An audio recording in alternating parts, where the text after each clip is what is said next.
Good morning, everyone. How y'all doing today? Today is another CDL watch party.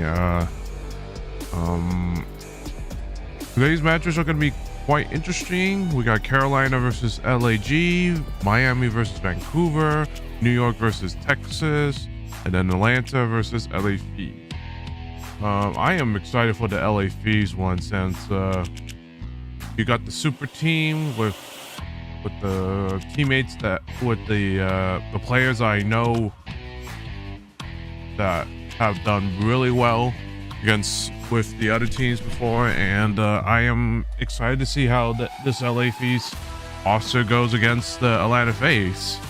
So I'm pretty excited. I hope you all are, and I'm also kind of excited to see Optic Texas try to make a comeback after that huge choke of a match against Boston, but we'll see what happens. Or hopefully Texas do come punch it back again with this matchup, and hopefully it's gonna go well with Optic this time. And I do apologize for the internet issues yesterday, just because, well, obviously it's out of my control, and you know, there's only so much I could do about the internet. Also, hold on a sec.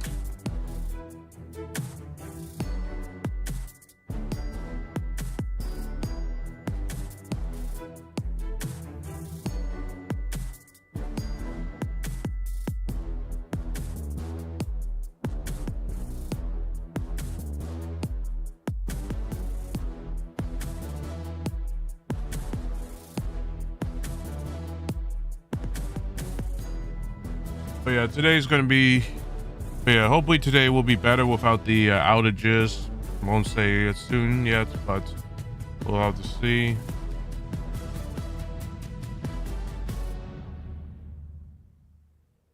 And yeah, also try. Give me a sec. I have to. I know it's very early, but my dad got me lunch, so I have to be right back. My apologies, chat. Just being called for everything at the moment.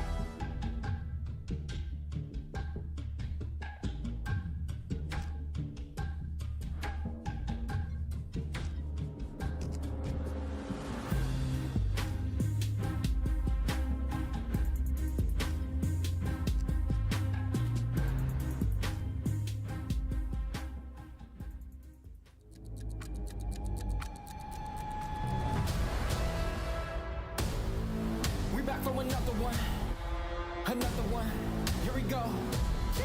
How I like that? We back from another one. Here we go.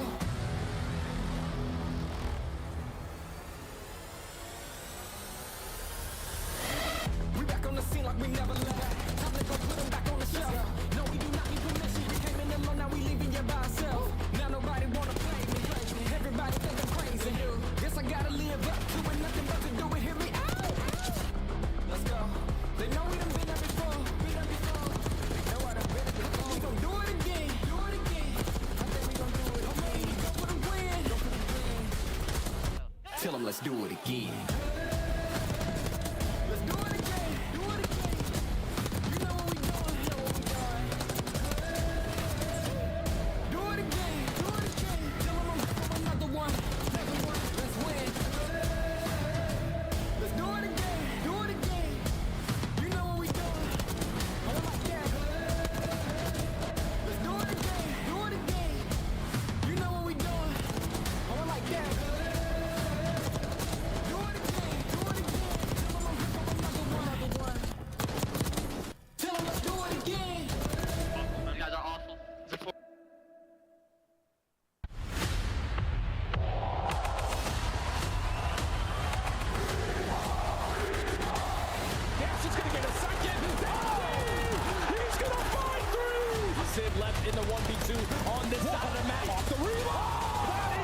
Unbelievable. It does get contested, but Trauser with the double. We are in for one hell of a season. Welcome back. Day 3 of the Call of Duty League for Black Ops 6 kicks off, and as we see, there's been a lot of emotion from all sides of the stage. Celebrations from some shocking upsets, some great premieres of new rookies, and the return of some familiar faces. And what's crazy is if you mix the action on day 1, all of our predictions and pick'ems went out the window with an opening win by the Minnesota Rocker, followed by the loss of the defending world champion. Absolutely. Welcome back in, everybody. It's your mother's favorite trio. Chris Bucket alongside Alley Cat and Nameless. And Nameless, love you, Moms. I want to start with you. Shout out to all the moms out there.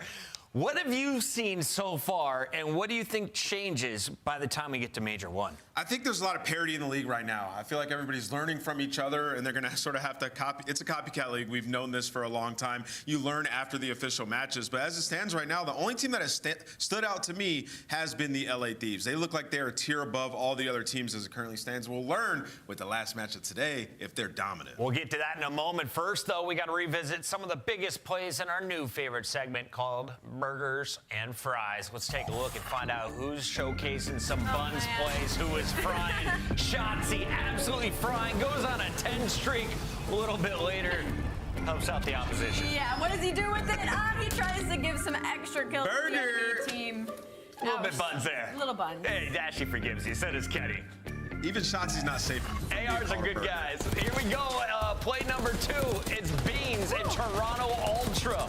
Who's more impressive, Beans or Joe Deceive so far, the new additions up north? Oh, that's a tough one. I think I might have to go with Joe just because some of the movement he was using with that Omni was absolutely disgusting down here in computer.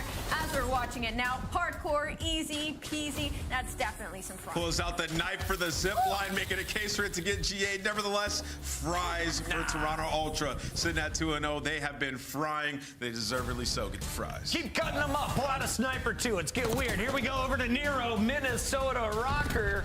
2 game 5 round 11s. I'm going to say it bright and early. This team, not always doing it, but at the end, they're frying. Able to close out 2 rewinds. Yeah, it's insane when it comes to Minnesota Rocker because just when you think they're out of it, they battle their way back in. They've been absolutely frying the competition. Minnesota Rocker, can they keep it going is the question. We'll also see LG I'm back to that. Sorry about that. action. Miami, though, the first team to hand out partners, I got, 3-0. They do here's it my over lunch. the Falcons. Is, What were you doing yesterday? burgers and fries. We got this segment here.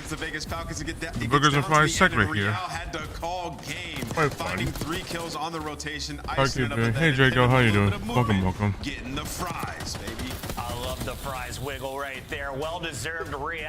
They take a very close hard point, convincing wins in Search and Destroy and Control. Atlanta, after falling to Toronto Ultra. We just got to look and see what's going on with this You squad. gotta win those. MC. Now that's somebody I never thought would win a straight-up gunfight versus Beans. 8 Team was and giving fries 18 for the from Ultra. Celam at that point. I in the wouldn't game. imagine. I'm going to call that a burger. I don't expect the buns to be around long there in Atlanta, but they're looking a little sloppy to start the year. Yeah, I mean, to say it lightly, right? You're playing up against a new roster. You get the burger for that one on Skyline. That's a map they should dominate. And of course, let's close it out with arguably the most exciting screen in Call of Duty, if not definitely the most exciting SMG. Hydra has been a man on a mission. 70 kills across the 2 hard points, 41 deaths to go with it. Ridiculous KD, and the pressure he brought was amazing. He was frying. Yeah, I think anytime we talk about Hydra, it's definitely gonna be some fries. What do you guys think he has with his fries? What's his choice of dip if you had to guess? Oh, he's a mayo guy, 100%. He's a 100% mayo. Yep. with his fries? Yeah, the Oh, yeah, I saw- He's an aioli guy. They get down Saw with this some guy. mayo. Good call. I saw the match, the New York versus Normal mayo over there. LA Shout out Thieves to Gutierrez last and night, crew. and I Let's was take like, a oh quick shot shit. here the- at LA Thieves. Hydra is This definitely the team fine, that had the so- most hype coming into the new season. They lived up to Hopefully it they in do their well premiere. against Atlanta Let's take a look FaZe and see what they got with done their in with their four-game series against respawns, Cloud9. but Remember, this we'll see should have what been a happens. 3-0. Yeah. The Thieves blew a 5-2 lead in Search and Destroy. Yeah, I mean, honestly, it's just got a little bit overconfident because they were beating the hell out of them. I mean, seriously, the hard points, just absolute dominant display of HP on every level. Exactly how you want to play it in this game. And it's almost worse than it went to game 4 because they beat them 252 on 100. Like, if you're Cloud9, you almost wish you got 3-0 because now you're sitting there like, dang, are we ever going to be able to beat those guys? Dan Ghosty fans in fantasy complaining, but he did murk up 4 minutes of hill time. But if you're looking for Slayers, Scrap was popping off on the AR, and Hydra, a ridiculous performance on the SMG. Allie, walk me through some of his numbers. I mean, my God, his first series in the CDL. He 1.71 and 1.78. 1.78. That he has so far That's with amazing. 41 kills in map number 4. And it's just insane. He literally got He destroyed does by the this in Ultra. every single title. Wasn't One as of the close, most though. consistent SMGs in Actually, no, the it was. in the world. We've had Zuma crushing on watch parties for Wasn't even years. close on the Was doing it respawns. all last year. This Wasn't year, even close on the Nadeshot is in respawns, mix, but- and here's what he said on his show last night. Number 40. Yeah, brother. Done. Hydra. The first win for LA Thieves. God damn it, I love to be a Thieves fan right now, gentlemen. We just hit 10,000 viewers. The boys just got the first win of the 2024-2025 season. Holy shit. We should have won 3-0, but we'll take the 3-1. A win is a win, and boys, we look f***ing dangerous. God, I love this shit. This year just feels a little different, all right? When the team steps into the fucking arena and the matchup, no matter who we're playing, I feel like we're going to win. I feel like we are expected to win. And let me just say, I haven't felt this way about a roster in a long fucking time, gentlemen. And that makes me more excited than I could ever explain to y'all. Listen, we might not win every event, but we're going to be near in a good position to do so.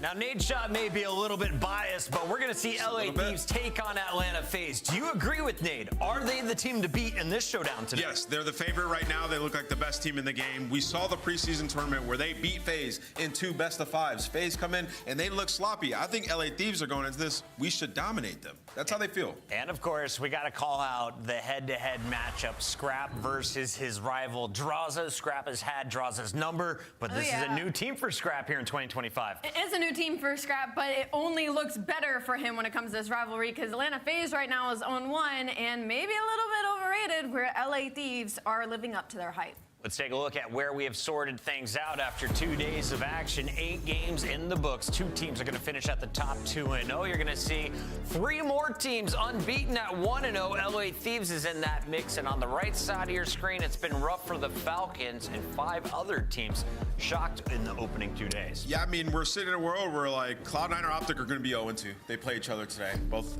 similar results. And then you look at Atlanta FaZe. If they fall to Thieves, they'll be 0-2 as well. We could have 2 of our top 2 teams from last year, 11-12. Let's talk about the team that handed Atlanta that loss. It was on opening day, and it came in a 4-game series against Toronto Ultra. Beans and Joe Deceives coming in against Simp and Abizi, and they get the job done. A lot of opening duels won by Joe Deceives. That was a difference maker in the search, but as a whole, it looked like there is no issues in the Toronto camp right now. What's great about this is Toronto versus Atlanta has been a tale as old as time for the past couple of years. So the fact that with even the new roster, they're still able to take these W's, and a new storyline of Joe versus his good friend in Abizi. I think this will be an absolute treat to watch all season long.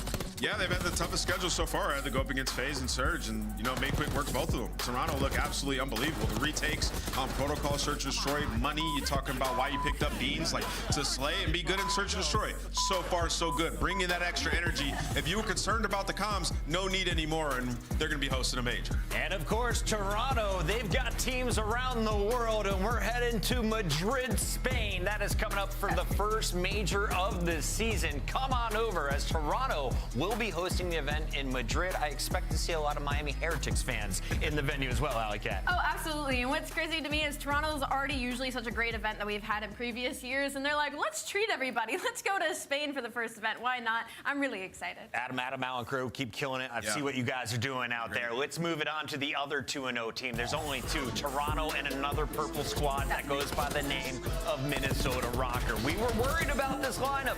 Tons of individual talent. How would they perform platform without a quote-unquote leader. Yep. Not an issue so far, Nameless, but it has gone the distance, 2 round 11s. Has gone the distance. They picked up Paul X to be the search and destroy guy, and boy, has he delivered some electrifying moments. Yeah. Huge 1v3s. Gio has been as consistent as ever, but it has been gritty, right? You have to still improve from these matches, and one guy that I would like to see pick up from last year is Estriel. He's had a very, very slow start, which I think has given them trouble in closing out some of these series, but nevertheless, the grittiness that they have is a good sign if you're a Minnesota Rocker fan that they might be setting a good floor. And off the back of that, like for Minnesota, like Estriel is their X factor at this point. We literally saw in the match yesterday. Slow start, he picked it up by the end, and that's when they made the comeback for the win. So definitely the player to watch. Just kill Paul X at the start of Search and Destroy. You might have a chance. That's what Push the I learned island from out. yesterday. We got to talk about another squad that is in action. It's Optic Texas, our world champs, coming off the 2024 championship with the crown. They run into Boston Breach, who hand them 2 S&D losses. Today, it's a get-right game as Optic takes on Cloud9, who was handed the L to Toronto last night. And it's not getting any easier. Boston Breach was in the bottom of the coaches poll, very low expectations, and they came out swinging, especially in that search and destroy. And that's where Optic Texas seems to have their weak point. In Cloud9, we saw how comfortable they were to come back yesterday in that game mode. So this could be an exciting series. Yeah, you know, to give some Optic fans a little bit of copium, we saw Shotzi's maybe dealing with a little bit of pink eye or something like that. Wasn't feeling that great. Still was frying, so maybe the energy just wasn't all there for the team. And then on the other side of that, they're not good at opening series. We've seen that for the last couple of years. Played Heretics last year, opening series they lost. So typically they start a little bit slower. But for them, the main concern to me, Chris, Allie, is search and destroy. Yeah. That is when they struggle. We saw it last year prior to champs. They get into these ruts where they can't win S&D. Too individual. Did you say Shotzi had pink eye? Yeah, I was like, hey, something was messed up with his eyes. You know, you get he that, was right? still flying. Shotzi, wash your hands, young man. That is going to be our schedule on the day. He was still frying, the though. first fight of the night is going to be LAG versus Carolina. Royal Ravens with Slasher in the mix will be taking on Kismet.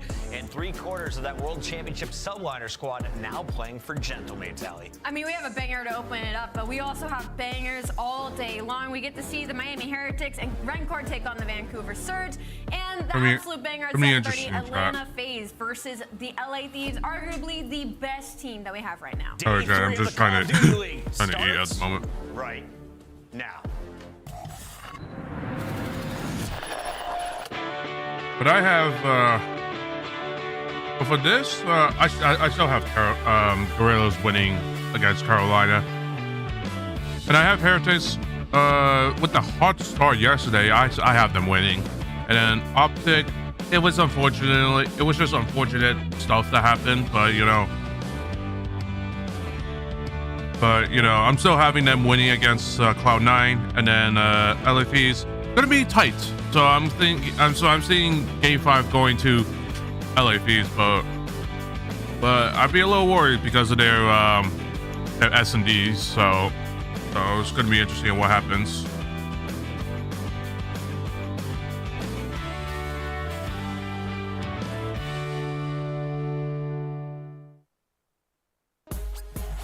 Watching Endgame last night, couldn't stop thinking about Slasher as Thanos. He makes his return. He gets the first opening win for Carolina. Today, he's playing alongside Gwyn and TJ from last year's Royal Ravens and the new addition in Vivid.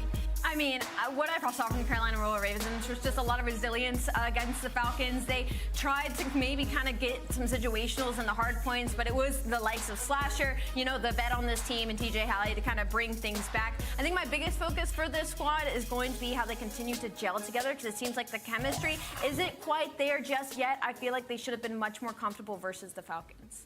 Yeah, this is a tough first matchup, or second matchup for them too. Going up against Gentlemates, who coming off a Game 5 loss, like these guys, they should be one of the better teams in the league, especially in Search and Destroy. I'm excited to see Carolina. Slasher, definitely match MVP. He's got to do it again. The Gentlemates have entered the CDL. They pick up the Los Angeles Gorillas. They're now officially the Los Angeles Gorillas, mate. But let's take a look at this lineup, because these are very familiar faces. You have a young star, a French superstar in Linz, trying to fill the role of Hydra amongst Kismet, Skies, and Priesta.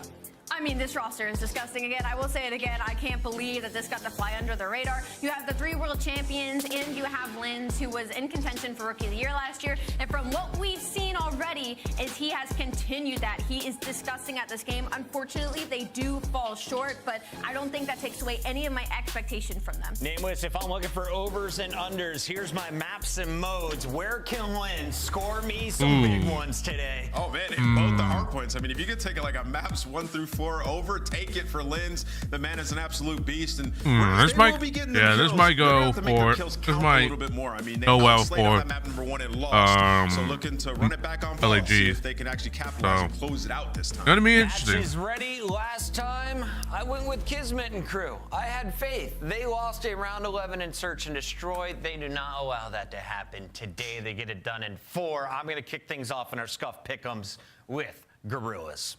I really thought you were about to say Carolina for a second. Right. I was like, that's crazy, Chris. I'm also going to go with Gorillas. I really love this roster, and I have very high expectations for them. Nameless? I'm going to go with Carolina. I got Slasher, crazy. Thanos, and the boys, and the Black Order. They get it done.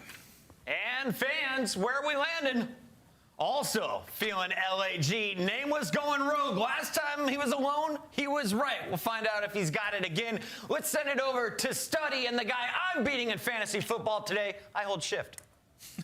Whoa! We're going there already? Man, we're both making... Well, actually, I'm making playoffs. Puckett has to beat me if he wants to make the playoffs in our league. So we got that going on. Wow, we got a really fun series right here, Jay. Pumped to get our first look at the 2025 year. I know we've seen a lot out of both these two teams. Some things good, some things maybe not so much. Where's your headspace at in this head-to-head? Yeah, the Gentlemen, they went all the way to a Game 5 versus Rocker. Literally all the way to the very end at that round 11. Unfortunately, fell short there. But they had a bunch of maps in that series where they could have walked away victorious, potentially close it out in a 3-0 or a 3-1, but they get it all to way to a map 5 and unfortunately lose that round 11. So I feel like this is a bounce back series for them. And on the opposing side for Carolina, we expect them to take care of the Vegas Falcons. And they did just that in every single respawn, but every single respawn was pretty damn close. So going up against Gentlemates today, it's going to be a lot tighter of a series. That's a sponsorship for LAG. Yeah, it really is kind of a tale of two different rosters here. Ali said it perfectly. This Gorillas mate team, it did feel like they kind of got away with one under the rug here. 3 world champions, and you put Linz in the mix, and yeah, there were moments last year where you could really see what his ceiling might be. But the fact of the matter is, here's the real simple story. Linz, he has not just been great, he has been everywhere and been great. He finished over so far through this weekend, 2nd in hardpoint engagements per 10 minutes at 54.5.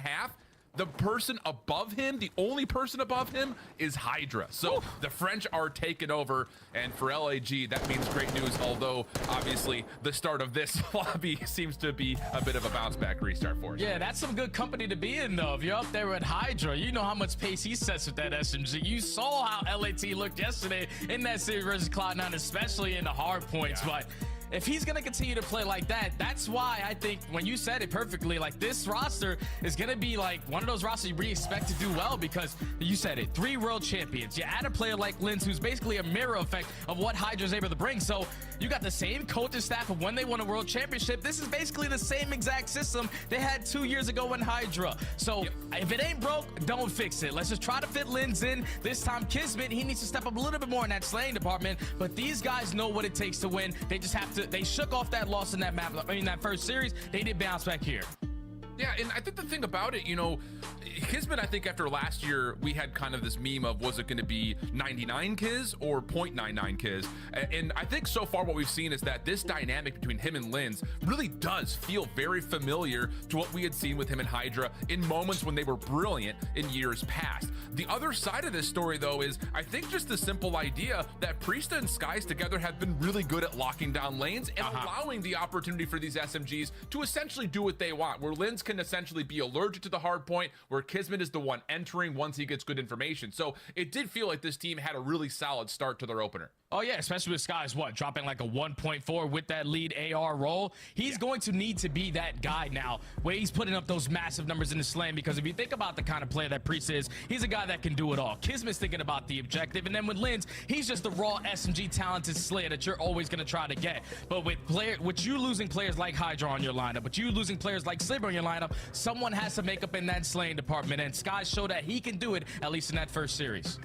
Let's take some time and speak to the other side here in the Carolina Royal Ravens. Obviously, you've got the idea of TJ and Gwyn are back together again for another year. And those two, I think in particular, had showed us that, yes, we're getting the same consistency that we kind of came to know in certain regards from last year. Gwyn in particular, I think, of course, being one of the top overall rookies that we've had in recent memory, he popped off against Vegas. The story, I think, here, though, is not necessarily what are we going to get from Gwyn and TJ, but like you kind of briefly It's going to be interesting for this matchup because it's the game of which SMGs, which duo SMGs are going to be popping off first. Is it going to be Linz and Kismet, or is it going to be TJ and Gwyn?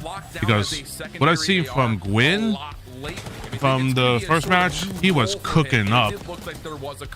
He was cooking the hell up against Vegas. I mean, it was Vegas Falcons, but he is a really good SMG player, so we can't really say that he sucks. He fried last year with Rookie of the Year, but it'll be interesting how they which duo SMGs for LAG mates and Carolina, which side are they going to pop up first? That's the big question. Way back when, and he's still putting on a show. So Slasher, you continue to lead these young men the way that you are. You're going to have a great season. Now, I want to kind of dig a little bit deeper into both of these two squads because, you know, the storyline so far for this LAG team is the fact that they have seen both of their Search and Destroys played. They lost around 11 on Rewind, but Carolina on the other front did not look particularly great in the Search and Destroy on Skyline when they played up against Vegas. Now, we talked a little bit about this kind of before we went live, and I think it holds true. I think if you're someone who has watched the Call of Duty League before, this is not news to you. But Search and Destroy is often where we see the biggest skill gap early in a particular title. And we're seeing, I think that's going to be a major difference maker, not just on these opening 2 weekends, but it often paints itself as the difference maker for the entirety of the first, maybe even half of the year. So for teams like Carolina and LAG, I think a lot of the focus has to be about what you can do in the search, but we'll save that conversation until we get to map number 2 because we're in for real this time. Carolina taking on LAG. Let's get it on. Into the mix fest of the P1, 2 for 2 on the trade battle. You have Vivid, who's trying to control his way over towards top cap, but he realized that his teammates have control of the middle map. Let's just drop down and start soaking up some time. Looking good for it so far. Takes some cover. TJ trying to zone out the reinforcements, but shut down immediately by Linden. That SMG duo. Kismet, Lynn's gonna find a 4 for 2 exchange. Gwyn puts a little bit of punish up, plus also pulls a 50-50 spawn for Carolina, which Vivid is able to at least get some reward on as the rebreak is on the way. Yeah, it's good plays from Vivid to come off spawn, realizing that he is gonna get that parallel side. He gets one and allows his teammates to not have that much pressure still around that P1 area. And now his teammates are going to win the rotation over towards Noob. You can already see Vivid trying to create layers to the front side of this P2 hard point. He's going to be holding down the top of this catwalk area and all of the gorillas surrounding him. Yeah, Skies, I thought maybe just got an eye on him, and it looks like that was indeed the case. And now Slasher trying to also zone forward, needs to quickly track back over towards the hard point as LAG have found entry from the front. Down to the corner, just down to Kismet, laying prone, just doing his little flipper in the pool, able to at least take down one, but the quick respawn from Carolina allows them to get back in for more time. Yeah, that's massive plays right there from TJ from the backside of that HP. He's able to find 3 in the feed. Now soaking up the hill time, but already in your face is going to be the gorillas. Linz finds himself on a double, trying to make it a triple onto Vivid, but already job well done. 20 seconds still to fight for. If you are the Ravens, we got to try to flip this map on its head. You do not want these spawns for B3. And I think the thing about it, again, looking at the sample size of 1 when LAG had played Minnesota, we were really impressed with the speed and the tempo of which they played the macro level of Call of Duty. Good rotations, good quick breaks. The question is going to be, as we get from 3 to 4, have they learned and improved? Because Minnesota found some really easy breaks going to P4. TJ's working on the backside, opens up with 1, but there should be a trade from Lynn. TJ able to help out for 3, and that's going to lead to Carolina time on the hard point. That's big time players making big time plays. TJ Halley, the sole man rotating by himself over towards Art, is able to find a 3-piece to secure the spawns for his team. We talked about how the gorillas needed to improve on their setup from P3 to P4, and they already showed that they have not fixed it yet. And it's all ARs right now for Carolina. All 4 players opting for the long-range weapons over the top of what is often one of the mixiest hard points on the map, if not in the game. But TJ carrying a 4 spree now moves forward with help from above. TJ shut down just by Skies, but still, the time for Carolina is incredible. And with 10 seconds left, keep your eye on the minimap. Bob, big money hill control. Yeah, this is where the game could potentially get out of hand if you are the Gorilla mates, because now you need to find a break on a very difficult hill to do so, but already showing a lot of presence over towards street area. Just can you find an opening kill? TJ and Vivid combined for 2. Vivid finds 3. The last player alive over toward the street. The slide Omni movement too good from Vivid. Make it 4 in a row. Carolina flawless on their first hole. And this is something that I know we kind of had these moments of question marks. What was Vivid going to be able to provide? But when he's in his flow state, he's always been one of the more aggressive flex players in his time in the CDL. And if he finds rhythm like that, he can be hard to deal with. An opportunity here, though. 24 seconds still remaining for LAG to flood on the bottom side of the minimap. But again, it's Slasher, it's TJ. They find 3. Last one to grab is Kismet. And he's going to be traded out quickly as Carolina will get the scrap time. Yeah, they're going to find themselves up now by 60 points going into the second half of this LAG game. is in trouble. Gorillas need to make up for it. They need to make sure that they're maintaining these spawns. They gotta get the spot. They gotta get the kills and the time. Or they're in trouble. Has gotten a read on it, but the player coming off hold. Slashers takes care of him. It's already 2 dead. Now you pounce on the hill. It's just down to Kismet. Just trying to survive as long as humanly possible. Can only take 1 with him. So 3 members for the Royal Ravens still existing. Sky's trying to work on rotation over towards New. In his way is Vivid playing on the shallow side of the pool, but shut down immediately. Now here we go. LAG start to find themselves favorably in the kill feed. With the clearance at the hard point itself, they will jump back in and start to dig into this deficit. Now look at the spawns coming in all around that minimap for Carolina. You're going to have Gwen coming freely on this pin spawn, but a perfect positioning out of Sky is able to take care of him. Still 20 seconds to fight for here, and if you are the Gorillas, you need this time. But it's not going to be easy because all the trades are abound, and you have a Slasher able to find a double for the potential final 15. You need to maintain these spawns, or the game is going to be over. Looking solid for right now as Carolina try to make their play through the catwalk. Kismet shuts down 1. That will stall out this rotation, leaving just Slasher to take the route man route all the way around the back. Stuns landing, backside patio. Brisa, knowing he's in trouble, cannot challenge this angle. So LAG will have to bunker up inside the hill. Trophy system keeping them safe for now. And with that little bit of support, it's enough for a couple of kills to come through, and that will stop Carolina in their tracks. That's beautifully played right there from the Gorillas. To play a really tight setup, not let anyone slip on by, but it turns into a 2-on-4, and Slasher somehow, some way is able to maneuver his way from the back of that hard point, come to the front side of truck and find a double to now open up a break for Carolina. Still a lot of time to fight for. The spawns are a little bit sticky. Only 1 player left from the back for Gorillas in Carolina. They needed to break it. Now they're really starting to pull away with this game. This has been absolutely dominant from this AR line of Carolina. And as they're looking to finish up the scrap time and rotate to New, they're still finding kills. Let's take a timeout and listen to the Royal Ravens comms. Okay, my spawn, hold on. Maybe. I'm sitting mid, dude. Spray top part of me. What weak is? I'm playing closed. Spray top part of me. I'm playing ball late. Yo, midline, barely. I'm their side pillar, What's midline? What's spray top part of me too? I'm going mid. One two top part. He's mid statue. Statue once or twice. I'm in vault. Top part. Caesar's. One shot that trophy. One dead. One's just still back trophy. Mid kiss. I'm just dropping out some time. What in the vault look like? Or you? Can't tell. I'm gonna try to get some of this time. You didn't put me ball to me. That one shot kiss. I sure try to help. Big control lens. Ball dead. Big control lens really weak. Two to the weak. There's no one there. There's Caesar, I think. He's on the truck. Okay, I'm out of right. Mid, holding your mid, bro. Lower. Flank. You go all the way. Flank pressing. I flip. Yo, mid. Stay alive. Close out him once away. He went back. He's pushing to big control. Stay alive. He's already under you. He controls. I kill 1.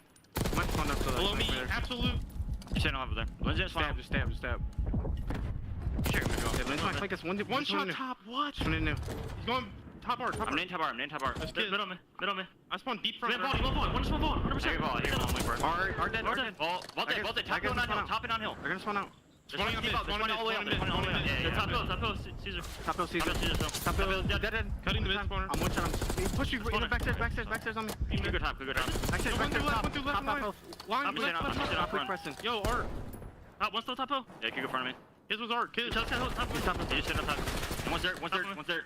That's the one thing that Sky, the core 3 have kind of struggled before, was just like kind of starting off a bit slow, and it's unfortunately kind of showing at the moment. He's back right corner by the staircase.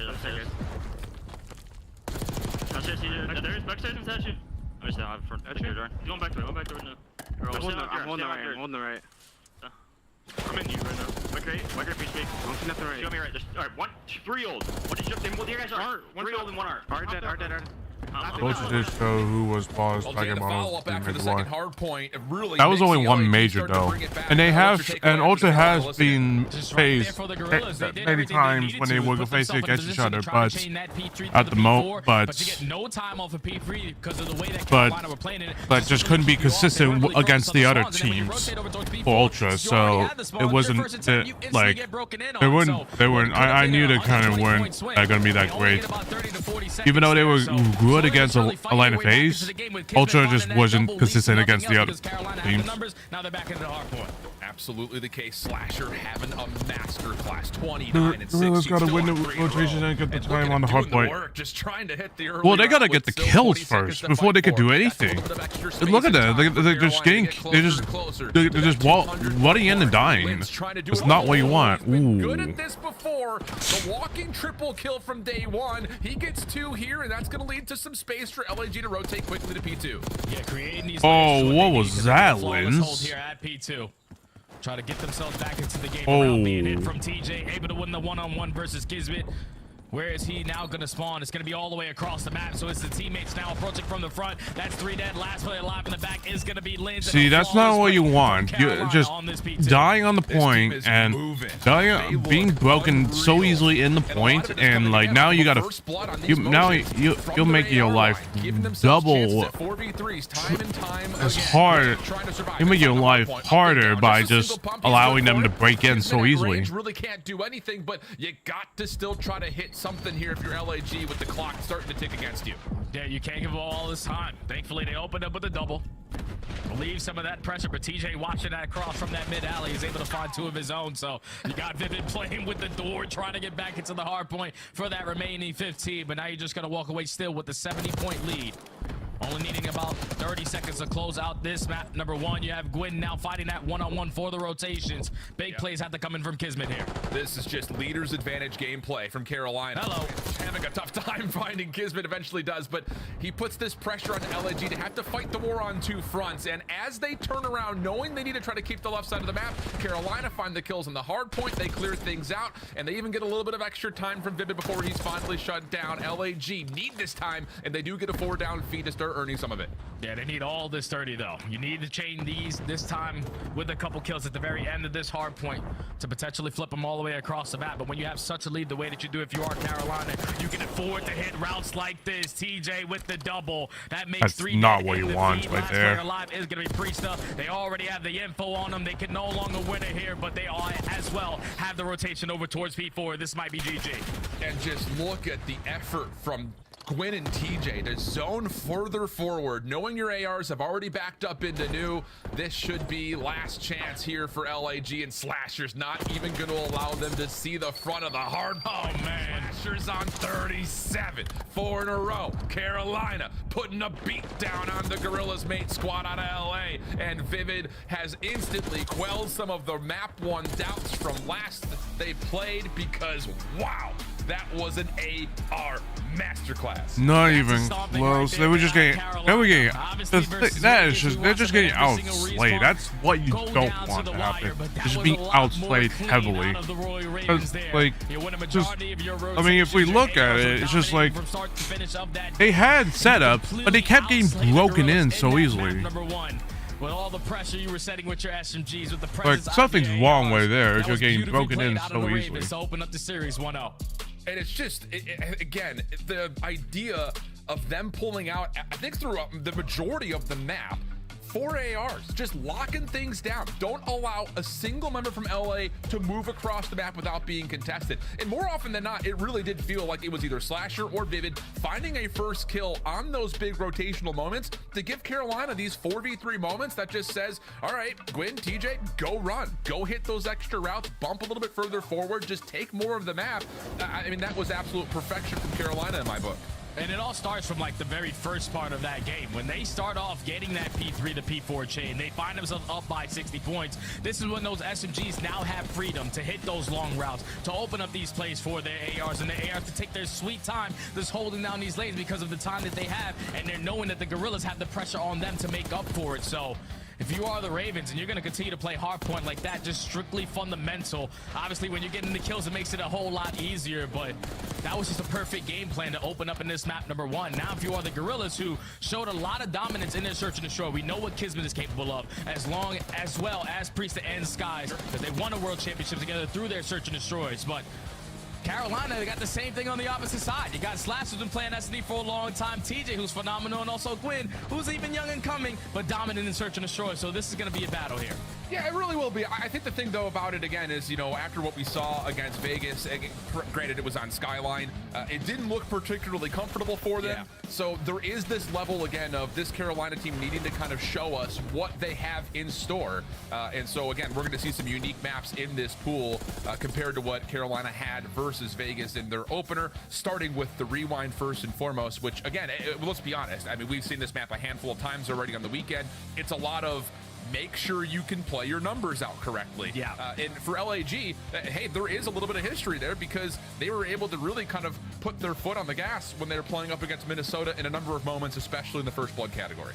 Yeah, the first blood category is what they needed to fight back for, because in that map number 1 versus Minnesota, they actually went 0-8 in that category and still won the map 6-2. And that's due to the fact that they were playing a little bit of Vault. We know how Vault Search and Destroy can go. You drop down into Vault to plant the bomb. One of the SMGs got to open up with a damn kill, but you can still hold setups in that 3v4. The only difference is now when you're playing Rewind is when we got the chance to watch the Guerrillas on the map, it's just when the game started to get slowed down a bit, you had the SMG start to get a little bit antsy to try to make that play happen, and unfortunately it came back to bite them. And then when you get to the later stages of the game, around that round 11, you're giving up the bomb site for free because no one wants to make that mistake. And it's still because this is a new roster, like it's 3 core guys that played together, won a world championship, but you're trying to implement Lins into that style because we know what Hydra and Kismet were able to do when they were that dynamic duo in Search and Destroy. You're trying to get Lins and Kismet to do the same exact thing. So talk to me here again, because you're my pro player on my little duo here. What are we looking for in terms of not just the tempo, but how much of a difference maker is it making that trophy systems are taking a little bit longer because the rounds are coming through so quickly to actually be earned? Is this one of those games that you look at and say, you better have your nade spots down before you start to make any motion towards actually hitting on towards a bomb or retaking onto a bomb site? Because it does feel like that's been a lot of the strategy that we've seen so far for our squads. Yeah, especially early into these rounds. Like, nades can go over the top side of the Rewind building. You can hit them all the way at that P2 truck right off the respawn. And then early into these rounds, like you said, just thinking about that objective in the back of your mind. Do we have every single angle cut off? We also have to make sure early into these rounds that we are counting for how many stuns and how many nades are getting invested so we can keep track of that going forward. But without trophy systems, it's very difficult, especially on Rewind, to work that bomb site over towards B. So early on, you're probably going to see a lot of pressure in towards that DVD area. Love the idea of it.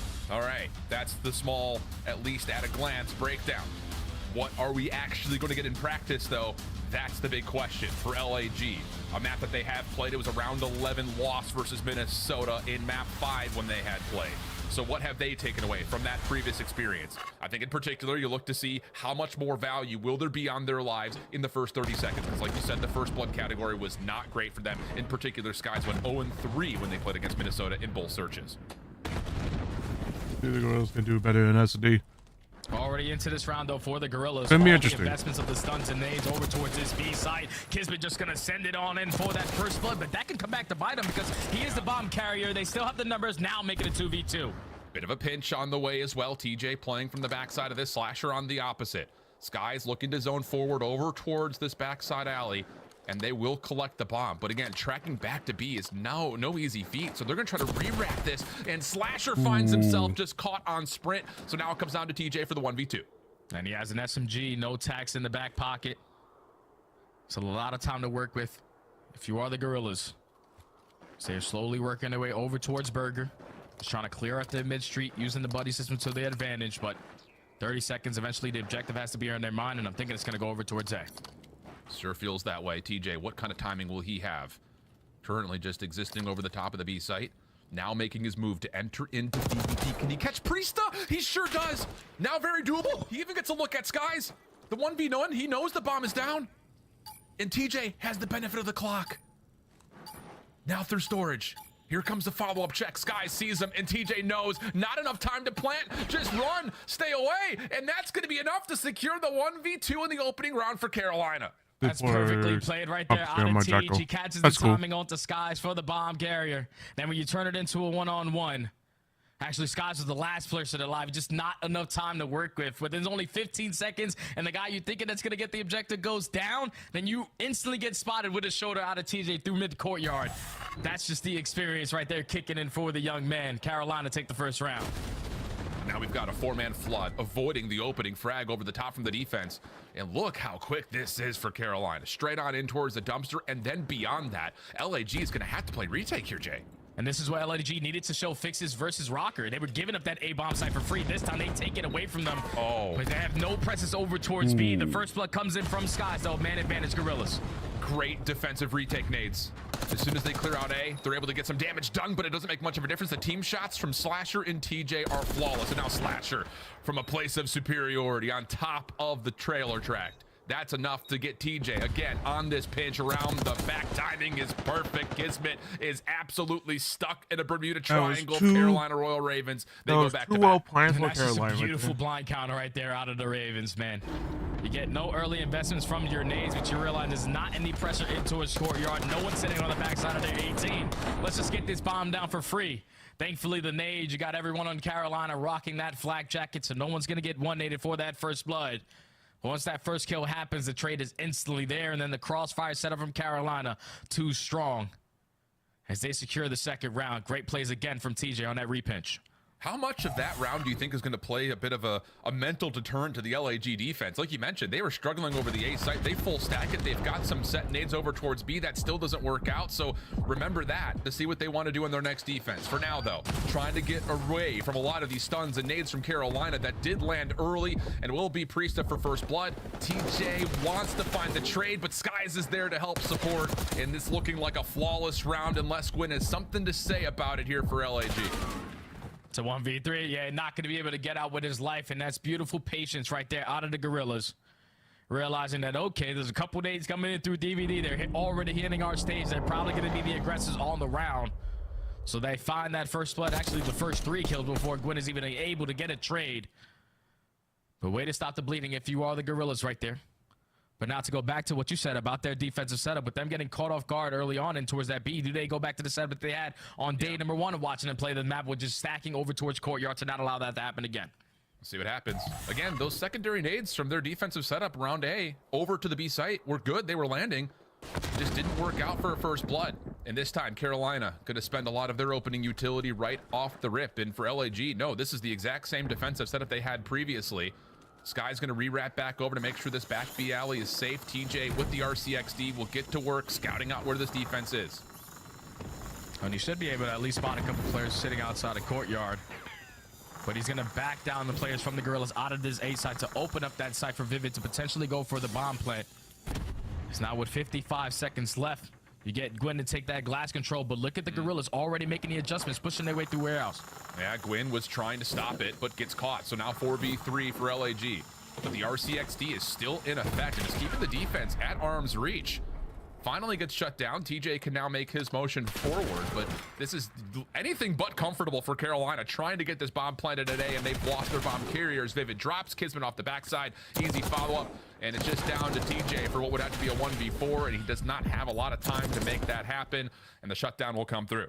Yeah, that's just beautifully played right there from the Gorillas, man. They realize that, okay, an RC's coming in. It's going to back us out of the A site. They don't just give up the A site for free. They still put a lot of pressure over towards the Gen area to find that first blood. And I think that's what really hurt Carolina there for Gwyn dropping first, because you had 2 players in towards the site. You could have worked that objective still with the RC car abound, but once he drops, you have to get out of the RC. Then the second player drops at the same time because Vivid tried to make a play with that bomb.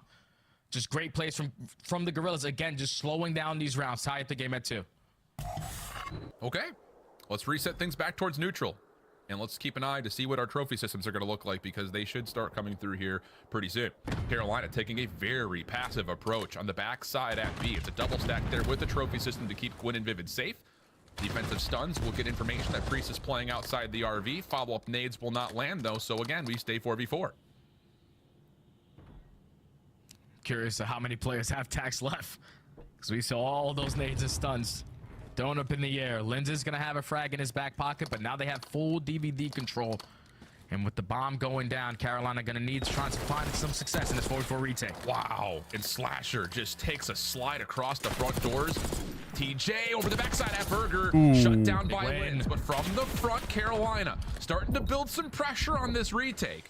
Both LAG members stay alive, stay healthy, but they need to catch an angle on the bottom. They both run into Gwyn. Opening shots are good, a little bit of collateral damage, which Vivid can follow up on, and Carolina reclaim their lead. That's just beautifully played right there from Carolina, specifically Slasher, just edging his way up through that mid-street to find that bomb carrier as soon as he goes down, because he was with an SMG in hand. He was probably going to put himself in a position to play close and up and personal to try to find a kill around that site. But when Slasher opens up with that first kill, even though TJ gets traded, you're already showing a lot of presence in towards DVD.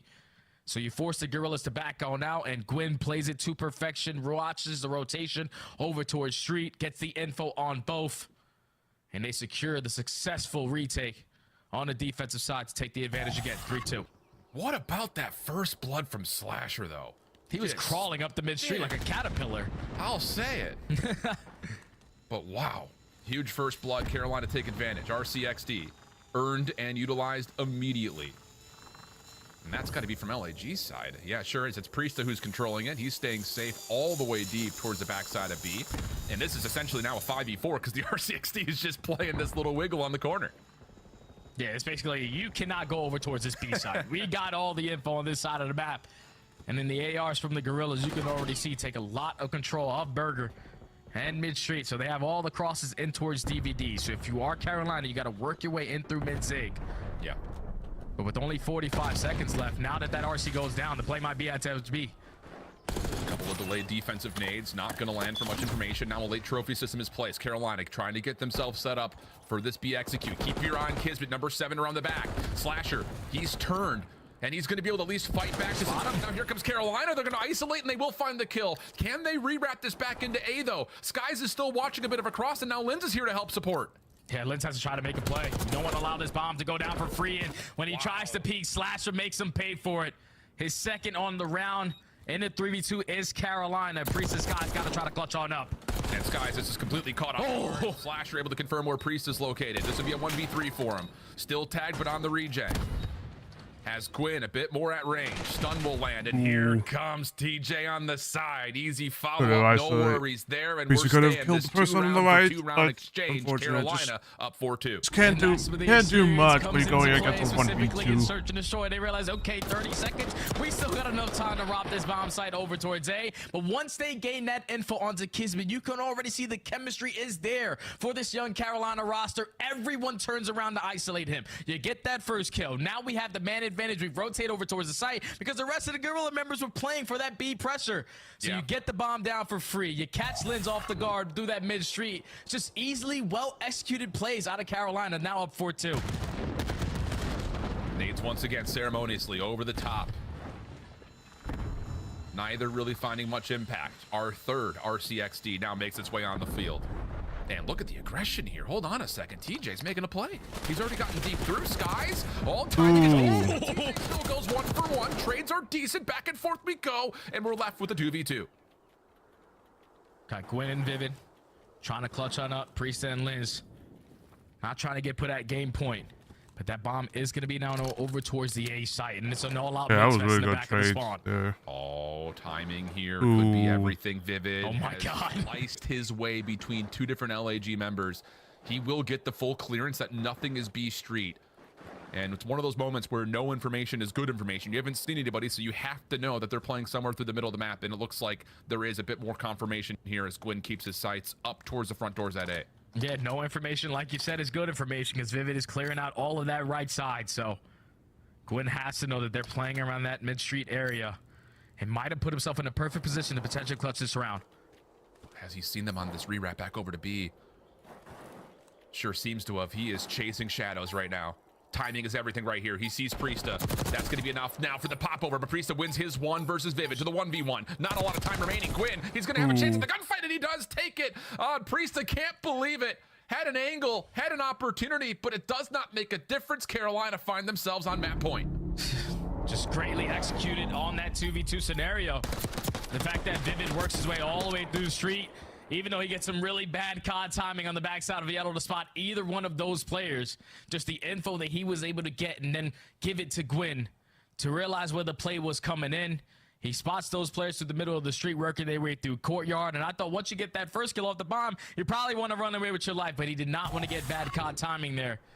Clutches up in a one-on-one versus Priest, and now Carolina at game point. Bit of a hit through this back electrical worm. And how about LAG still in that same defensive setup? 3 members right inside and on top of A. Skies likely to take the rewrap back to the B street. Counter nades coming out for LAG, but Carolina have hit the brakes here. So none of these defensive nades are landing whatsoever. Now there's just got to be confusion here for LAG of where are these guys? Yeah, this is tough. This is a tough play to try to read here because you invest all your attacks to try to gain a little bit of info, but gain nothing. There's already another RC car sitting on that B site. It's clearing its way out for Carolina. Now you're just going to work that objective. 4v4 post plant. Slasher gets confirmation on where Skies is positioned, but the opener goes the way of Kismet on the mid zig.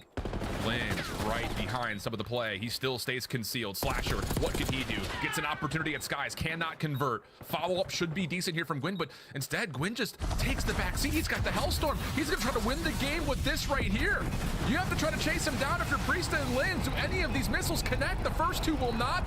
The last bit of ordnance. Why would he do that? That's 6 in a row for Gwyn. A 1v1 with What? Lynn. You could have had a chance to chase that person down. Taking the patient approach, but how long can he wait? Apparently just long enough. Linz finds Gwyn on the mantle, and that'll be enough to extend the map. He didn't get it. He didn't get it. He did not get it. He did not get it. Carolina walk away victorious, Alan. What? We zoomed out, and I'm so confused. Why would Priesta just not? Why would he go out there and not realize that? Oh wait, maybe the main missile is there still. What the fuck are they doing? And we'll take a look back at it because we literally zoomed. I have never seen that. Like brother, right here. He's got 8, but he. Oh.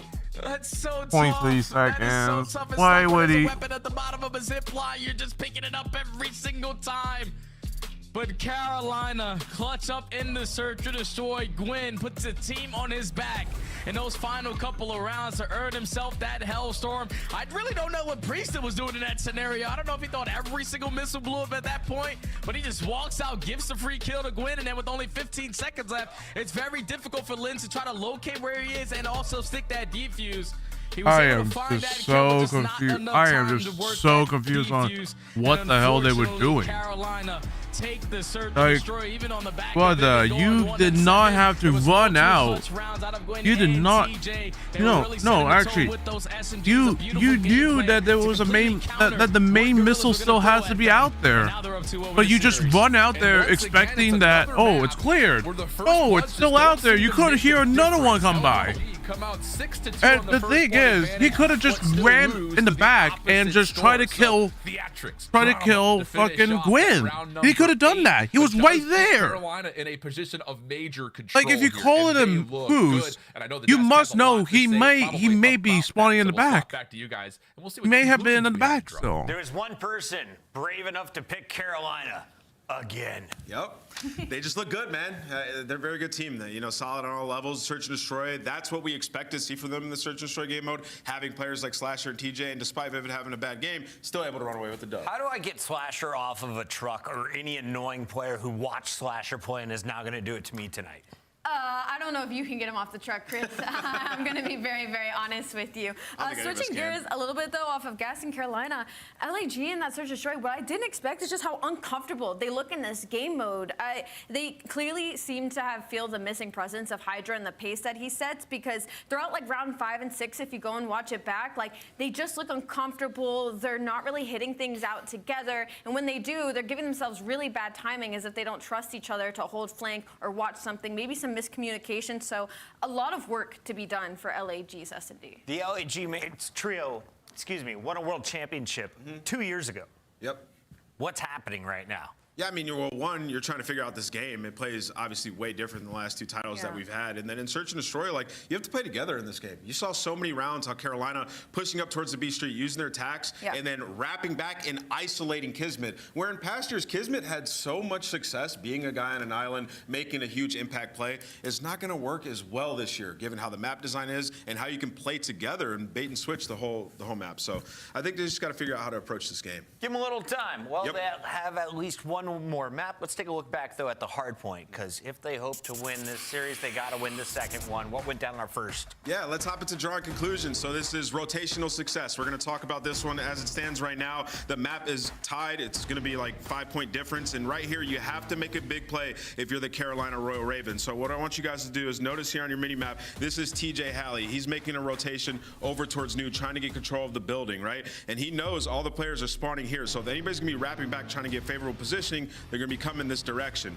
So I want you guys to see sort of how this plays out, though, because he makes a really heads-up play when he gets over towards that building, which we'll jump back into the mini-map and explain more. But as it stands right here, he's just looking for information. He's trying to find players. He doesn't exactly want to engage, and I'm going to tell you guys why here in a second. We'll pause it. He's waiting for the time to dwindle out and it to be the new hill, because he wants to spawn everybody back here, because if he spawns everybody back here, his teammates can turn around and play those cuts and basically pick up all those kills, giving them perfect positioning and a ton of time on this hill. So let's watch him slay some fools. He's going to pick up a couple kills, waits for the time to expire, picks up the first one, looks over front and gets another kill, and then turns around for the 3-piece. So using his brain, using his gunny to clear everybody out. And then as you can see, they're all spawning. Let's get this map right. Oh, there we go. They're all spawning down here, and the rest of the team can turn and refocus their attention and dominate this hill. They then go on to go up by about 70+ points and blow the game wide open. Trigger discipline. Love to see it. Do love to see it. And TJ was doing this throughout the entirety of the game, right? There was multiple times where he had an open lane, was able to abuse it to set his team up for success. Yeah, he was that guy. So many rotations, and that was a big one. Well done. More conclusions being drawn. Yeah. Thanks for helping us revisit that one. Up top.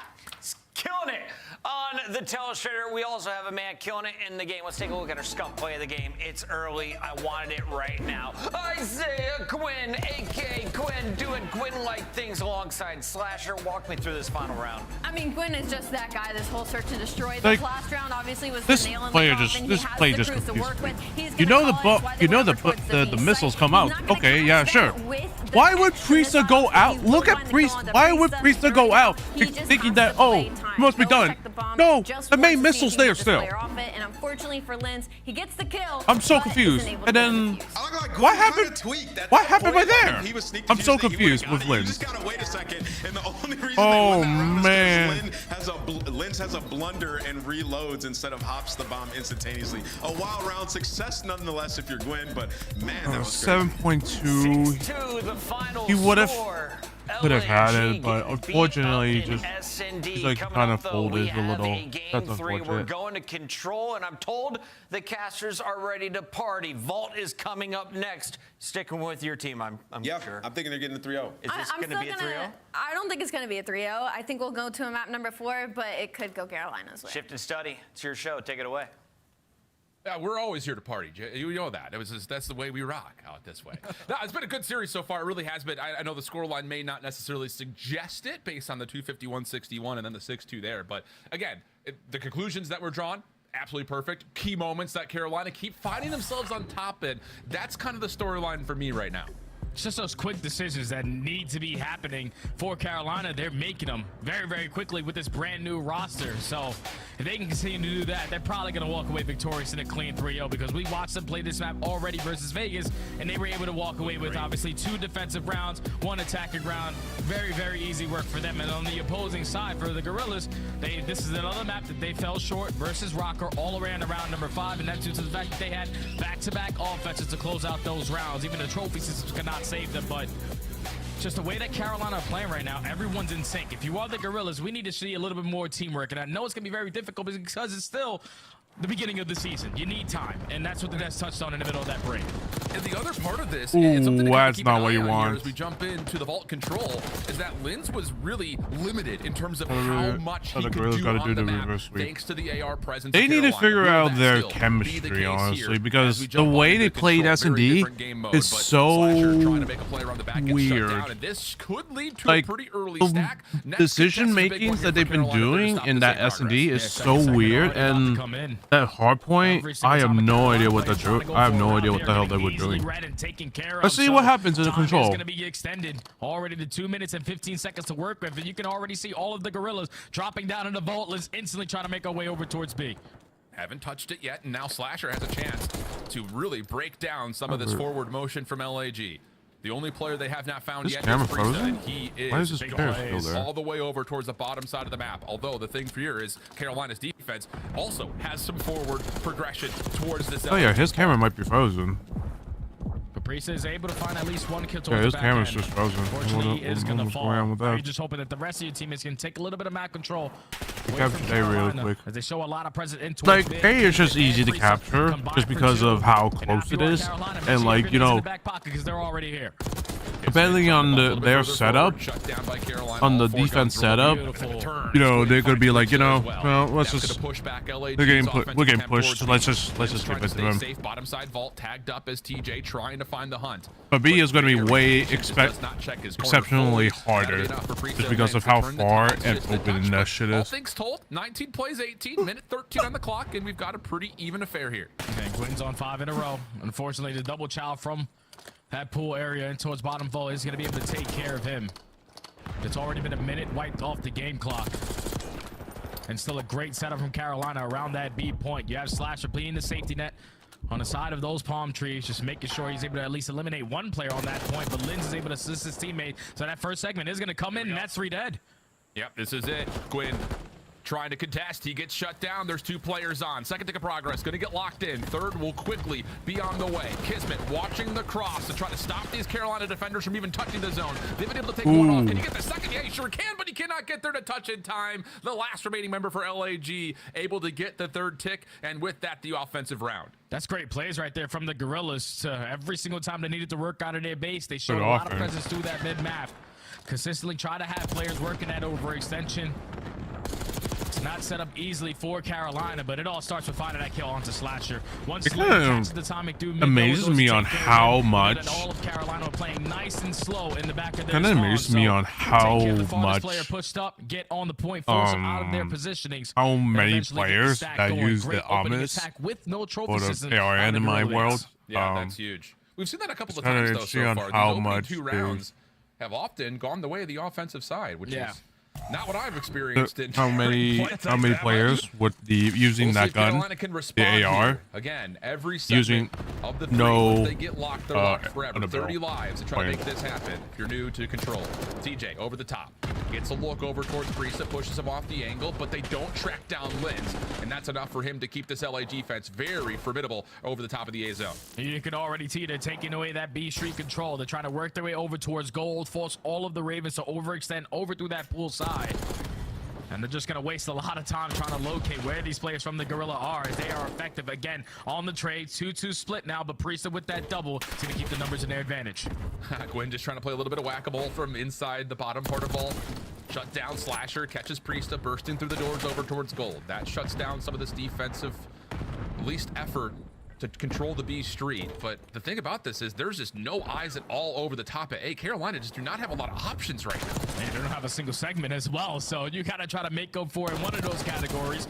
And with only 30 seconds left, You got to get a move on it. You have a little bit of cat control, a lot of presence around this mid-map area. Just need the kills to go with it. TJ strikes first, but again, the effective trades coming in from the Gorillas keep them in the man advantage situation. And the SFGs for LG are just having well a on field defense. day right now. I mean, so far, 20 and 11 for Kismet. they're kicking ass. Down to the final 18 But seconds. how long can they do this? Carolina jump on That's the A the zone. question. Priesta from the low ground takes care of the offensive see contest. And Slash. that's enough to drain out the clock. Okay. Plus the segment. It's absolutely beautiful from LAG. Last player. Funnel him, is funnel him, TJ up funnel top. them. Do they get a chance to even touch this? Vivid may have to try to dive on in. Gwyn over the top as well. They do get a moment of contest, but Priesta around the back will take care of it. One more to find in the form of TJ. Doesn't finish his food, and that will do it. Wow, dominating defense as LAG go up 2-0. Boy. They're looking great when it comes to this situation, to where every single time the mixes is coming about, when all the gunfights are going down, they are just putting themselves in a position to come out on top in those man advantages every single time, slowing down the pressure from Carolina. Not a single segment earned on their part. Now a tall ladder to climb to try to fight their way back into this game, because now the Gorillas are in the full advantage. You got all 6 segments complete. You got trophy systems going into this attacking round. Yep. They might be able to extend the series here if they continue to slay the way that they have been.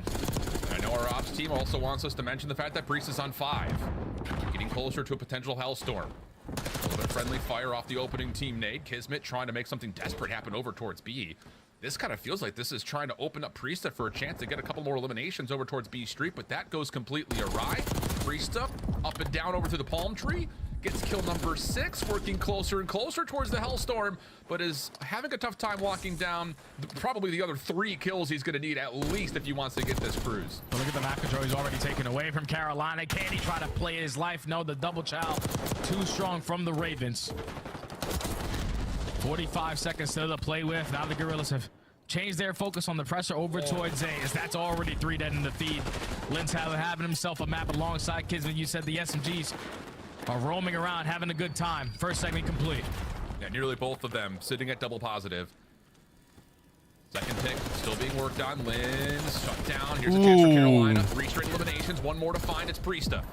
He's able to keep the play at least remotely alive over the top of A, but he is being chased and he will be dealt with. So that's all 4 down. Second tick of progress depleted almost completely. And how about Gwyn through B Street? Able to, again, put a little bit more punish on this LAG spawn.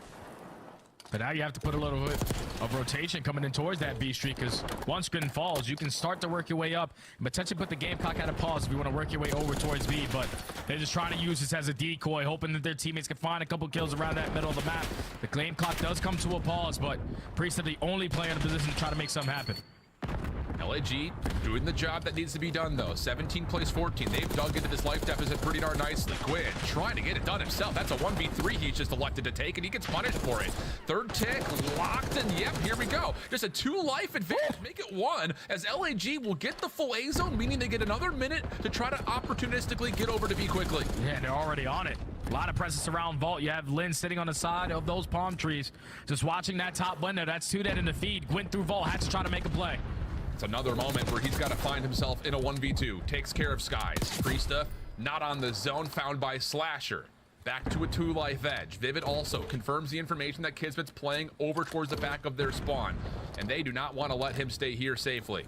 But at the same rate, Carolina making sure that LAG are tested and taking the long route off of their spawn of their own. Oh, but the timing right there out of Kismet to get out on the backside of that P4 building. You still have 2 players from Carolina trying to locate where he is, and this should allow the Gorillas to push right up through the front. Now you're able to spot Kismet. Everyone should start to turn. Throw your nades at the point. Yep, Slasher takes care of Kismet, stopping the clock. Now down to 37 seconds, a 9v6. LAG still working through the middle of the map.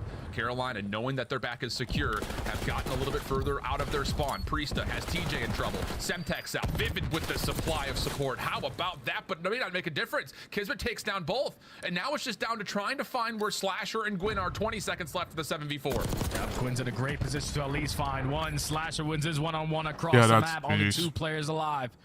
Now for the Gorilla mates. As with only 10 seconds left, Carolina are going to be able to stay Just alive hunt down unless for kills at Kismet this point. turns to a god at this point in the game. With only 3 seconds, you got to find every single chill, try to get onto the point. The last player alive is going to be Linz. He's able to find a double, tries to turn on the slasher, but Yeah, on the point. Carolina stay alive on the Well, defense. when you're down to when you're going segments, so it's gonna be against a back-to-back 2v5, offensive wins if they try to close it out in not 3. gonna happen. Even in that third round, There's just no way. moments for Carolina's defense, but like you mentioned, it will have to be back-to-back offensive rounds due to the difference in the ticks that have currently been captured. And I, again, had to keep going back to this LAG front line. The SMGs are looking much better here on the control compared to the hard point. And right there was the micromanaging of Royal Ravens, just not losing track of players. I think that's one thing I've seen so far throughout this entire weekend, is that when you allow one of these SMGs players to get lost in the back of your spawn and just roam around the map with you not knowing exactly what he's doing, that's when the game starts to get out of hand. But with Vivid giving that calm, that knowing that Kismet is there, once they get that kill in the Kismet, everyone starts to approach their way on forward. Just good job to keep track of everyone to make sure the game is stable. Yeah, this opening break-off, super important for Carolina, and it is not going well.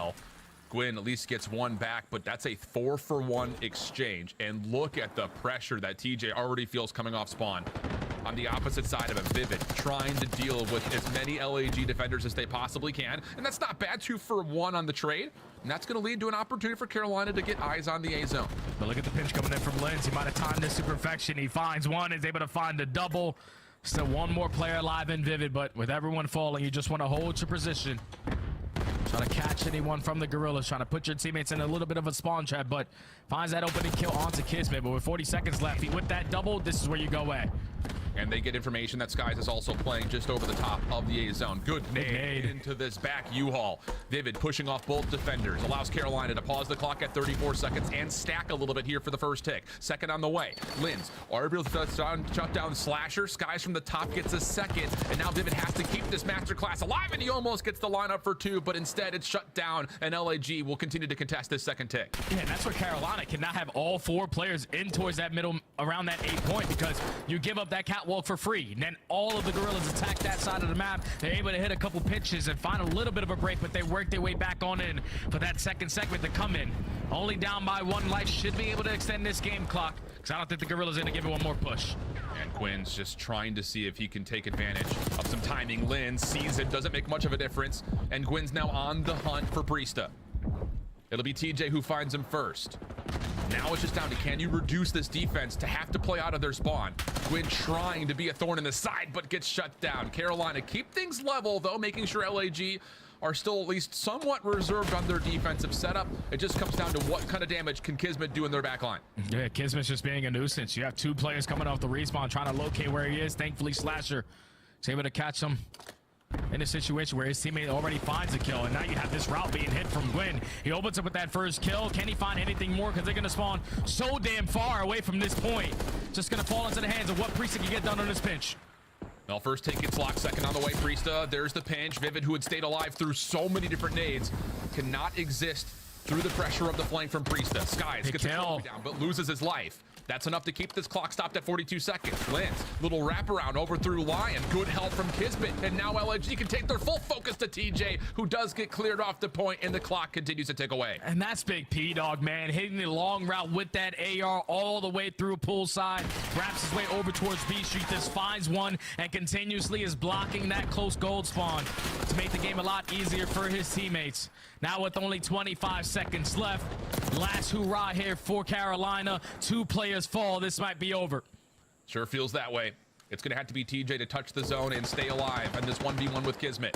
He's also trying to help out Gwyn, though, on this pinch, who needs to get involved, but TJ will drop. 8 seconds remaining. Has to be Gwyn to touch. He's been seen. Skies with the pistol out. Going to try to get right behind, and he does find the kill. Last 2 seconds. Kismet will fall in the zone. A chance to touch, but not for long enough, and LAG will get on the board with a 3-1 control. SMG's definitely the key on control. No, the key is to just get on top of the left side of the arch tower. That's the key. On that vault control, all the ARs, even 3 at some points of that game. We're able to hold down those power positions, keep track of every single player. And then when you need a big play to come in, when it started to get a little bit scary, just Priestahh hitting that route, winning that one-on-one gunfight, catching a player coming off the respawn and just blocking. And also just trying to like get a good flank on them. That's without being spotted, obviously, but that's obviously hard. They stayed with Carolina in the sling. That's what it really came down to. You had the SMGs applying that pressure around the middle of the map, not really giving up these segments easily to Carolina, just always in their face. Great plays from the Guerrillas from start to finish of that map to now at least force this map number 4. And again, it's the SMGs for LAG that just have a much better time on control here at Vault comparatively to some of the limitation that they were kind of meeting in the opening hard point. They finished in a combined 54 and 42. Not bad whatsoever considering how much they were flying all over the map. So with that in mind, now we take our attention to Skyline for map number 4. Both teams got a rep on this, and actually both teams found very similar results. 251-79 for Carolina against Vegas, where LAG found a 250-175 versus Minnesota. And I think the storyline here, Jay, at least in my mind, is whose SMG line is going to step up again, because this map can get furious. Man, we were watching Lins the first time we saw him on Skyline, just 3-piece after 3-piece. So that's going to be fun to watch, especially on the smallest map that we have in Hardpoint. Going up against the likes of TJ and Gwyn, who's going to potentially pull out that second SMG if need be. But this is going to be a mix fest because we know how fast Skyline can be. But the teams who usually tend to dominate this map are the teams that can slow it down as much as they possibly can. The little things, the micromanaging of realizing, okay, I got an SMG pushing out towards low piano. I got to make sure I'm blocking out the backside. Oh, I got an SMG pushing out towards bar side. I have to make sure I'm blocking because these spawns can be so sticky at certain points to where if you give it up for a small second, that pitch is going to be developing. And that's something that I think we saw the adaptations from Carolina get really, I think, heavily noticed when they were playing up against Vegas, because at one point in time, that was a 175-175 game. And yeah. I feel like Carolina were just not controlling the macro sense of the map all that well until it mattered the most. You know, going from that last P3 to P4, that's when you really saw, I think, Slasher in particular, shut down lanes, allow Gwyn to find more success, just doing what he wants to do. So that's kind of a game plan element that I think we really need to keep our eye on here to see if Carolina have been able to resound themselves to be better when it comes to controlling the map. And then on the opposite side for the Guerrillas, when they squared up against Rocker on this map, it didn't start off so hot because they lost basically every single rotation on the first half of that game. But then they made up for it with Lins popping threes, with them hitting rotations. We're able to dominate that second half of the game and start to pull away with it to at least force that map number 5. So they are super confident on this map 4 to at least get it to that game 5. Indeed the case. I know there's probably a little bit of chatter to see this LAG team, again, after the lengthy first match that they had versus Minnesota. Could they find a way to get this thing back to a map 5 and find one of our first reverse sweeps of the year? Feels like based on that control, things are starting to click again. And again, going to a Skyline with the potential of map number 5 being on red card, feels like anything can happen when you get to that map. So yeah, who knows? You definitely take an elevator and find yourself on a 3rd story. Who knows what's going to happen if we get all the way to red card? But I think the 2 plays that I really want to focus on were the game changers in that map number 1, at least on the side of Carolina. If you can get Vivid to go out there and slay, and completely slay with either that AR or that SMG in hand, that's going to make it a lot easier for everybody else on Carolina, because that's the guy that we're expecting to just do the dirty work, to make sure his teammates are in a great position to win the map. You're thinking about Gwyn getting those kills, TJ with that SMG being the aggressor, and Slasher just holding it down with that AR. But with Vivid setting the tone and slaying department, if he can do that again, they're probably going to close it out. And on the opposing side, I'm really looking at Priestahh. This is a guy who I'm so high of on a player of his caliber, which he's able to do every single thing on the map. He can pick up a pistol, he can pick up a riot shield, a sniper, AR, SMG. He's able to get the job done. So on a map like Skyline, where he's potentially going to pull out that 2nd or 3rd SMG at some points, he needs to have a great day as well to try to force this game 5. Again, if you're tuning in late, the synopsis over map number 1 was an AR difference. Slasher went 38-23. On the other side, Priestahh 18-30, Skies 21-33. And you mentioned again, Vivid was also +6 at 30-24. So the ARs for Carolina really did a lot of the heavy lifting in map number 1. Do we expect that to happen again? That's the big question here, as the opening battle does resort into a 2v2. TJ, bottom side Jim, gets help from Slasher, and Carolina can get the early time on P1. And they already flipped the spawns. That is exactly how you want to come out when you're not spawning on the preferred side of that P2 HP. But as soon as I say that, Guerrillas find 3 in a row to at least find an early big. But now you got Gwyn The player on my fantasy team who's so far getting me a lot of points this weekend. Sitting at 3-1, holding down top cap while his teammates are soaking up this P1 time. Not a bias caster, by the way. Nope, none at all. Team Nate out of LAG has them limited in terms of what they can do around the hot tub. And Slasher, again, the timing he's finding is absolutely perfect. And with Gwyn also holding on to a third AR here, it's just the ARs for Carolina are not allowing LAG to move across the map in any form. They just got him trapped, man. Now you win a perfect rotation over towards P2. Gwyn already finds himself on 5 in a row. He's realizing where the pressure is coming in, but it doesn't matter. You drop down and no one is there for you to kill. So it's a clean 4 dead in the feed for Carolina. Now you can take a little bit more map away from them, push your way over towards Bar, make it 6, gives the comp to his teammates. Gwyn can do no wrong. And LAG are in hell right now, trying to stretch across that middle end of the map. TJ, aggressive motion, only able to find one. Lynn still stays alive, 30 seconds to fight for. Spawns are still good for Carolina. Do they get a read on where this hit is coming from? TJ picking up the piano side. Gwyn still staying very active over the top middle of patio. Trade so far decent. LAG find a way to crack themselves into the hard point for now, but can they finish up? No, the answer is very clearly Carolina favored, and they're going to get to 75 off 2 hard points thus far. And you already see on your mini-map the positioning of Slasher, the vet of this team, thinking about the next big play. And if we can secure those spawns for that P3 to P4 chain, that could be even easier, but he is going to fall. Now the pressure from the rest of his teammates through the middle of the map, with Gwyn finding the double with that SMG in hand, and early break is in.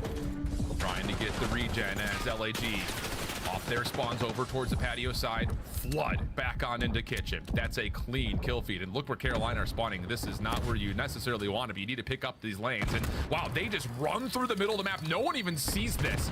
TJ's going to try to play from back staircase. Priest holding him back for now.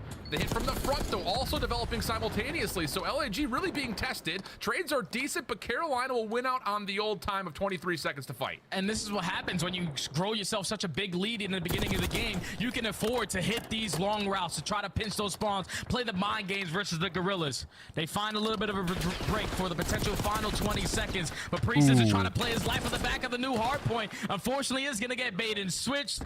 But at least his teammates are still going to get those co-spawns. Now you just got to locate where the hell does Slasher go.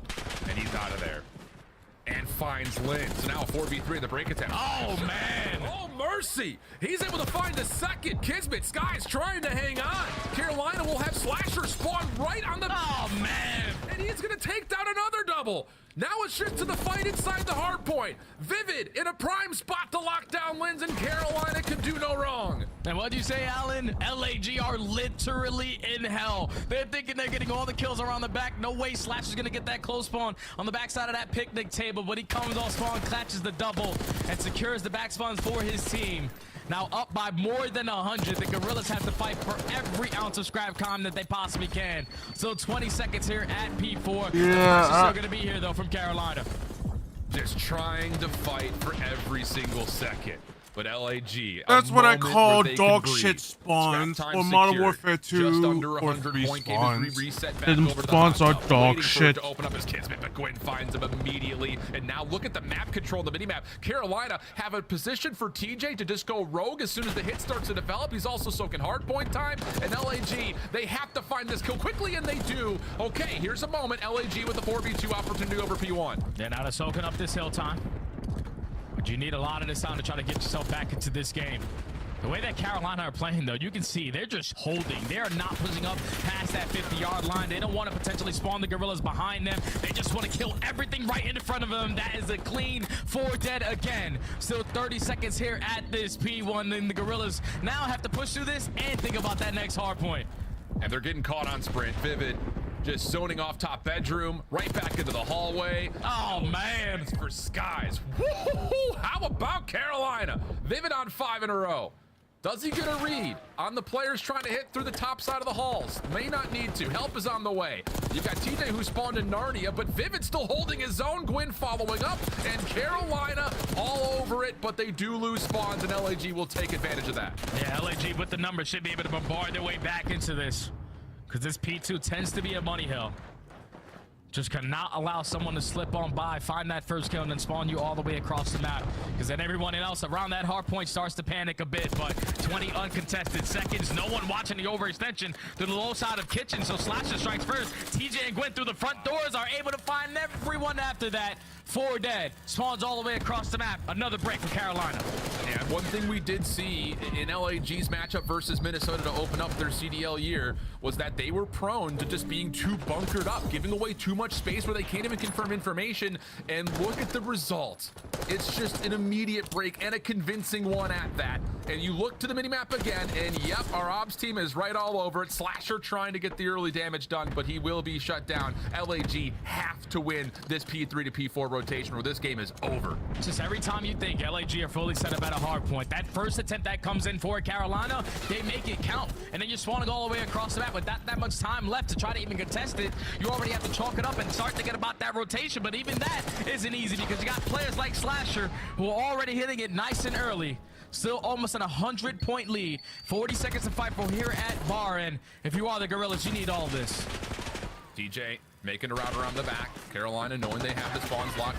DJ off the pinch will only find one, but now it's just down to the 1v1 from the front. Priestess stays safe. A little bit of support from the trophy system keeping him alive, and that's enough for LAG to win out the majority of this P3 time. But look at the setup for Carolina. 3 members waiting for the new hard point to open, and TJ will open with the first blood on top of that. You got one Sparrow who spawns out, so he's going to be blessed with a free pinch. Can Slasher try to find the third onto Kismet? No, the movement too good from Kismet to keep himself alive in that play. But slowly but surely, already applying a lot of pressure over towards Stone Snaps. Can Kismet find another? He is going to be on 5 in a row, but once he falls, the back spawns are supposed to be secure, but he gets blessed. Now it's your turn to take this time. Okay, moment here for LAG, but again, they have to win this hard point out, right? TJ catches one inside the wardrobe, shots to Kismet.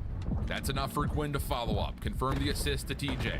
Waiting for the regen, and then the hit will be all 4 members from the front. Little 2-2 split. Sky sitting behind the tub. Nothing he can do from there. Carolina just floods forward, and they're finding every single kill. Lynch trying to block in the back, but he gets shut down, and Carolina in a position of control to possibly put this game out of reach. And it's just the patience, man. Everyone clutching up in their 101 gunfight, setting up crossfires.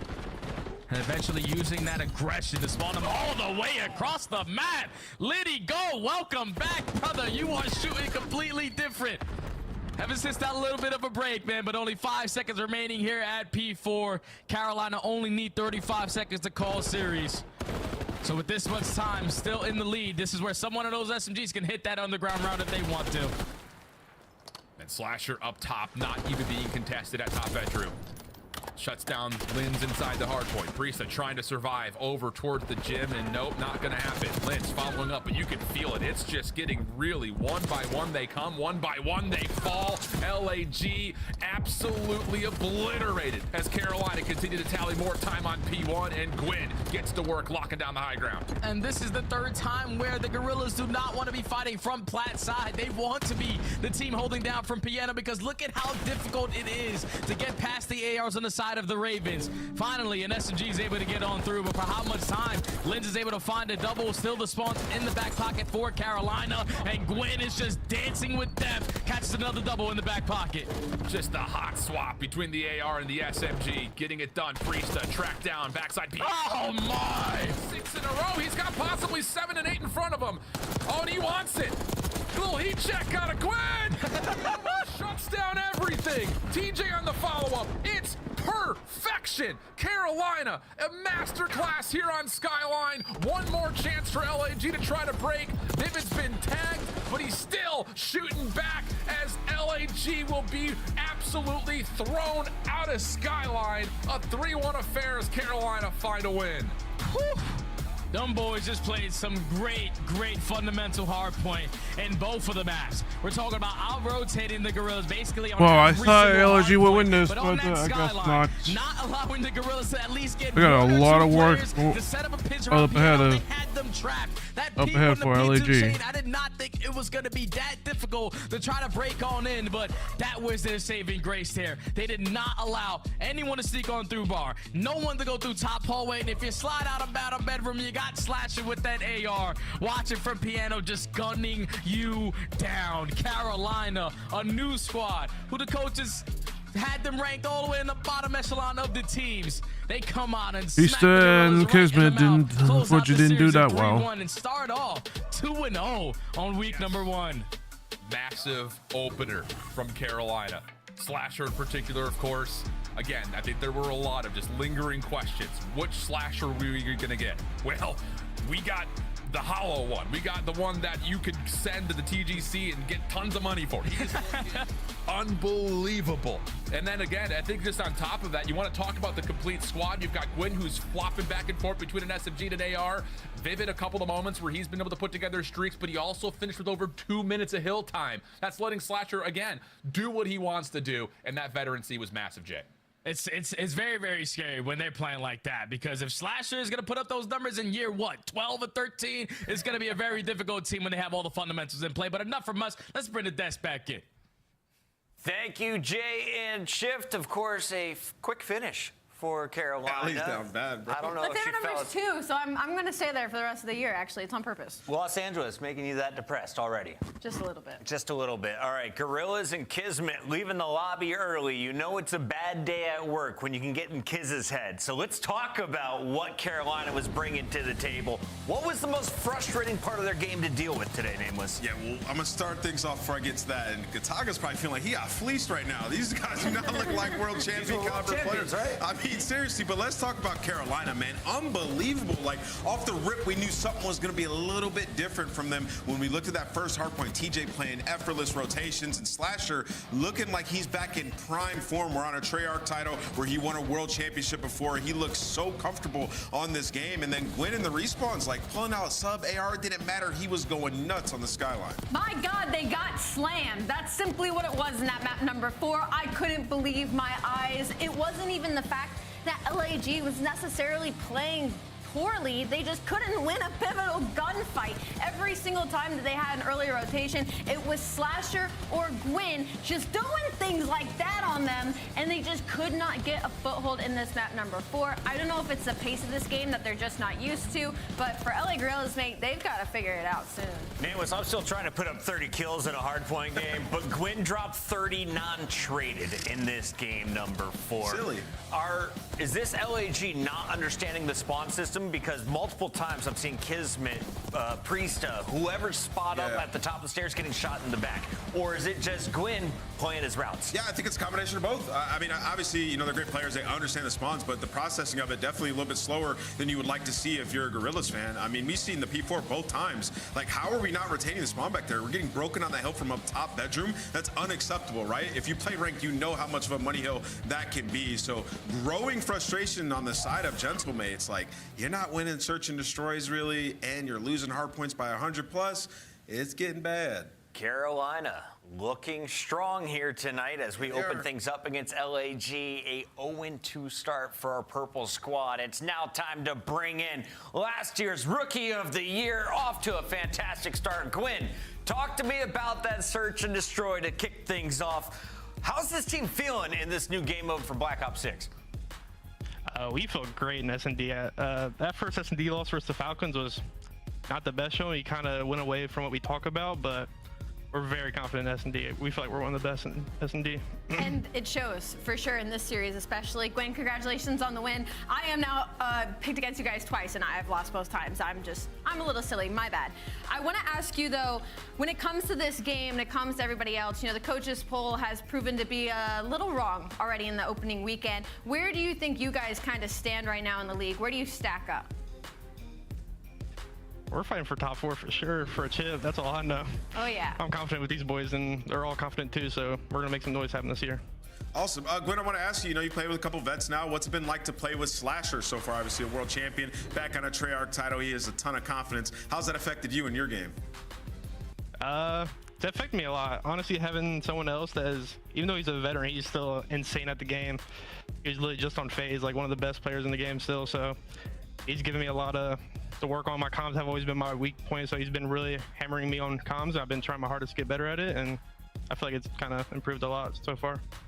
Gwyn, I got 2 questions for you. First one, last year you couched yourself. After having a tough matchup, you made yourself sleep on the couch. You didn't deserve a bed that night. What would need to happen in Black Ops 6 for you to couch yourself again? another loss this stage for sure. Gotta lock back in if we have that, but that's not gonna happen. So More realistic we're staying on the bed, hopefully. Yeah, more realistic question for you, though. You are playing against a very strong veteran squad, world champions on the LAG lineup. How did you guys get the best of them in the hard points? Did it feel like they don't have a full understanding of the rotations, or are you guys just on that game mode? I feel like we were on it, especially that last map. They couldn't kill me, so I don't know if there was much they could do. So I felt like we were just very confident, and it showed. You guys are looking great. Congrats on the win tonight. Thank you. That is Gwyn. That's Carolina. Nameless has picked him twice. 2 times he has been correct. They now join Minnesota as a surprise at the top of the leaderboard. LAG a surprise at the bottom of the leaderboard, but they're off to a fantastic start when it comes to the watch parties. Let's take a look at some of the big reactions from Gataga, Broken, and crew. These are the homies right here, man. Legends in the Call of Duty scene. And hey, don't worry. One will go through the hoop soon, fellas. Don't worry.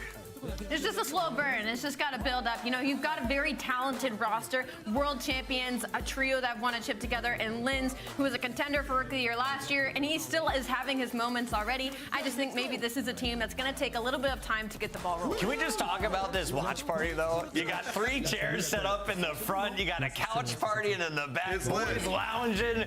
That is a vibe over there. I would love to be an LAG fan over in France. I would love to be an LAG fan. I mean, if they were winning. LAG mate still looking for their first win. They'll be back in action next week. For now, though, we got to take a look at what's coming up in the future. We got Miami versus Vancouver. Carolina getting the job done in match number 1. Who do you have next, though? You going with the Spaniards playing for Miami or the Frenchmen playing for Vancouver? I guess he's from Belgium. Buza? Yep.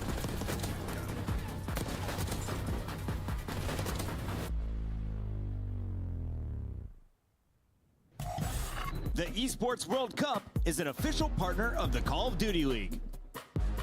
Upgrade your game with the SCUF, the official controller of the Call of Duty League.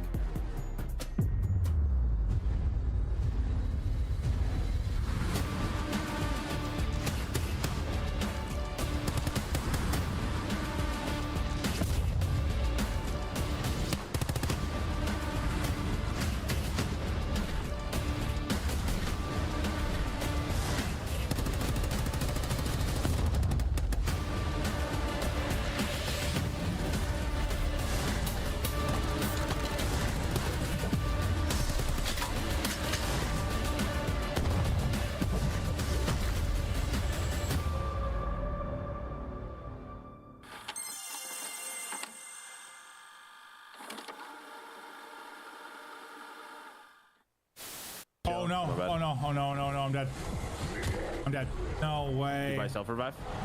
Nope. Honestly, it works out. I'm starving.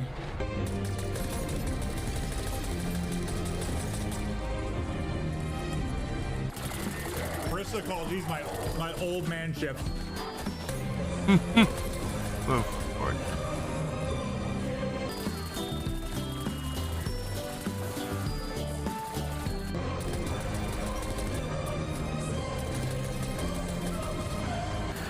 And Joe, I eat a bunch of tacos. This is so dumb. Did you win? How do I have the same amount of eliminations as you? Yeah, that's some horseshit there. There's no way that's true. No way. They're doing the CDL song. No way. Are we about to get started? Yeah. Are we about to get started?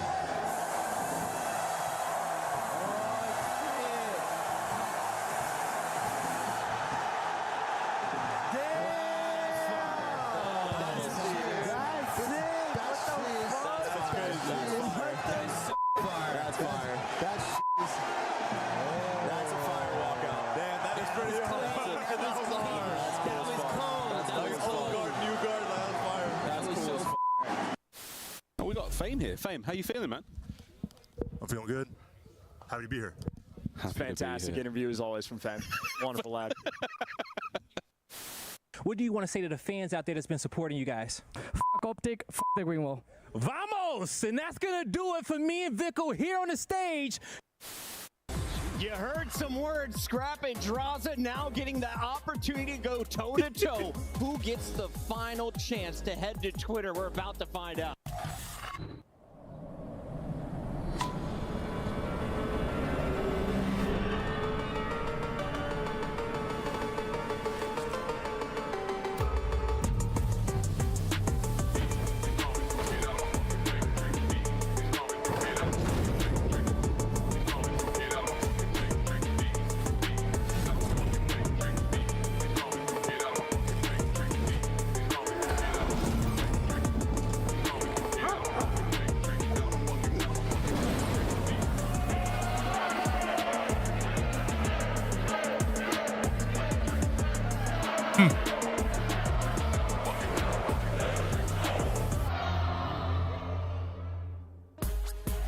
Vancouver may have the best intro, but they didn't have the best finish to their first matchup. Going to a Game 5 against Toronto last night, they finally fall in that round 11. Let's take a look at 0-4 Abuza, Nasty, and Hixie. I think the big surprise for us was just how good Hixie was at slaying in this new title, Alley Cat. Absolutely, he was slamming. He opened with a 5 on that Bolt hardpoint versus Toronto Ultra. So for me now, the expectation's a little bit higher that they're able to keep pacing the same. Because I was worried with Hixie and Nasty being a more objective-minded, slower players that they wouldn't be able to hang. But they proved us wrong yesterday. They weren't able to get the win. Now they're going up against the Miami Heretics that also like to set the pace. On the other side, as you mentioned, it is Miami, and they are coming off some confidence. A 3-0 over Vegas to start things off. Rancor undefeated since entering the league. Real, fantastic day one. How do you rank the Heretics right now? Yeah, I think it's tough. I have them in the top 8. I like this roster. I love Real. I think he's one of the better players in the world. And Meadows back on the SMG just seemed right yesterday. So I think this team definitely has some work to do in the hardpoint game mode. A little bit too close for comfort. Real to make a big play. But aside from that, they look good. Allie, is there anyone who can take Vico's place on the mic? We just saw that fantastic clip during COD TV. I don't know. Maybe when Rencor gets a little bit more comfortable, because he was kind of confident in that interview yesterday. So give him some time to warm up. Hear me out, Miami. Bring Vico to Madrid. Just see what happens. All right, let's take a look at our maps and modes for this first best of 5 between these two teams. Rewind, Vault, Protocol, and Red Carpet.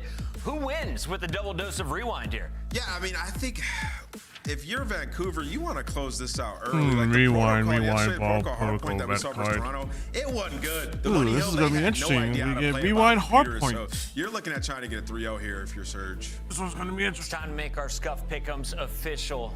The Oracle has been on his game after starting this one is with the community. Nameless like this one. fire. I definitely have Take it away, Nameless. Where are we going? Heretics I'm winning gonna this. go with the Vancouver Surge. I think they get it done. They look pretty good. I like Hixie. I got Surge. All right, Allie, you want to see what the fans did, or you want to go next?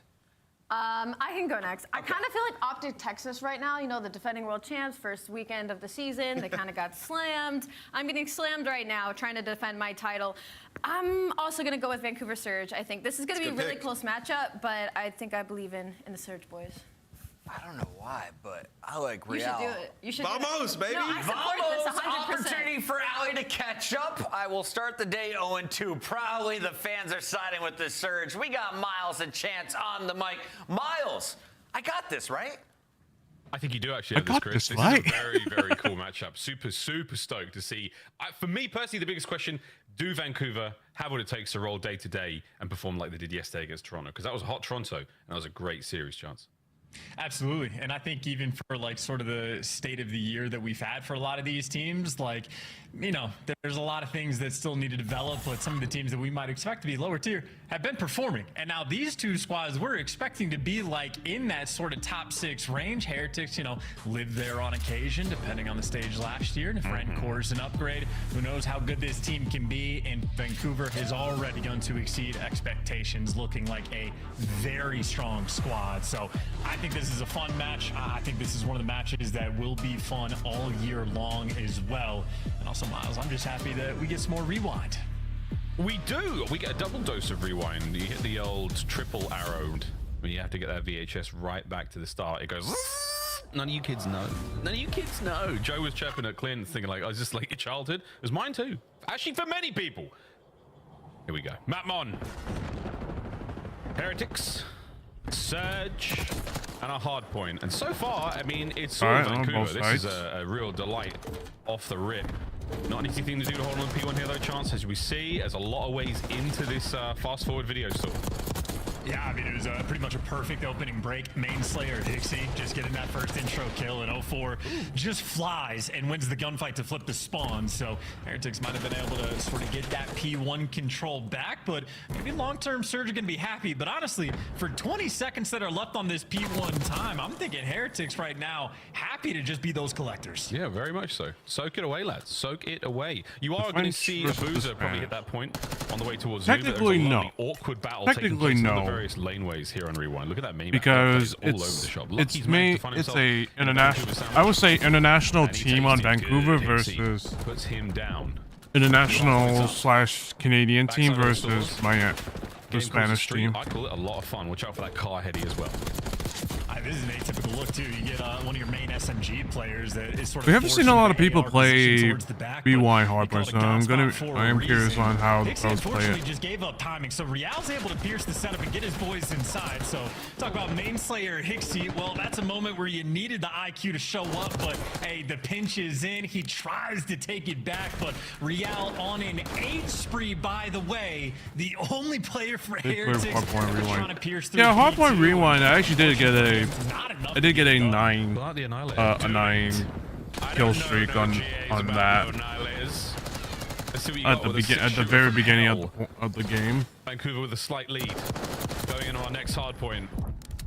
Out by the dumpsters. Actually, about to post some for the to get a chance to be shown on the CDL ring. Nice CDL TV. So beautiful stuff. Hardpoint's ready to go, and his boys are in.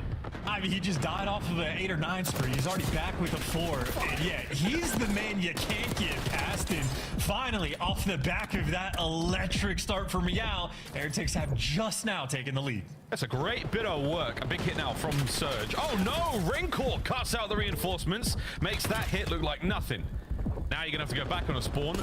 Surge, once again, a bit of a journey, and this is all time and trophy systems there for the Heretics. Dude, could not care less about Lucky getting hill time. Real is again going on a spree. He's got 16. Thank you very much. The cutoff kill, the man that cannot lose a one-on-one gunfight. Takes the double shot to take him down, and look who's there for the cleanups. That is a full map white spread coverage.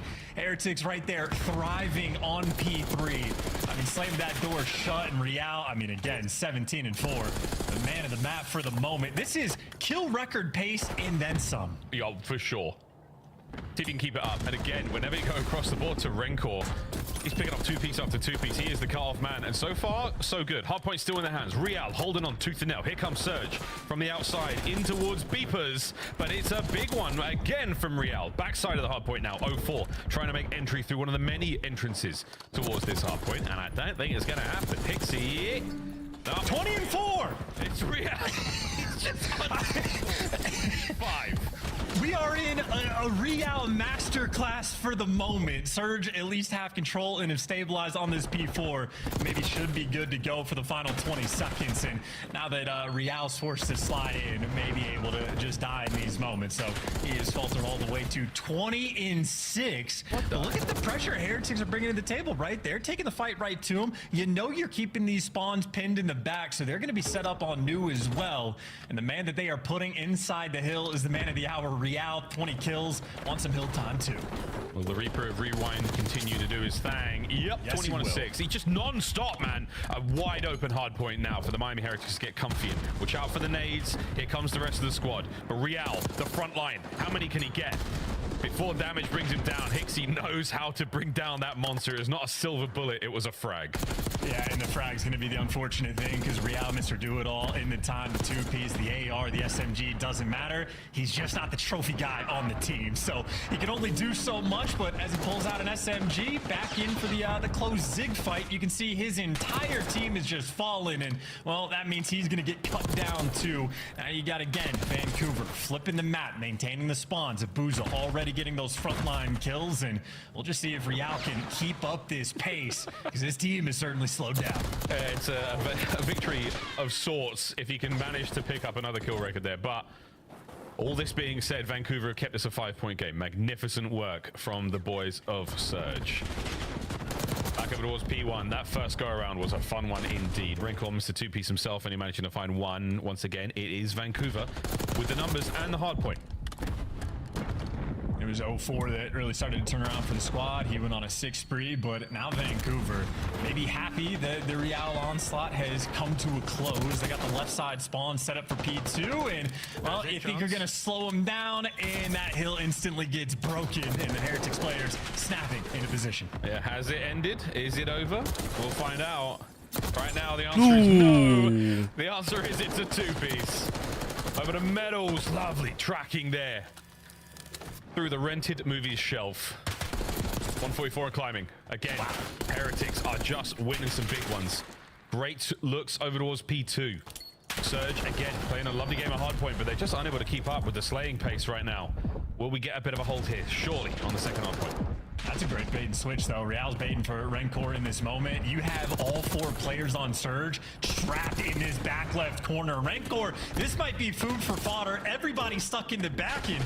I just don't know if he's going to be prepared for 2. It's both the AR players that are just simply stuck, and Nasty, the last man alive, trying to hold things down. But this is still right now Heretics just soaring with the pressure, but unable to get those back spawns from Nasty. Surge, hold on.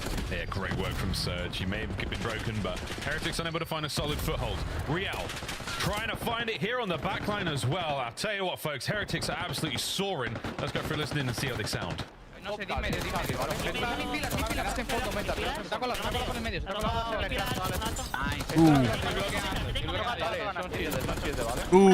Vale, voy a pulsar en medio. Son 2 scrap, vale, chavales, tengo el petal. Me voy a pillar. Está pulsando izquierda, está pulsando izquierda. Uno ahí derecha, lo cuatro, vale, y uno medio. Medio de frente. Dos dentro, vale. Dos en medio, 2 P1. Doble está en la esquina derecha, Luki. Yo tengo mid, doble está mid muerto. Falta uno mid pilar. Vale, por muerto. Ya mi pila, mi punto está un tiro, Wiki, por fuera. No, mi pila, uno con bala. Está al lado izquierdo. El punto. Vale, está muerto. Dos en punto. No pulsa la derecha. Oh my god. Abrir media, abrir media. Uno mitos te va para el P1 ya, Chema. Voy a hacerlo de fuera del mapa. Vale, voy a hacerlo de fuera del mapa. Cuadrado Nasty. En su lado. Otro más arriba, el burger. Uno, el burger creo. Vale, veo. Backup, está muerto. Queda otro más de burger, la hago echar, ¿vale? Es el uno que dentro burger muerto. Vale, Charles, dos por la carretera del medio, ¿vale? Tengo a full yo. Muerto, tocado.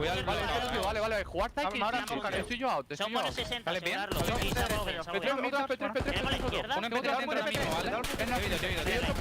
dos medios. Un tiro a bufa. Creo que van a hacerlo de fuera del mapa.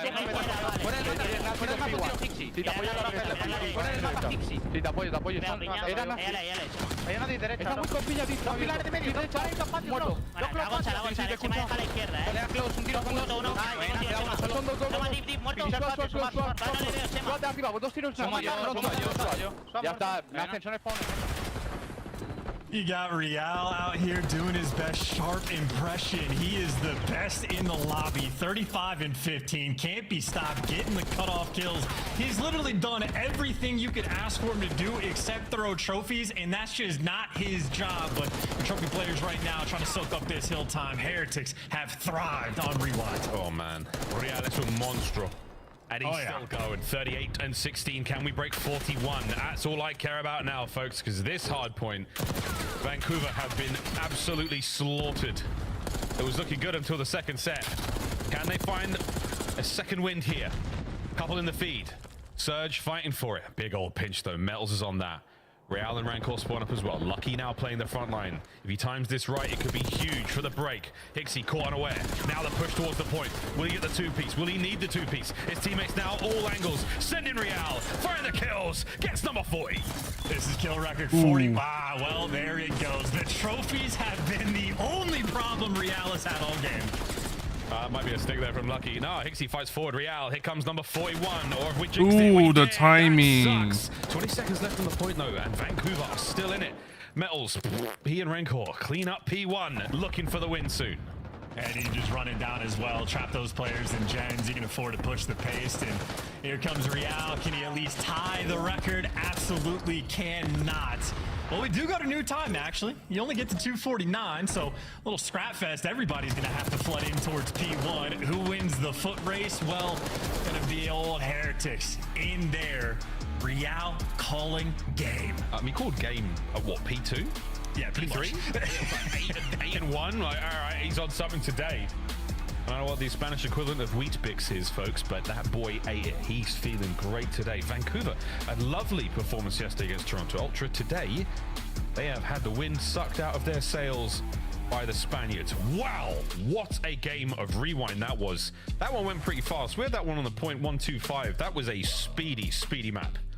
I just saw those player cams from Vancouver Surge. They had that 1,000-yard stare going on.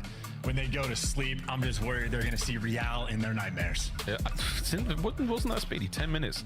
Incredible stuff. Well, here we go, folks. 40-21 the final score, 29 untraded, and just shy of 4K damage. Hixie, though, to be fair, actually put up more damage than Real. He put up more damage than Real. You going to fight me on that, folks? The numbers are there. You can't do any more than that. You can't do any more than that. But either way, a very impressive look from Heretics. Great pace. I think the brakes were solid as well. I mean, again, Vancouver playing fundamentally really good. Nothing was too wrong. You're just getting slapped about. And that was a tough one to handle there. Heretics coming out strong. And you're right on the fundies, right? The fact that you had an 8 spree going on for Real, where he actually was in back P2, causing all sorts of problems. So it's not like he's purely playing for the kills. He's making the right plays on the map as well. Vancouver were still able to stave off the pressure. So the game plan was there. They simply could just not handle the heat. And especially the P3 is where things really started to turn around. I mean, just Heretics. So icy in the moment, keeping like the spawns on lock, nice and controlled, having those moments for Lucky when he's surrounding Jen, slowing the pace down when you need to. So a very dynamic look, I'd say, from this Heretics squad. But yeah, no, make no mistake. Ultimately, just a pure Real montage in effect. Yeah, but you're doing everything seemingly right. You can't seem to count for that. Good work out of Real. That was a magnificent map. We'll stay on Rewind for the search and destroy.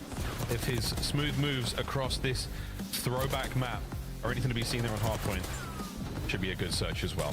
Vancouver Surge, no shy strangers to a solid search and destroy game, so we'll see how they get the bounce back here. They're going to sorely need it. Controller's been a little bit iffy for quite a lot of teams in the league so far. Heretics, fantastic opener. High energy gameplay, high energy player cams.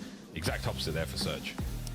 Yeah, that is just a depressing look, but bounce back, go new. S&D is a very different game mode for the reason, but that near double helixes. You had Vancouver Surge fighting back on a P4, keeping things close, but ended up just getting blown out towards the end. But it's very comforting when you have a player on your team dropping double kill after double kill, makes everyone else live that much easier. And curious as whether or not Real can keep up the pace, because honestly, he's been the best player, I'd say, on Heretics and S&D as well. Like, the man's been a menace, not just the 1.9 in the respawn, but he's also been a first blood machine. So definitely going to have to keep an eye on him, make sure 40 he's, by 21. for Vancouver players. That's a shit ton. Figure out where he's going to be coming from, get that intel, and just try to quell the pressure he is going to bring on the map. He's the Real deal. That's what we've been calling him since he joined the league last year. And that is a map that proves it. Here we go, folks, into Rewind SD. Let's see how obviously. Heretics is hardpoint though. That's S&D on this map is. If we can get a Vancouver win here in the S&D, we get to go to protocol chance, which was very fun yesterday. And of course, red card S&D for game 5 seems to be a bit of a recurring theme here in the first weekend of play in the Black Ops 6 season. It's just what we're seeing. Who knows if that's going to be something that keeps coming back? But either way, good fun. Game 5s, plenty of those round 11s we've seen on red card as well. I mean, whoop, damn, it's been spazzed and stuff. But either way, mate, Vancouver, how are we feeling, Chance, after that first one? Is this a team that has a sort of strength of character to bounce back, to find that sort of mental game? 100%, especially so in Search and Destroy as a game mode, right? Abuza and 04, both two of the most clutch players we have in the league, even as rookies. They were able to bring that ice. Hixie, while he's been the main slayer for the squad in Respawn, still heavy on the objective in S&D. No stranger to getting tons of bomb plants off. So any game plan that you want to execute in this game mode, Vancouver are going to be able to deliver. That being said, it's not as if Heretics are slouches in the game mode, but definitely the type of map I expect to be a battle. Here we go. Map 2. Heretics be on attack first. We'll see them make their way over. Again, the nades are pretty accurate now. We've had enough practice. We've got the timings down. Both sides of the map get a fair share of fragmentation love.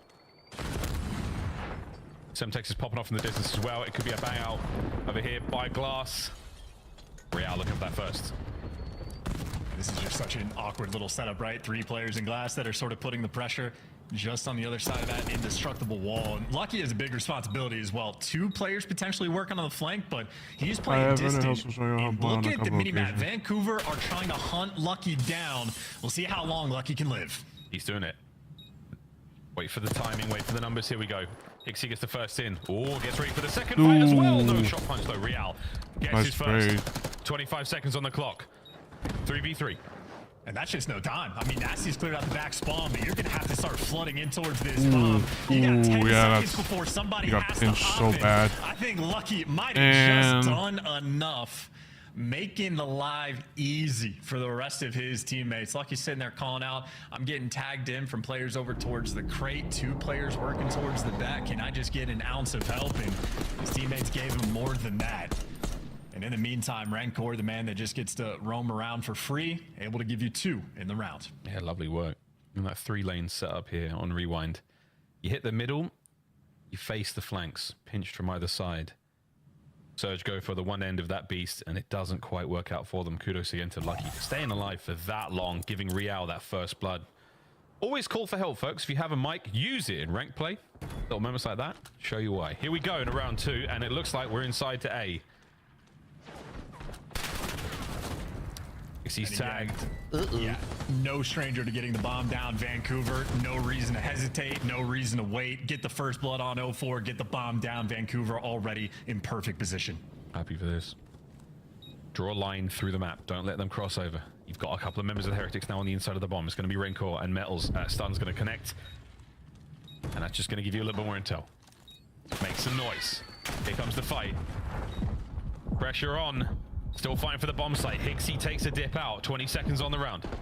804 has just been able to call out every single player, and obviously no time on the clock either. This is just a bomb plant, execute after the fact, and give 04 the ace if you can. All right, Court. He was there for the fight. There we go. Surge, bounce back. Great post-plant positions there. Lucky in the first round, 04 in the second. Respective heroes for their team when it comes to burning the clock for the other side after the bomb goes down. And again, just an absolutely perfectly executed game plan on the side of Vancouver. 04 and Hixie get straight into the mix. Worst case scenario, 04 loses the fight. The trade's going to be there, and Hixie still probably instantly goes for the plant. I think it was a Booza that was just posted in absolute depths, sort of watching like that street cross, and that's why Hixie after the post plant was like, all right, we know one guy's over here. I'll go ahead and get the intel, and 04 is just allowed to roam around and be the Slayer for absolute free. The Heretics maybe want to try to take a page out of their book, or they're going to slow things down and play for picks. Real might be in the spot. How good is your trigger discipline? Not good enough, because Hixie is too smart. Checks the corner, gets the first blood. Great job there on the approach. That angle from the other side of the RV. Able to catch him out. Same thing on the other side of the map now. Lucky, is he going to get pushed back? Oh yeah, big time. The tags are in. Abuza's now there to try to finish the job. Oh, good shots from Lucky. The hedge doesn't save him whatsoever. Ooh, that's unfortunate for Metals. Down. Hixie finds his second. ARs in the clutch moments. Oh! Clearing corners. Not killing teammates. Also good news. But a 2v3 without the bomb down, 35 seconds on the clock on a map like this, you're going to have to get some freebie gunfights. And Abuza is anything but free. Yeah, this time round, Abuza doesn't get tagged up. Full HP, massive win. Rancor 1v3. There's 20 seconds on the round. And that is going to be that. Great job. As Vancouver have held this round defensively, take the lead. Yeah, Abuza as a pixel just shooting lasers. Not easy gunfights at all, and that is just overwhelming pressure in that round coming out of Vancouver Surge. Abuza gets the final kill, but I think it was Hixie again making that big impact. SMGs letting the presence be known, and especially so on the defensive end. If you just shut down the middle of the map, you're going to have a phenomenal time.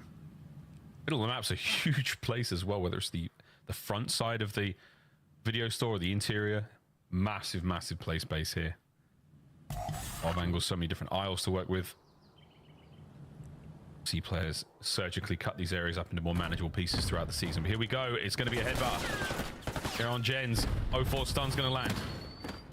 Intel passed out. It's a messy one. He's managed to flush them back. Surge on the outside by the B-bomb site, waiting for those players to be pushed out. And then now there's no nades for the retake for Heretics over on the site. And those players in Korea are just tagged up, weak, and slaughtered. Absolute kill box they were just put in. 0-4 handles Zig, and Lucky wants nothing to do with it. Vancouver Surge. I just looked away and then, oh wait, they're all dead. And again, middle of the map, if you can shut it down, you're going to have a great time. In 0-4, it gets all those nades and stuns baited out from these players and just gets the perfect call outs from his teammates. And again, he is not a player with fear in his heart. Vancouver Surge answering the question, can you bounce back after map 1? Well, so far, so good. Unbelievably well. Abuza finding his kill on the player down deep lane as well. So in that moment, wild communication effort there from the Heretics. Not a safe place to retreat to. They had no coverage there. And Vancouver Surge, easy pickings, fish in a barrel, etc., etc. And Overdoor's A once again on the fast hit now. Heretics trying to get in there on the bomb site. ASAP, or is it a fake? Don't get that plus.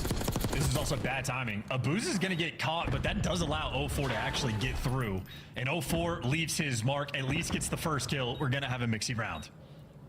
Before the middle of the street, his legs are going to be sticking out. Nasty sniffs out Rencor. Not That's fantastic. not a good This angle not over a the good top gives you a place. ton of intel. Real through the side room. 0-4. What a win onto Lucky. That's sensational, and that should be the round. Pixie, a freebie for him, and the defuse. It is 4-1. Unfortunately, just And that's just a just good had the play better and get reaction around on to the be able other to get side. through. 0-4 finds the timing to get past the iron of either Lucky or Rancor. Can't remember who it was, but Abuza, it looks like he's just a free kill pushing out a burger, but that's because Abuza's like, oh, you let my boy through. That's a mistake. You're going to lose out on this one. And 0-4 absolutely delivers again. His S&D clearly has not lost a single step from last year. No. On paper, they look good, and in game, they're looking good as well. Two Brits, a Belgian and an American, walk into a bar. Ouch. Yeah, that'll do it. Round 6. And honestly, the way this map is played out, I think Heretics have absolutely nothing to offer Vancouver. Although we have seen players mess up with the old RC strats, and 0-4 is just going to full send it, but yeah, off the back of it, not a lot of space taken, and Caster Curse indeed. It is just the long-range gunfights losing their ones. Heretics have found their answer. But yeah, this is exactly what they wanted us. Not take the Mixie fighters up close. Let's await the mistake. Mixie should be able to get this down as well. I mean, there's no hope. You see the setup here from the Heretics. It's all going to be on 0-4 to protect him alone, and it's never going to happen. That's a stun. Hixie gets away with his life, though, so now, lads, good luck. Heretics are going to be able to put a man on the bomb for the defuse. But wait, 0-4's gone the big baby. The big rat wins the first fight. If Hixie can get one, this becomes very interesting indeed. And I mean, we're just running circles around each other, and no one's hopped the bomb either. 0-4 knows he has to go in and check it because Hixie hasn't, but they're about to clear the bomb. And Hixie gets hunted. In theory, this could be a 1v4, but Lucky has the intel. But 0-4 does have the time. And the nade finds his kill.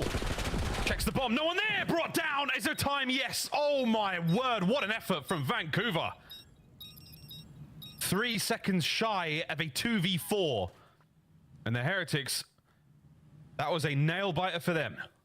Yeah, that got sketchy. If Hixie picks up 1 kill, and granted, Hixie is also dealing with 3 players that were hunting him down, so not like it was an easy spot in the slightest, but if he's able to get 1, I think him and 0-4 probably clutched that round, because 0-4's instincts continue to prove to be unreal. I was certainly on the list of people that just assumed he was hacking, but now he's playing the CDL. No, he is straight up just that good. Just that guy, yep. Wow, what a fantastic attempt. Heretics do not give up the advantage in a very, very hard fought battle. Attacking round now for the Heretics, see if they can get some momentum going here. 4-2, not an easy stat line. A little bit of damage there, excuse me, from Metals. Oh. Bad news. Good trades. Ooh. I was going to say it would have been good trades again, but he was not ready for player number 3.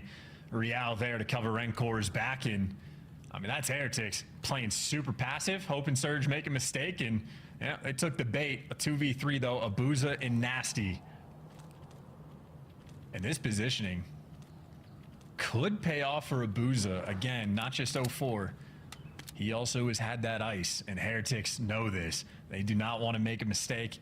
They're waiting for pressure to roll through, but Surge have given them nothing else. If that door bangs open, he knows the turn. He's got eyes on blue hole. Saw that. Uh-oh. He took quite a lot there and can't get away. All down to Nasty. Lucky stun check, doesn't land. Can he catch the kill? Ooh. No, beautiful work. A little bit of momentum now for the Heretics, 2 rounds in a row. Those are big wins. And Vancouver starting to give them maybe a little bit too much, or maybe not giving them enough respect. Round previous, just, you know, AR players taking those cross-map gunfights, just trusting their ability to win the ones. End up throwing that away. You just don't win the 50-50. And there in that round, Vancouver getting a little too active. And Abuza, unfortunate, just sort of baited out ever so slightly, but really just great work on clearing the space. I mean, they were so patient. Got to make sure you check Elephant and the native Rancor set up there for the kill. So Heretics letting Vancouver sort of play into themselves just a little bit too much. And an interesting round as 0-4 takes the bomb. That does mean Hixie is doing something else. He's driving the toy. Got a bomb of his own.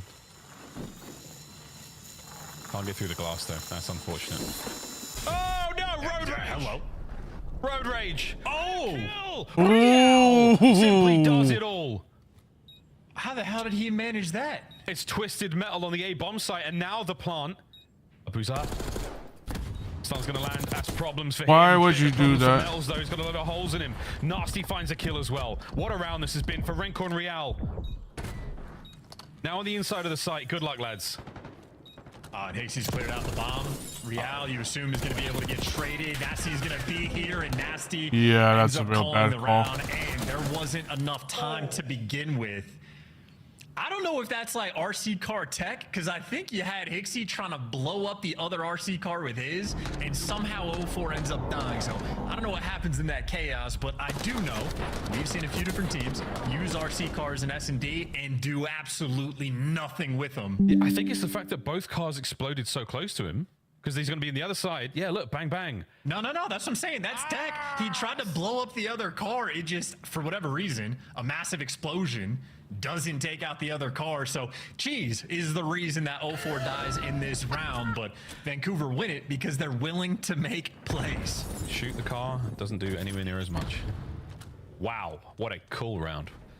At point, Vancouver Surge to tie things up, and 0-4 is feeling himself now. Forward he's pushed. Watch out for those VHS boxes. If that hit you in the head, it would really hurt, folks. Big plastic, heavy thing. You just don't know. Ask your parents. Real might have some action on the minimap. Ooh. Rancor does get the first blood. What was I was going to Rancor? say, Nasty was just sort of exposed if he ever opened out the door and shouted, but you get the first blood, and now they're just going to fall in the line again. Another round where you just get the picks on Surge, and they just fall like dominoes. Well, that's it. Nasty, last man, 1v4. I mean, look. In previous rounds, Lucky had the good graces to throw himself off the map, but Nasty's like, sure, man, I'll give it a go. And that'll pretty much do it. That'll do it. Only hope. Hold up. Nope, guess is a little wrong. Nice work out the Heretics. I think there's always a moment with me where I'm like, oh, anything can happen, especially in the CDO. And the Heretics, you know, they're not making bad decisions, but teams just find these little lucky moments to catch a clutch on them. So it's never impossible. It's never impossible. Never chalked. It's, yeah, just truly never chalked. That calling card, very cool. Word to major. Point. Word to major. Still map point here for Surge. But the Heretics have pulled 3 rounds out where many had written them off. This round, this game is far from over. Yeah, Heretics, though, it does feel like they're going to need to get this first blood. Because Hixie bomb in hand, again, this is a squad willing to make plays, and if they get the first bloods, it's still Ben Mixie. but this is just middle of the map dominance. The position that Metal's in is pretty on point, and now 0-4 is just going to be caught in between so many players, but Nasty there for the help. It was all for a bait. It was all for a bait. Nice work on the opening trades. They're complete though. Ixie, heard that. Heard that. Ooh. Oh, nearly heard them all. Beautiful work. 2v1 for Vancouver. Can Rencor clutch up and force the round 11? This could turn into a slow one as well. Vancouver have not yet collected this bomb, and Rencor getting active. Love to see it, and may end up having pretty good timing as well to work this flank. What bomb side are Vancouver going to work? B seems to be the call. It might be. They're going to keep going by. Oh my good God. Rencor. Toesies. Oh, He's wow. dead. That's game. He's There's dead, no way. yeah. There we go. You got a pinch. Numbers pay off. An early round advantage. You fought through with blood, sweat, and tears from Surge gives you enough cushion for the Heretics comeback. Fantastic work there. As the series gets tied up 1-1, we will see that protocol hardpoint as the battle between our two teams continues. And all things considered there on that map, I'd say that's a very strong showing out of 0-4, especially. Him and Hixie working together, getting the bombs down, but even when Hixie is the one calling in the cars, 0-4, no complaints at all. Takes the bomb, gets it down straight away, always getting active on the map. Perfect little route through the 18 towards the end. His decision-making in S&D. I mean, that is a massive reason they're able to win this game. It's pretty even on the first blood front, but Vancouver, again, maybe just tossed away a round or two when they had that 4-1 lead. Otherwise, it felt like they were in complete control. Superb work. And once again, Real, we are continuing the sort of individual statistical dominance. Lovely work out of him. No changes there in the S&D. Damn, man. Not a bad series so far, Chance. We've definitely got some legs here. We will definitely go to that map 4, of course. But in the meantime, we're going to go to the desk and we're going to draw some conclusions, aren't we, team? Hi, friends. What's up, fellas? Pretty fun series. I'm in a new spot. This is weird. Miami. What's up? Miami almost started 2-0 here. Were you guys nervous? I mean, I thought it'd be close, honestly. I did think this would go the distance this series, but yeah, Miami looked real good. Real on that map, number 1. Absolutely insane. You get to the search and destroy, and that's the surge we expected. All right, now, Allie, yesterday we saw a 5-2 crumble. It doesn't happen to Vancouver today, but it was dangerously close. What was happening throughout that search, the good and the bad for the surge? The good and the bad for the Surge was just taking space. You know, Surge is one of those teams that's going to be better at search and destroy anyway. And I think that the fact that they have a player like 0-4 on their team, that the second he realizes a lane is open, he is going to abuse it, really helps them in this category. All right, we also have you drawing some conclusions. Allie's on the telestrator. Take it away. All right, so we're going to go all the way back to the hard point. At this point, we are in the second set of rotations. The game has been neck and neck. Currently, Miami got a little bit of time off of P1, having about a 30-second lead. Now, the reason this is important is we're heading over to P2. So we move towards the clip, and you can see right here, if we zoom into the map, that Vancouver Surge is going to have the spawns currently. They have this early rotation.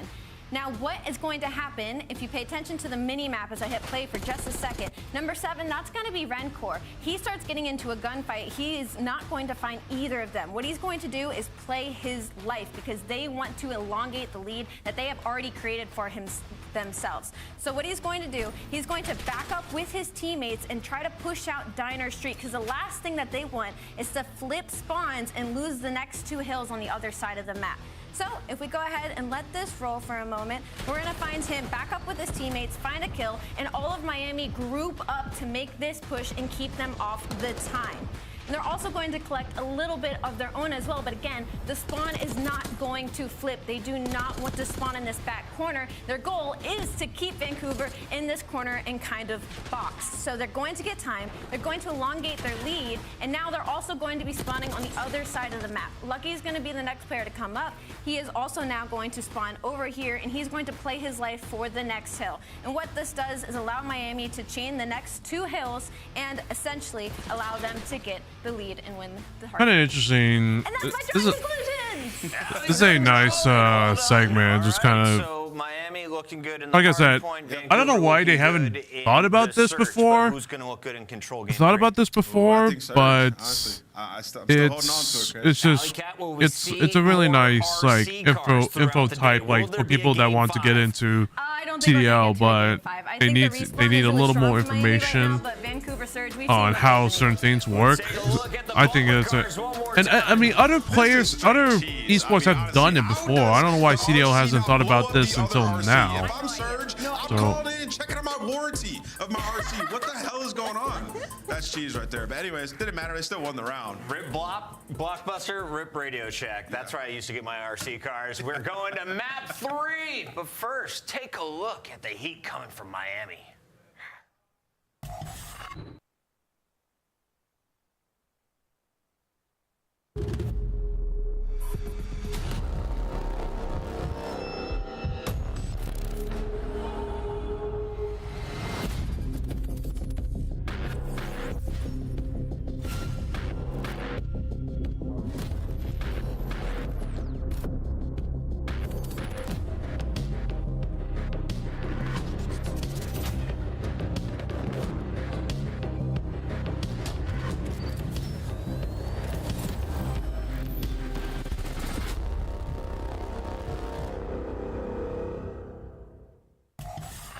Another fiery intro video from our teams here in the CDL. Great drawing conclusions there from Ali. I learned a lot about how spawns work there on Rewind as well. Will I play my life? Pfft, absolutely not. I'm going to send it to the hill time and time again. No hills on our next game mode, though, folks. We're playing Control, and you guessed it, we're going to Vault. That's right, folks. Another potential nail-biter here. Chance, what do you think?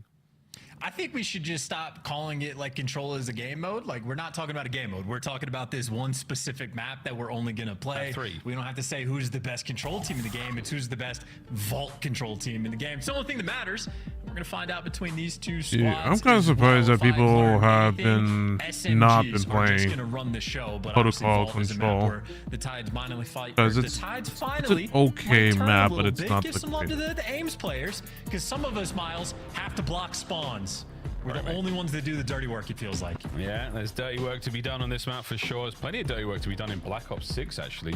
Quadrant spawns is a term I've heard thrown around a few times now by some of the big brains here in the scene. Let's find out what happens on Vault Control, folks. Again, I'm expecting another nail biter. I'm expecting another sort of round 5 bang out, but you never know, folks, what you're going to get here in the COD League. You're definitely going to get a Protocol hardpoint. That's what I'm real excited about. Those have been spicy, ladies and gentlemen. Here we go. Get your milk ready. This one should be hot. No trophies on the opening break. Nades are extra powerful off the rip, and well, Ooh, that just nice. messes with the timings that, by the looks of it, Heretics take full advantage of. They wait out the nades to the middle of the map, and then they just pounce. Hixie, the only man that's gotten behind enemy lines, so Heretics is going to be a single cap, and they're going to slay before they all jump the point.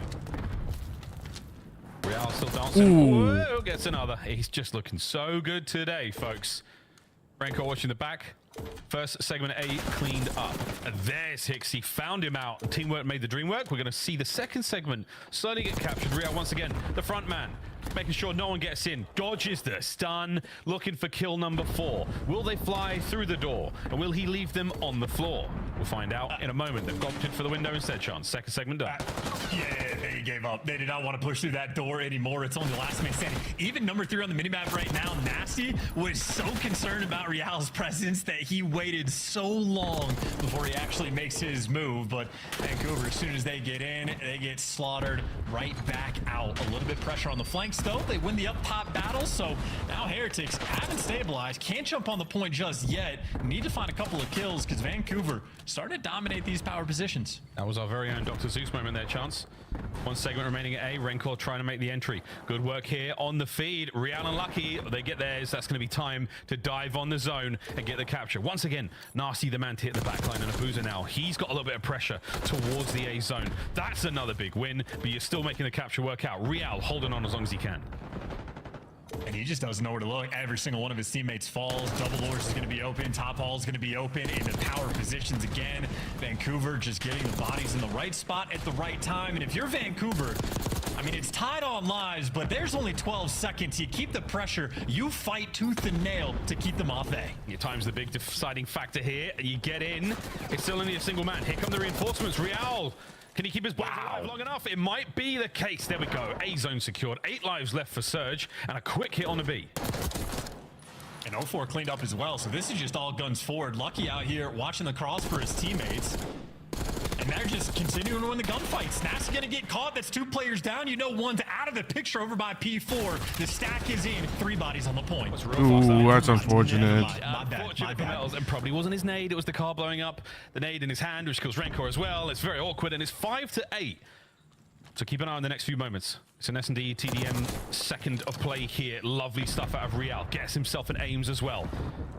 Keeps the boys guessing on the other side. Now the final hit towards B, but look at that 3-man stack over by Gold. Vancouver, it's a firing squad. Yeah, I mean, you just sit on the hill, contested, stop the clock, and hunt the final few players down. You got extra lives to make it happen, but you got to make sure you get the trades. Reality has 1 player looking over them, and both of the players lose the gunfight. We got a 4v3. That is not what you want from That is unfortunate. 4v3 from Heretics. That is so unfortunate. Nasty slams the door in Lucky's face. Metal's now going down low. Long range coverage from Rencor. 15 seconds to rock. This is so delicate. Look at the moves. Charlie Hixie finally gonna fall. 10 seconds left, and it looks like the dam has broken. 3 players nearby, and you would much rather get the ticks than the kill. And that final player on Vancouver doing the heads up thing and making sure he dies. But that is still a clutch round on the attack there for Heretics. It got spicy. And then Vancouver maybe get a little too extra aggressive. Kind of the same thing happened on the A zone as well. You actually had Vancouver really sweet spot. Time was on their side. Could have surrounded the point, and really just the patience out of Heretics proved to be too much. And it was the patience in these moments as well where Vancouver, I mean, you got options. You can force them to get on the zone, but a little too quick for their own good. Opening Gambit once again going the way of Vancouver. A little bit of back and forth, but the back and forth no more. 1 man on A. And Hixie immediately trying to cause problems. Nasty keeps the flank safe, so now you got reinforcements able to flow through the front. No hallway control though. That's going to be a bit delicate. The nade's going to be a little bit too late as well. So the player that got in the hall able to make it out and make his impact. And Abuza knows might get hunted down, so he's trying to get out of dodge. Those Heretics players were swarming, but now he's trying to keep things mixy for his teammates, let him get back into position, let that play develop. It's a bit of a broken record, but Real is 11-5 coming into our second round of control. Let's see if he can keep up the incredible production he's made all series long. 50 seconds left here on our round. Vancouver not able to get themselves back in towards A after the first hits. It's been 1 and done so far. A little bit of love towards B. And that's going to be a boozer now through that B street. A lot of battles now up top. Hixie, doesn't win that one still. More members of Surge here than there are Heretics, but it doesn't seem to matter. Oh, Metal's unlucky, final 3. Yeah, you love when the AR player pulls out the much better gun in the Jackal and makes that instant impact, and Lucky picks up the 2Ps, dips down low. Makes it look so easy. Lucky being an absolute pain in the arse. Over by P2, who's managed to find 1 in the feed, and he nearly got the second as well. Why not? Real pushed the front line forward. Heretics, another superb round. The offense was good, the defense even better. And in 15 seconds, this is over. I mean, this has been a clinical round as well. 0 ticks rolling through. If there was any question about who's getting defense for the potential round 5, we know that answer. Heretics are going to have that absolutely locked up. And that's, of course, only if we get there. Effectively a slamming in that round. Round number 1 might have come down to the absolute wire, but Heretics now looking like they're built just a little bit different. Well, yeah, very different. It's been a great look. I was wondering how's this kill cam gonna go? That one felt if you ever really get weird. a stick, you always get a kill cam. Same thing with Collat. It just gives it to you. I love that, man. Shout out Treyarch. Heretics 1 round away from going up in this series. Happy to be rolling into that hard point, which they dominated first time round. This feels like a must-win for Surge in the long story of this series. For the Heretics, the pace has already been set. Vancouver, we have to see the comeback. 3-man hit. No, it's a terrible, terrible attempt. About as predictable as a drum line in an Imagine Dragons song. My God, they just walked right into it. That just feels like a GG go next kind of moment. I mean, A's gone, mate. Toasted. Absolutely toasted. We'll see you later. The B zone now looking very attractive indeed for the Miami Heretics. Surge have been sliced asunder.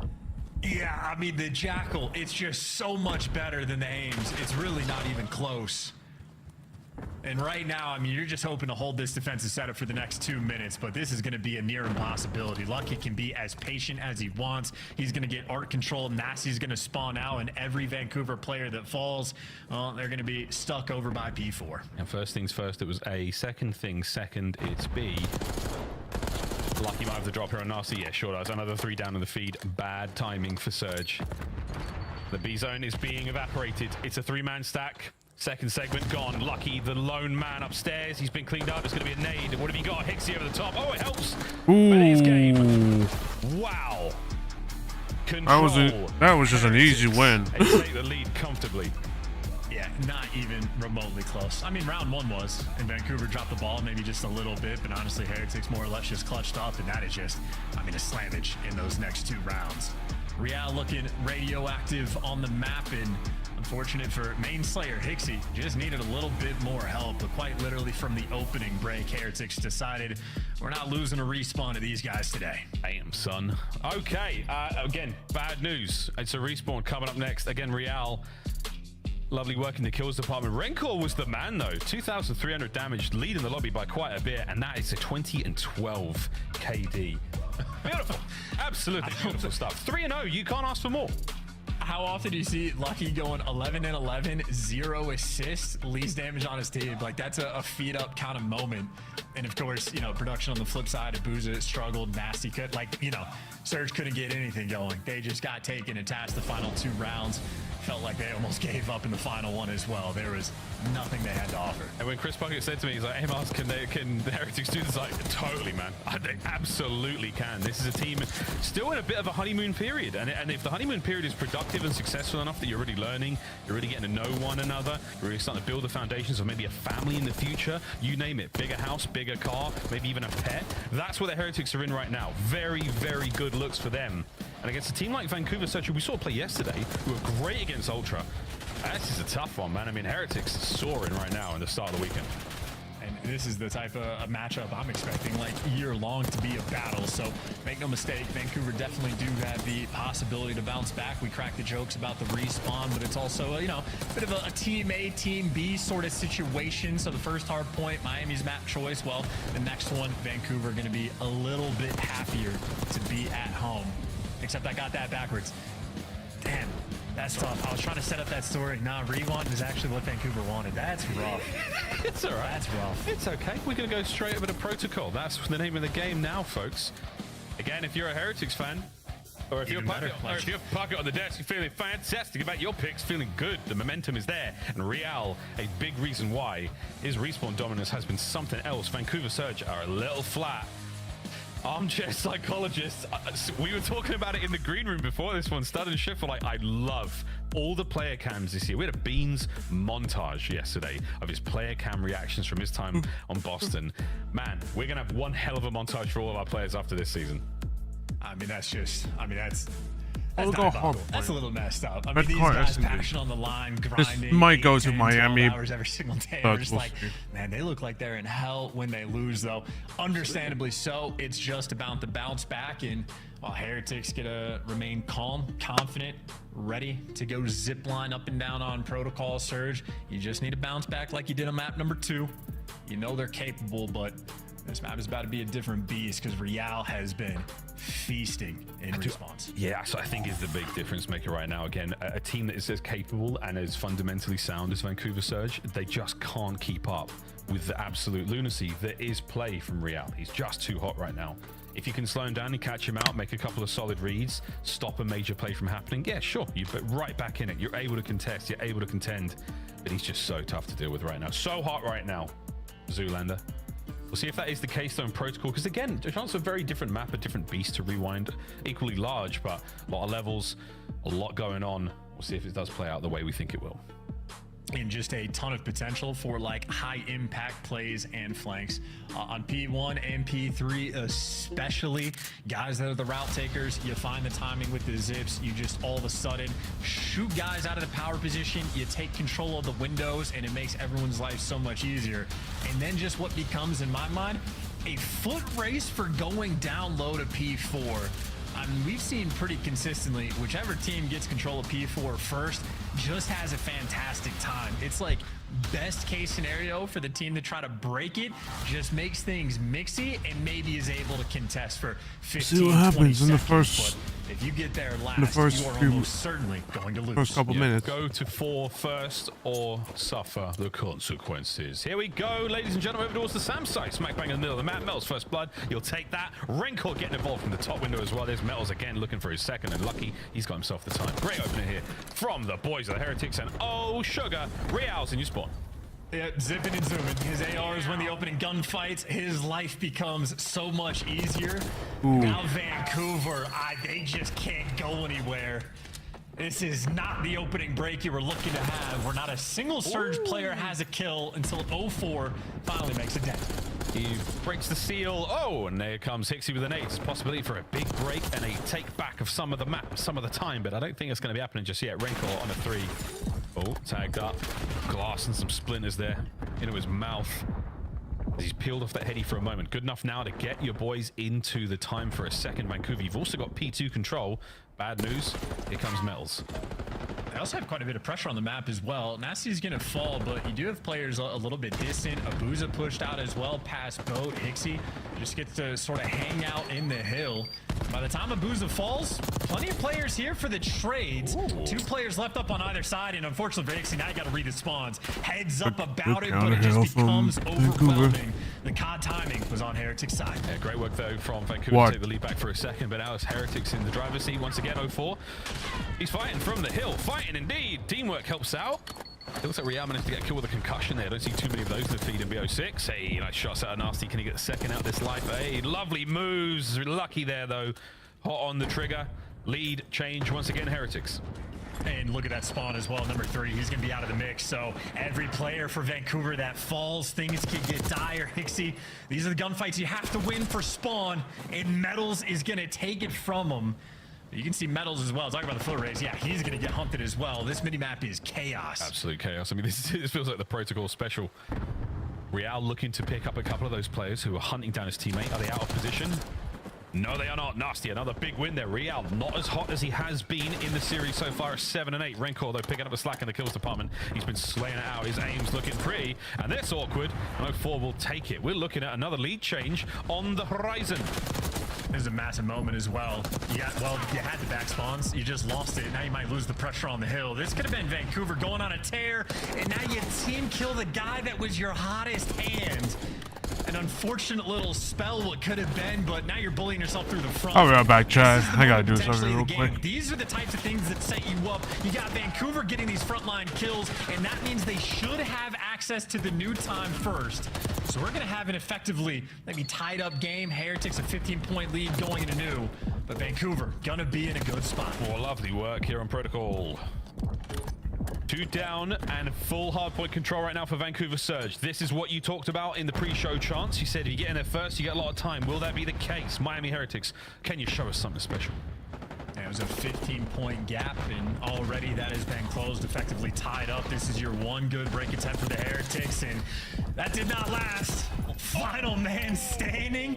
A bullet to the brain. Abuza for 2, and now Surge get to run the lead up. Oh, the fadeaway slide as well. He is the only man for his team down there now, so he's got to hurry up. 04 pounces like a vintage Batman. Is it Kilmer? Is it Clooney? Well, that's the break with 20 seconds to go. Nice stuff. Lord, Heretics, you get in there, boys. Nasty doing what you can, but that's going to be a solid amount of time to keep this game competitive.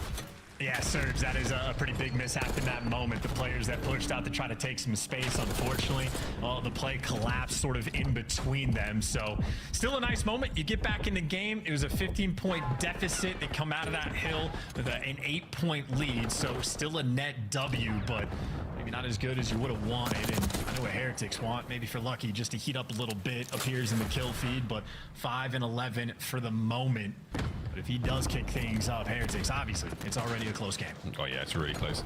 A good sign of things to come, though, here on the map. You need it. Whoa, 3 down to the feed. Can Metals find a 3-piece to even the odds here? And he's schmoving, but it's not going to help whatsoever. Top side of the map, full control right now for Vancouver Surge. Real on towards the hard point. Abuza spree keeps rocking. Hixie joining him in a moment as well.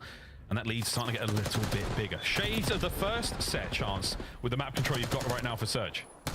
Yeah, and the Surge sophomores are starting to sing, right? You had 04 going on a spree earlier. This time it's a Booza that just went on a 6 before he falls. So guns heating up just a little bit. And Brandon Heretics, I was going to say, happy to get the scrap time. They're not going to get gifted it. Vancouver applying the pressure. They know that they had the rotation over towards New One or Lock and Key. So why not get the 10 seconds to scrap and let Nasty be that first collector? Still, though, these important gunfights for the actual time. Hey, Nasty wins it. Nasty wins it. Stunned or not. 4 spree. The players above him taken care of as well. Teammates help Penn out. 04 at 16 and 8. He's come to life. He's come to play. And he's slaying his heart out. That is a huge moment. And this is Surge taking the lead. What better time to go to a listening? Breaks one shot, mate. See nothing mid, nothing mid. Breaks in P1, no, breaks in P1, there's two. Two P1 right now, mid. One HP on mid. Yeah, P2 now. Last one, Granny. One shot, right corner. P2 ledge, and one on time. He's box. Yeah, I don't know where he did. Time at one ledge. Time dead. Nice. Time in, right corner, dead. One, step. Top ammo, metal. Easy. We're gonna flip. Top ammo, yeah. Go. I'm stuck in the corner. Go around the back, boys. Go around the back. I'm turning back there, bro. Keep scanning, one shot, one up, P2. Only one time. I'm on HP, bro. Top. Nice. One's gonna go in the back. Yeah, we're gonna go here. One shot in the back. Play together back. Yeah. He's under zip. Flanking the back. Yeah. Dead. I'm going on the back. I'm going top. Only one shot. Spiral, Rinko. Shit on. You're not chasing. Leave him. Get time. Jump time. He's shine down. Bad dice. On the back, boys. On 20 feet. I got nade, bro. 20 feet. It was one shot, one back door. It is time. Yeah, it is time. It is time then we play spawners. Slide together. Yeah. I'm close behind you. Same tools, I'm sliding. I found Granny, bro. Pull up behind you. Two. One from door. Nice. One still in on. He's back door. Go. Be ready to go to van. I'm ready. Go now. Off the TV on me. Dead. Nice. Pick on me. I someone pinch into it. Get out spiral. When he's boat. He's boat. Last gun. Avoid spiral. I have a true for you on time, guys. One shot spiral. Yeah, got it on top of it. He's really weak at top. He's on his own, I'm pretty sure. I need big top. Why dead? I'm one shot, you can do it. I need to spiral. One big top. Yeah, you need that. Oh, fuck. I'm gonna have you dip in 2 seconds. Have you dip out. Robotic or not, the comms when they needed them most on point. 04 makes a massive play, winning a gunfight over towards that elevator shaft, and that opens up big door, and Surge jumped on it instantly to break this hill. Granted, a close-ish game, but the one moment Heretics really could have gotten back into it. 04 makes sure nothing can happen. So a 30-point lead for Vancouver as we go to our third set of rotations. Both sets so far we've seen have ended exactly the same way, with a 20-odd second break on the final hardpoint going towards New. This time, though, it does look like we might have full control for the Miami Heretics. Can they get any more bodies upstairs? Time to get into the point. Over to Hixie.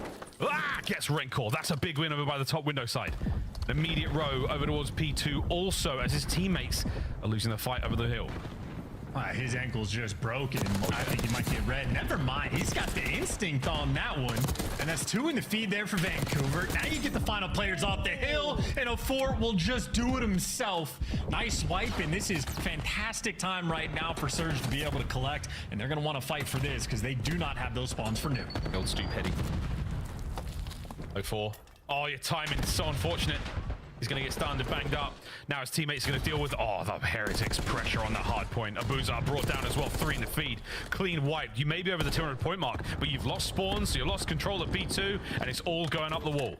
And Heretics just cannot be put down. I mean, Vancouver have had the lead for such a long time, but Heretics have been fighting, closing that gap, and this is the moment for 04 trying to break it. Rencor shreds him. Hixie, though, takes the timing, but doesn't finish the gunfight, and Abuza just has to walk into hell, trying to buy some time for his teammates to get back in the mix, but Heretics are not letting them breathe. The House of Cards of Vancouver has now fallen to pieces, and it's looking real bad. Can they get a break here? A boost over the top. Coverage from Real. Not enough to get any more into the point. Here we go. I'm back, Chaz. Surge Sorry gets about the guns that. up at the ready. A boozer wins another. Back over towards Lucky. Sneaks wow, in. it No, is he so doesn't. close. It's 3 down. Nearly 4 in the feed as Vancouver maintain control for a moment. And these spawns are so far away. Real, he wants the scrap time. 15 seconds left on it. One gunfight to win in a stun that just defies geometry. Guns, though, bullets go straight. Handles that. 0-4 for the trade. So Surge get the spawns, and they get the rotation anew. Ballistic still bless him, and now we go over to another hard point. Lucky will be the first man in. Oh, and he's been dealt with. 0-4 with another massive moment. Metals through spiral. Climb the stairs. Ascend it. Nasty in the tight corner. Nobody in the hard point just yet. He's going to check it. He does, but no, Nasty's there for the kill. Here comes Real. Can he make his way through the back door? No, he can't either. Surge, survive. Surge, hold. Surge, force the game 5 in a moment. Gotta be it. I mean, one final hit. The flank coming through from Metals gets red. You flood through the front door into the blender. Lucky traded. Rancor last man standing and can't get it done, and you're flooded in through double doors. That is an absurd game. And I tell you, I mean, we know why Vancouver Surge was able to win it. We'll be able to take a look on the scoreboard, but Heretics, just not a full team effort. That was outstanding work from Surge. Full streaks Hope there as well from y'all. Didn't have a chance to call them in. The game was too quick. It's just too fast. Not an opportunity to really get it going.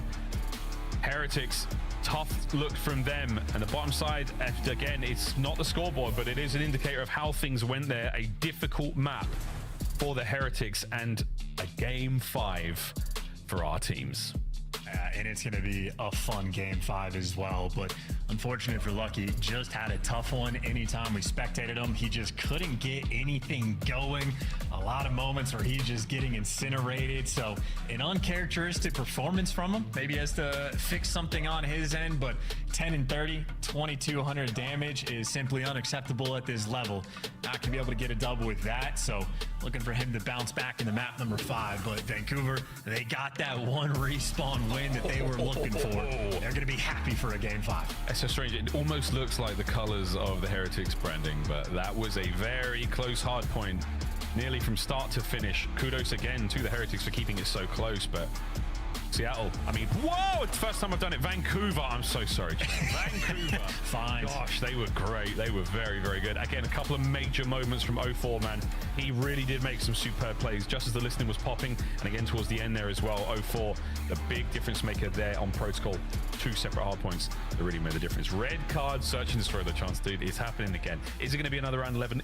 I mean, there is a non-zero chance that happens. It's absolutely on the cards. We'll find out how that all goes, folks. A very, very exciting series here in match number 2 of the day. What a superb Sunday this is. After the break, game 5, Vancouver Surge, Miami Heretics.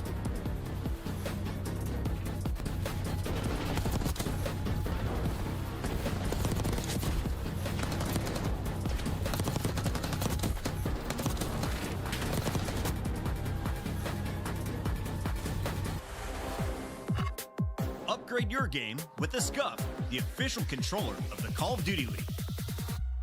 The Esports World Cup is an official partner of the Call of Duty League.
Red car S&D. It's gonna be interesting because you got two, like, you got 4 really good SMG players. I wonder how they're gonna counter each other on the SMG side. But it'll be interesting. Hey guys, welcome back. This is our prelude to Game 5. This is round 11. Yesterday, Vancouver Surge faced against Toronto Ultra, and that was the way round 11 went. That is some serious frustration. A devastating starts for them. Can they right the wrongs of yesterday? Bit of a Groundhog Day chance. They're right back here at the red card Game 5. I mean, our bad. That's I don't know which way we jinx them in that situation. I don't know. If that's like you know, those who fail to learn from history, doomed to repeat it kind of vibe. We'll find out. Yeah, we'll find out indeed. Well, serious moment of contemplation there for Hixie. No, actually his camera's broken. I thought he was just locked in. He's not. His camera's frozen. That's fine. The rest of the boys, though, have fist bumped out. That means we're ready to go. Red card. Game 5 between a red-hot Heretics and a Vancouver Surge with all the world to prove. Here we go, boys and girls. This is going to be a good one. We've seen how the B-bomb site likes to play out. The A-bomb site obviously gets a little bit more love, but B is so much harder to retake. It's close quarters engagements there. This should be an absolute treat. Early calls chance, or is it too much to ask? I mean, we've seen Surge on it. Again, a team that's incredibly willing to make plays in S&D. Abuza willing to square up and chow with players that go in the window. And, well, you might have Abuza versus Metals here in just a moment. I think the only thing that Vancouver really faltered on is occasionally getting just baited into death.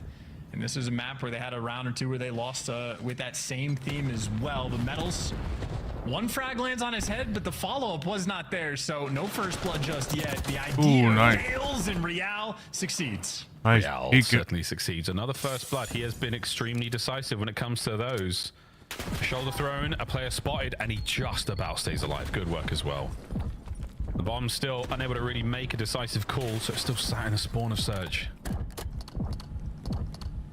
And Metals 1 HP again. They just can't root him out. I mean, no trophies in the early rounds, especially not in round number 1, but Flak Jacket lets him walk off the single frag. And you still have Rencor like spotting out for information. And he's got that line of sight. That's everybody he got the intel on, and Real snaps into position. Abuza forced off the bomb to make a play. But there's no win in this round. No, not at all. Narcy and Abuza are in trouble. That's a plant. Why not? Or not. Rencor stops it. Rencor finds 2. Real 2 as well. Great start for the Heretics. And this map is, I mean, destructive when it comes to the first bloods, I feel like, because there are so many things that you have to like have covered on the map to get progress, that if you're a man down, there's just going to be a ton of space that is wide open.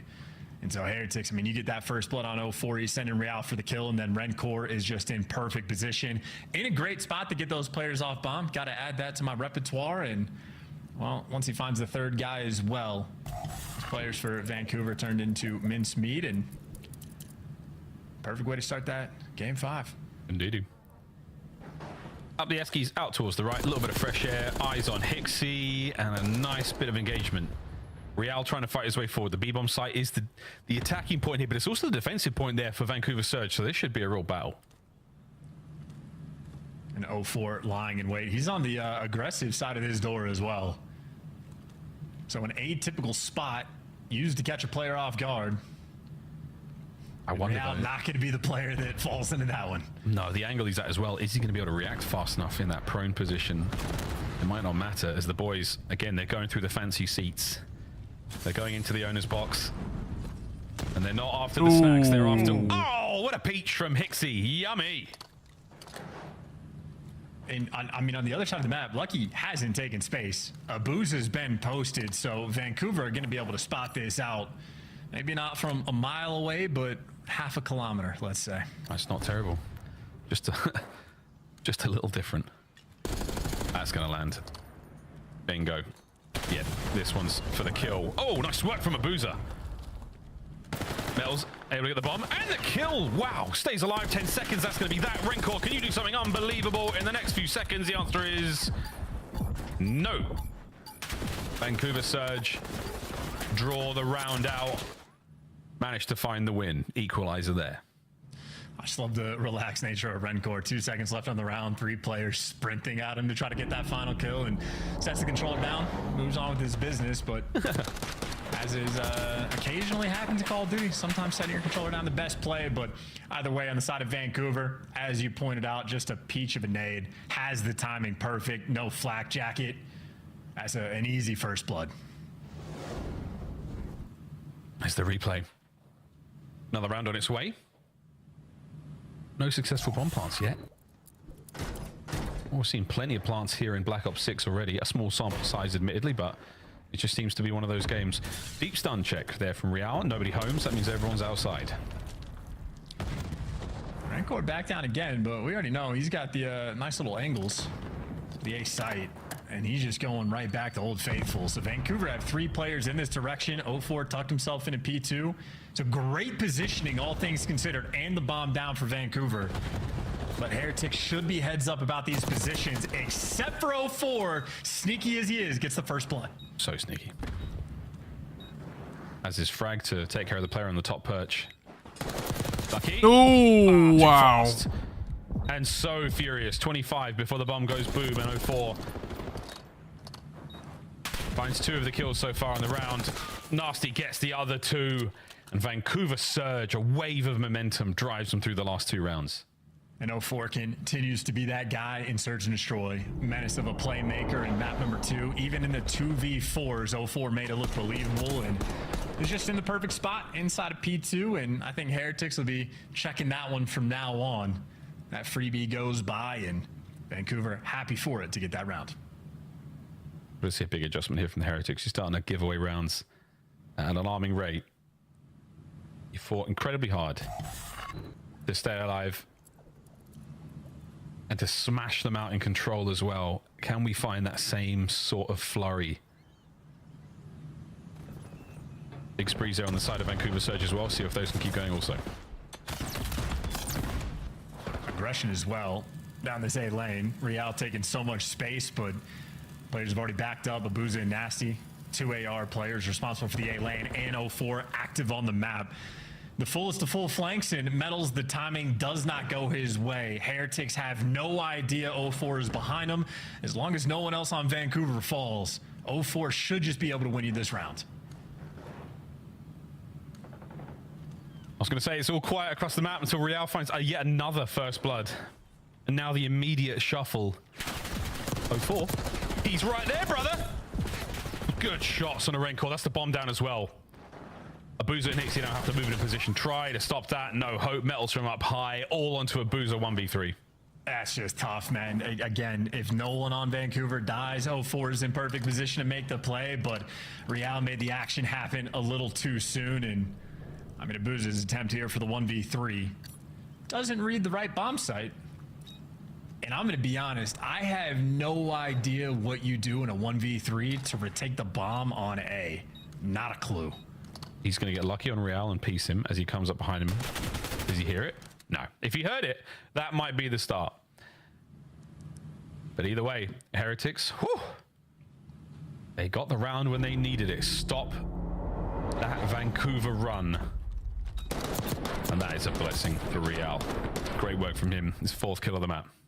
Yeah, and a curse maybe for Vancouver that their old full flank strat doesn't pan out, because I don't know if Heretics are going to let that one slip through again. But coverage on point, great gunfights won, and again, Real for that first blood, just finding that impact. I'm assuming he was working in tandem with Metals more than likely. Be able to take that space and find it. It's all tied up. Vancouver back on the attack. Should get a bomb plant this round. And we got trophies. That means we are having a party out by A. That nades might connect, actually. Beautiful work. Doesn't actually manage to hit anyone, though. Real, he's dipped inside towards mid. Hexing the perfect read. Nasty there as well, but it doesn't matter whatsoever. The Jackal PDW a read on this absolutely kid. rips him. And look at this minimap. Real has literally just put the fear in the hearts of every Vancouver player. They remember the rewind, and they're just so scared of them. And they still haven't gotten them. In 45 seconds have gone through this round, and Vancouver have just now left their spawn. And lucky, not the speedster on the map has made it all the way across with the amount of time Real just bought. It's so amazing, that slow and steady approach. He could hit the elevator, you name it, man.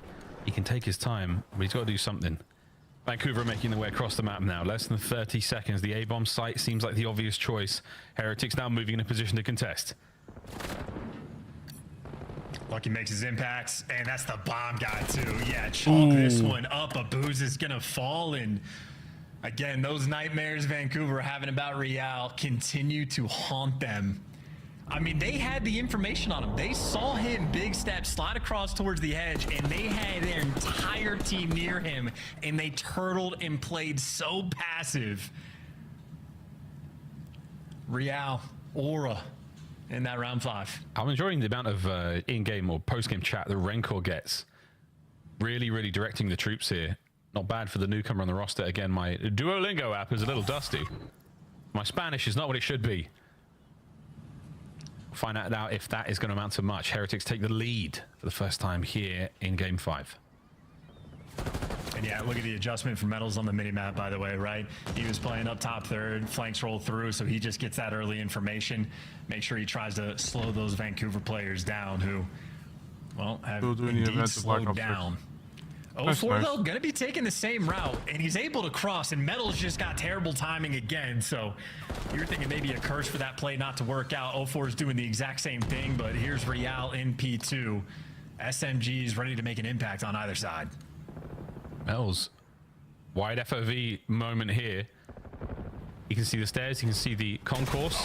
His teammates are getting bodied. Uh-oh. 04, you get away with your life. Not for long. He guesses wrong. Metals now sticks to his guns. Hixie, holds him accountable, brings him down. Massive advantage right now for Vancouver. Would have saw that a little sooner. He would have been. This is just too tough of a spot. Uh-oh, Hixie just calls the round. Wow, he gives you a little bit extra.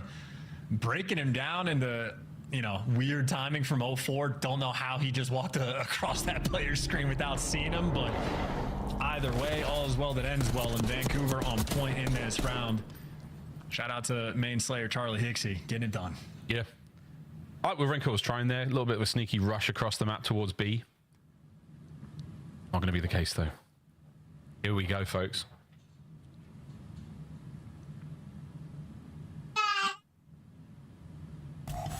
Tension setting in. 3-3 as our teams go back-to-back with each other. The first time we've gotten a different look out of Vancouver as well. They're going to be going for this B approach, and Lucky already backed down. And he's forced number 5 Metals to wrap back, so Heretics are responding on the defensive end, but Vancouver's not here for the mind games. They're here for the B site. First bang out of the B side we've seen all map long, and surely it should be a good one. 04, you got to check a lot, mate. No worries. Nasty helps take care of that problem. Next up, Metals. Spotted out. Not going to take that fight. Find a better angle to work with. There's more players to deal with now. Rencor to the right, Metals to the left. And they're stuck in the middle. They get rid of 04. The bomb's going to go down, though. Here comes the cannon. Nasty gone as well. Rencor finds his second. And only 2 players left to defend. You can get this done, but this is not easy. Heretics, they're swarming. Oh, that stun might have been perfect. Oh, that's unfortunate. And realities that. Numbers dwindling. 1v1. Rencor, you had such a good run by these doors. Can you find another?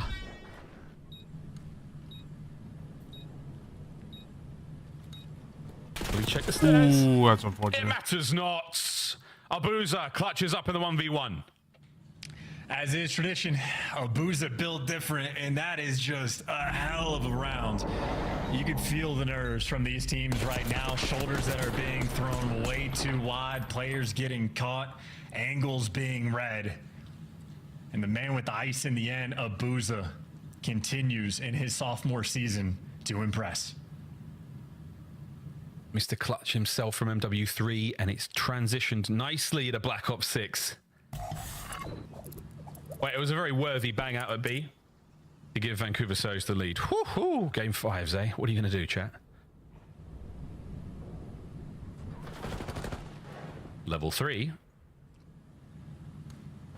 No first blood. They're tired of 04 flanking. It's enough of that. We'll put the bomb up here. Make sure nothing weird is going to happen. And if the bomb is on the top side of the map, I think it's literally just playing for 04 before they wrap and go towards the A site. And 04, third time is not the charm. It looks just like easy reads if you're going for the same thing. I know, it looks like he does it around the minute mark as well. So he's sort of got that clock going, and their reads were there for Real, and now he is soaring across the map alongside his teammates looking towards the A-bomb site. Abuza lying in wait. Will Lucky be there for the coverage? Oh, the timing on the shuffle was just a little bit too much. Real now has been tagged up. You've still got pressure here for Vancouver Surge, but you do not have the numbers, boys. And now Real on the pinch. This could be terrible. And he's just waiting for his teammates to say, they're both looking forward, go. Well, both players shoot, they're looking forward, go button hit, freebie kill right here. And unfortunate for Nasty, stuck in a triangle of Heretics players. And that's just easy reads. Metals has been the guy playing up top. Rancor doesn't even want to get the workout in, doesn't care about the steps. He takes the elevator. And that just means his squad is playing for that free first blood. And Vancouver did it a few times on Rewind as well. Sometimes just a little bit too aggressive. It was also the problem on Red Guard just the other day. They will occasionally be a little too aggressive. And Heretics now, I mean, you know, I would say an advantage, but it's still just tied up 4-4. Yeah. It's been a back and forth game. Oof, every round a doozy. No, it's not a gigantic B. Headphone users, it's an RCXD. It sounds like it's gone. Oh no, it's a Boozer.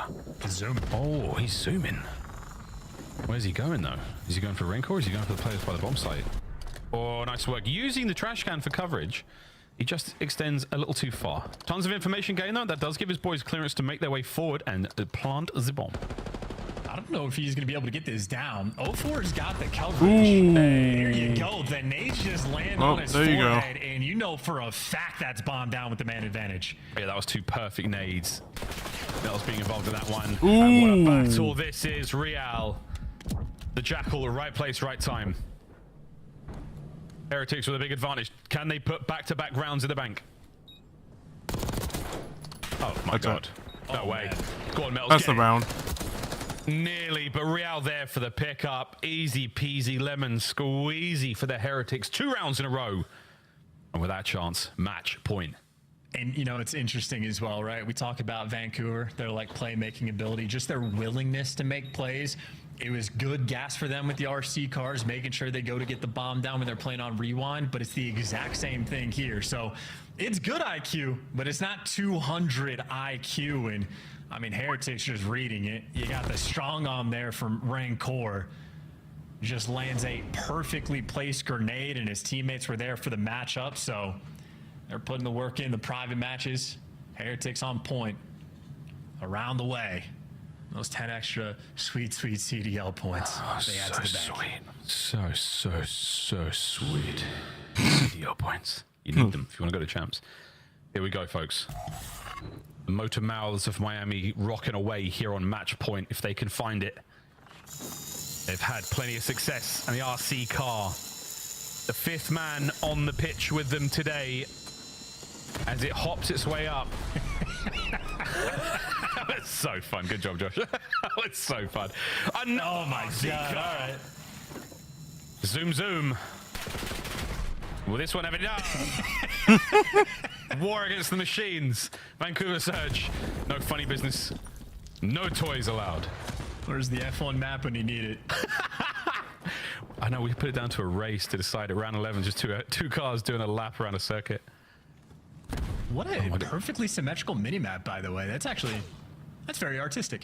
Beautiful, beautiful stuff. Here in the dire moments of this game for Vancouver Surge, we need to see a first blood. Wow. Thanks, Nasty. On point. He read the script. Ooh, that's unfortunate. Another from 04. Oh, baby, it's looking like a round 11, unless Metals. They slowed down. They played. Inhuman. Vancouver played that He does right. have the bomb. Abuza. That might have been it. You may have just signed your own death warrant, my friend. The answer is maybe. The answer is yes. Round 11. All right, Vancouver. You've been here before. What happens next, folks?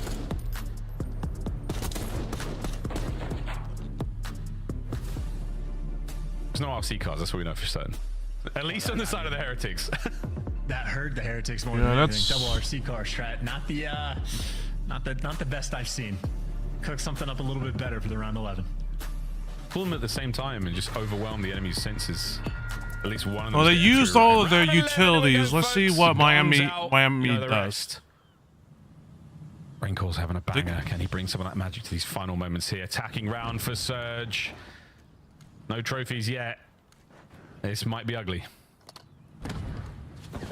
This is so much B pressure as well for Heretics on the defensive end. Real can snap in a position through the middle of the map when he needs to. And Rencore certainly feels enough pressure, hears enough noise, he's going to back down. Boozer's going to wait for the trophy, surely. He's so close to it. Wait for the trophy before you start to commit to the plant. Or not. Yeah, there we go. Okay, now you're safe from the cars at the very least. And we're trying to bait out some action first. No trophy up there.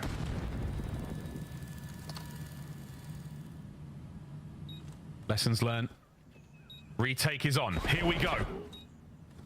Metals strikes first. The iron's certainly still hot. Real up close. Bide his time. Wait for the perfect moment to strike. 30 seconds left as well. Heretics, they got the man advantage, but you got to get moving. Raincore bringing his weapon forward. Jumping onto the bomb. Able to get the defuse now. Abuza, you're in trouble. Wall banged out of his mind. 20 seconds. Lucky going for the big wrap. Nasty finding a kill of his own. You've still got pressure on the bomb. It's all down to 04. He's got to make something happen right now. 04 there for it. Finds himself one. 04 gets two. That is game. What a moment, Twin. Take a bow, baby. That's how you win a game 5. Oh my God! Wow, they. Why on God's How green would earth is Lucky I am on the so wrong confused side on of the what map? Miami was doing. They had the man advantage, but what? I'm so Vancouver's not a team confused. that's posting for the post play. They get active. 04 makes plays, and he does so when they need him most. S&D prowess coming out of the Vancouver boys, and the ice is there as well. A 2v3 with bomb down on the B site and a 3v4 with bomb down on the A site. Their holds reign supreme. Tip it to Abuza for one, 04 and the boys for the other. That is a monstrous game 5 round 11. And a hell of a I'm protocol so hard point to confused step with up Miami. forward as They well. just Vancouver surge. they had It feels like they momentum right almost there stole on that the series fucking away. bomb, but so then many they just brilliant absolutely moments there from choke it 04. by just allowing In the themselves to protocol be as well as killed the red right there. card.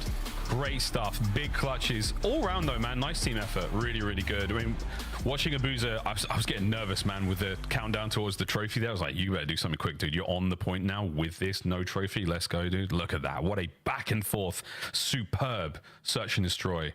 What a great series. Sorry, Chris. I mean, it was close. Oh man, it was so close. Hey, Lucky, you and I are going to have a talk after this matchup, buddy. To keep it real, though, that's one you got to take on the chin, right? Guys, this is on me. I was not fragging out in the respawn. 300 damage when you have Metals going 7 and 7 with 1,400 damage is telling you he got shut down all of the search and destroy.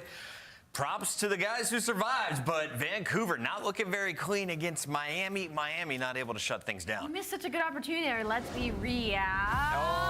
This series was actually a banger through and through. Very neck and neck. It is an unfortunate map number 4 if you're side Miami Heretics just because you lose that final rotation, and unfortunately you lost a lot in the slaying category. Lucky had a very unfortunate game number 4.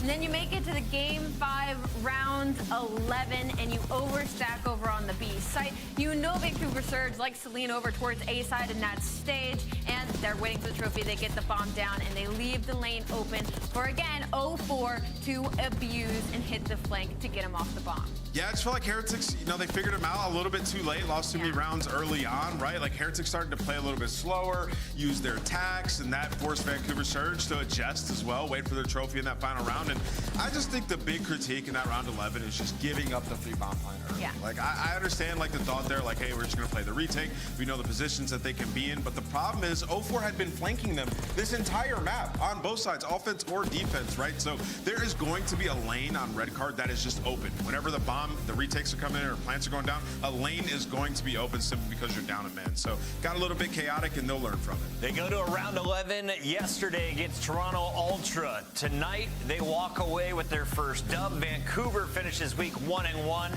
Miami also will finish 1-1 after 3-0 over Vegas yesterday. Yeah, I mean, I think you hit the nail on the head when you were talking about Lucky. You just had a bad series. Like that game 4, you can't go 10-30. It's going to cost you. But shout out to Surge, man. Looking good in Surge. Allie, we got our scuff play of the game, and I know you wanted to talk about this young man. So go ahead and let's gush over the S&D prowess of 04, his sophomore season here in the CDL. I mean, he's the reason they won both S&Ds, right? You go back to that map number 2, he goes 11-6 with 5 first bloods. And like I talked about it after that map is you just kept leaving lanes open for him to run through, and that's going to be pivotal when it comes to this game because it's so fast-paced, it's so high octane. You've got to be able to keep up and make quick decisions, and that's what 04 did throughout the entirety of these search and destroys. He was also the closer, getting the players off the bomb at the very end, and he joins us live to talk about it.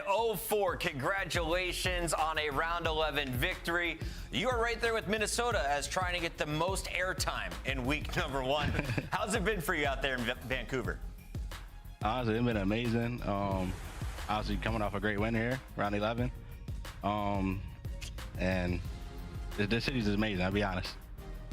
That's awesome. I mean, we always love Vancouver going up towards the side of, you know, it's a little bit chillier up there. I don't know about you. I prefer to be a little bit colder. But yeah, speaking it's so of cold, you're pretty icy in these search and destroys. And I have to ask you now, as you're heading into your sophomore year, how do you feel this game compares for you compared to last year? How comfortable are you on Black Ops 6?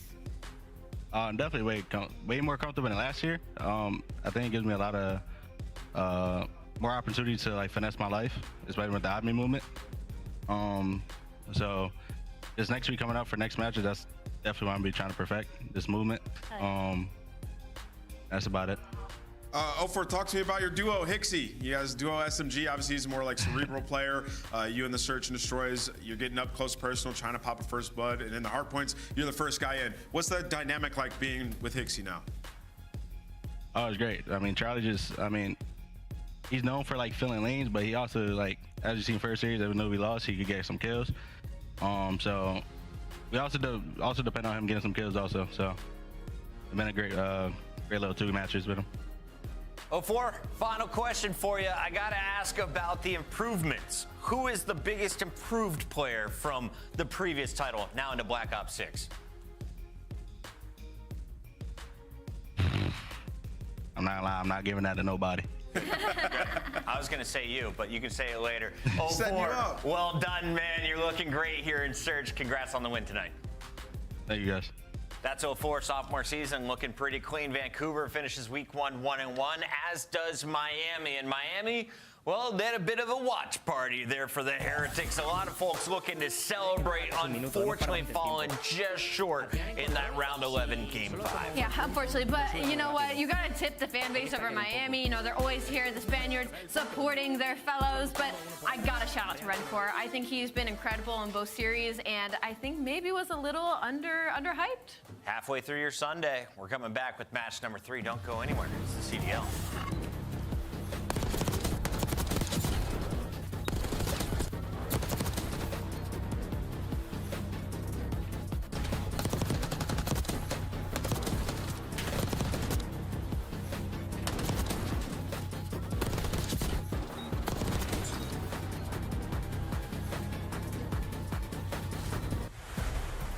The Esports World Cup is an official partner of the Call of Duty League. Upgrade your game with the Scuff, the official controller of the Call of Duty League.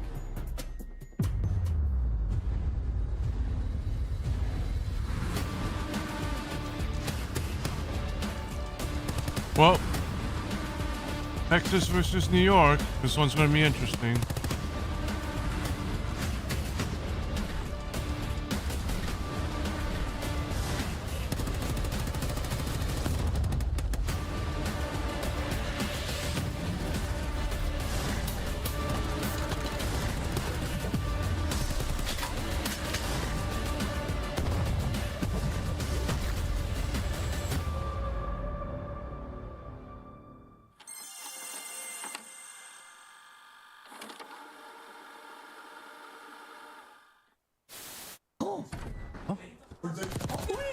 T'as mis encore.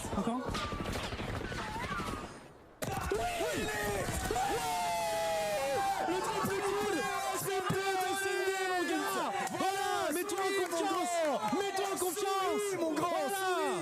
Allez. Trauma cut. Purpose uppercut for shot top. Can't trouble this. Well, that's tragic. At least slow the middle. Oh yeah, I forgot. I think that side. Nade hit one a couple times and stunned mid cut. What am I doing, bro? One guy's in sub. Mid cut.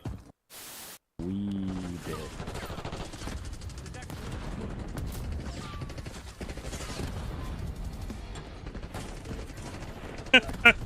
Hard point located.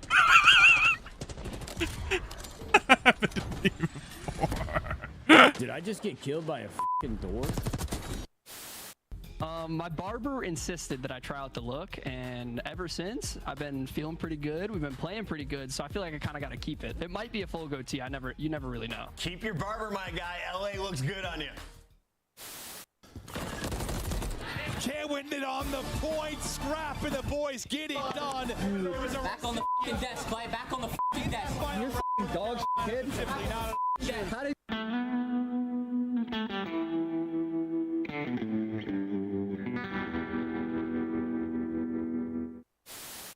Double challenge. Let me back. Oh my god, I want to flame these kids. Oh my god, hold back, Brandon. Hold back. I'm holding back.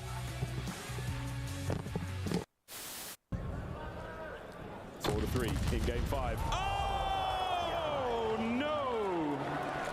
4v2. We're good.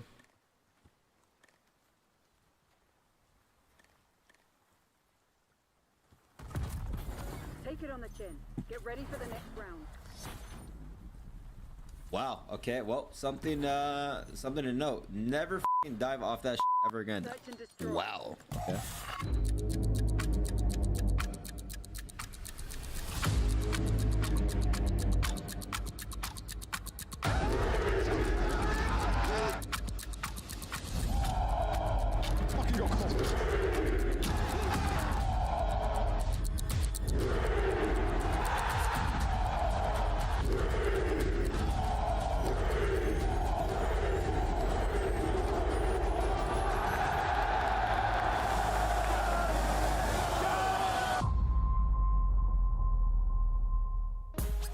Welcome to the 11th match of the CDL's opening week for Black Ops 6. We got two teams looking to ping pong back in action after opening losses. Let's start here with Optic Texas. This is a team that comes off winning the previous titles World Championship and then finishing a loss to Boston in their opening fight, Allie. Yeah, it was unfortunate. The S&Ds really killed them in the match versus Boston Breach. They lost both Rewind and Red Card, and it wasn't close at all. They were just headbutting in Courtyard. Didn't seem like they had much of a game plan in that map number 2, and then an unfortunate slow map from Kenny on game number 4 that pushed them to that game 5. Shout out to JP playing IT over there, getting everything up and running for the Optic boys. Old legend of the MLG offices, used to hook up my computer. Let's talk a little bit about the boys on Cloud 9 New York. Formerly the Subliners, they filmed their intro in a subway. What do you think about this squad wearing blue now? Well, first off, the intro was funny. People having fun with it on social media. And what I think about this roster is,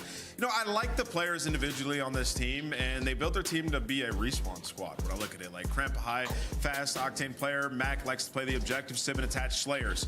They got absolutely cooked yesterday in the hard points, and Civ, just a shell of himself, 13 and 30 something like this. Yeah. That is not what I'm expecting to see out of this Cloud9 team. They should be able to put people in spawn traps. They should be on point. Attach has the big brain. He's a cerebral player. Pair that up with Mac. Like, they should be playing hardpoint the correct way, and that is not what we saw. So they got a tall mountain to climb here up against Optic Texas. Some people in the chat saying, what intro? We missed it. Well, don't worry. I got it for you right now. Let's take a look at New York Cloud9. I haven't seen the intro since I was kind of busy, but let's see.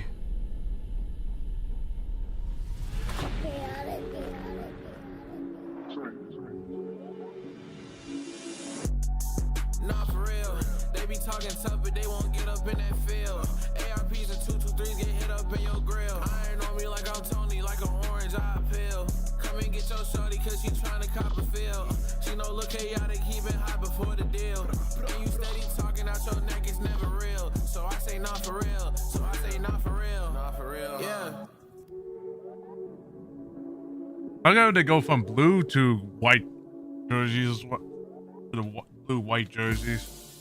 Cloud9 nice. New York loading up for their second fight here in the CDL season. Sib on a bit of a revenge tour, trying to take down the team that stole his crown back in July. Man, this guy's on my fantasy team. I need these numbers to start popping up because he did not have a good match versus LA Thieves yesterday. But as you can see on your screen, when it comes to Optic Texas, he's able to put up the numbers. The ceiling is really high for Sib, but it's not just going to be all on his shoulders. He needs the help from his SMGs when it comes to this matchup. What is the difference of now teaming with Attach as that fellow AR instead of Skies last year? Yeah, I mean, I talked about this in the preseason. Like, I'm worried about the dynamic between Attach and Sib. They both like to play for kills. Like, we've known this forever. Attach last year, that's what he was. He was a slayer for their team, right? So Attach is going to have to take the back seat. He simply has to, and allow Sib to be the guy to go out there, push out the cuts, and slay out. He has to be that guy for him. Ali, last matchup for Optic, they were able to take the first hard point convincingly, 250-136. That was Skyline. When it got to red card, though, they were handed a loss at the hands of Boston. Are you worried about respawn at all for Optic, or is it only S&D that's in question? Not necessarily. I'm only really worried about Search and Destroy, but that bodes well for C9 because they were able to make a 5-2 comeback versus LA Thieves in map number 2. So if they can stay consistent in the Search and Destroys, there's 3 opportunities on those respawns, and Optic Texas, as we could tell, lost that red card game 4 because one player had a slow game. Nameless, the players are going to take an extra moment, which gives us an opportunity to revisit some of these lowlights from both teams, because we should point out they had some great games. They had some fantastic moments in both of their wins, but the losses is what we remember at the end of the series. Yeah, I would say Optic had some good moments for sure. I mean, Shotzi was going ballistic on the Skyline hardpoint, and in the Search and Destroys, he just got away from him a little bit. I think Cloud9, not many great moments. I'm gonna be honest. Like, I think they have a good roster. They'll figure out as time goes on. They played a tough opponent. I mean, LA Thieves could be the best team in the world as it stands right now, right? So a better test for them going up against Optic, but as it stands, Cloud9, they need to show us something. I will say their 4-round comeback in Search and Destroy showed me they have grit. Fair. They're not going to give up until the very end of the fight. Will we get another game 5 here in the opening week of the CDL? I don't know, Ali. Let's take a look at our maps and modes that they'll be playing this time around here. Do you think we'll see a lot of red card? I don't think we'll see a lot of red card. Yeah, as you can see, it only made it right there in that game number 2 for Search and Destroy. Doesn't really bode well for either of these. Maybe Cloud9 an opportunity there, but as far as I'm concerned, I see Vault 3 times, and the SMGs are going to be putting in the work. Nameless, you I'm look losing angry. full. You look angry. I'm actually losing my mind though. Can somebody play Protocol Control? Like, actually, we're seeing Vault every single series. There's no way every team has gentlemen's agreed to not play Protocol Control. All right, whoever just consistently starts losing it, they're gonna start getting toasted. Protocol Control. Like, can we see it for a series, brother? Why don't we like it? Why is Vault so much better? I like Protocol. I don't even think Vault's that much better. For Control? I really don't even think it's that much better. I don't know if the maps are much better than one or the other, but I do know Nameless is better than both of us in predictions. Let's get to our Scuff pick'ems. Nameless, you can kick us off here. What are we feeling? Cloud9, or are you going with Optic again? Yeah, Cloud9 showed me nothing. I'm going with Optic Texas. I think they get it done. Going for number 8, Ali. You can catch up to me. Let's go. Me and Optic, we're on our redemption arc right now. I'm going to go with the green wall. All right, I was lying. I'm also going to go Optic Texas. The fans are going to go Optic as well. They always do. Let's see what happens. Study. I have do you have faith Optic this going New York in, but lineup it's to with a take down the 3-1. Superstars down south. But I don't know, Chris. Did you watch them versus these? I don't even know if they got more than 100 points in either one of those hard points. It was like 500 to 200 combined between both. So it's going to be a tall task because they're going up against them world champs. Good call. Crazy scenes. Yeah, it's one of those things, man. I mean, again, it's early days, right? I mean, for everybody, I think Optic fans, let's not sell the house yet. Yeah, it was a loss versus Boston, a team that I think a lot of people were sitting there thinking that after their EWC performance, they weren't going to make much magic happen this year. But early season COD things, that just kind of happens sometimes, Jay.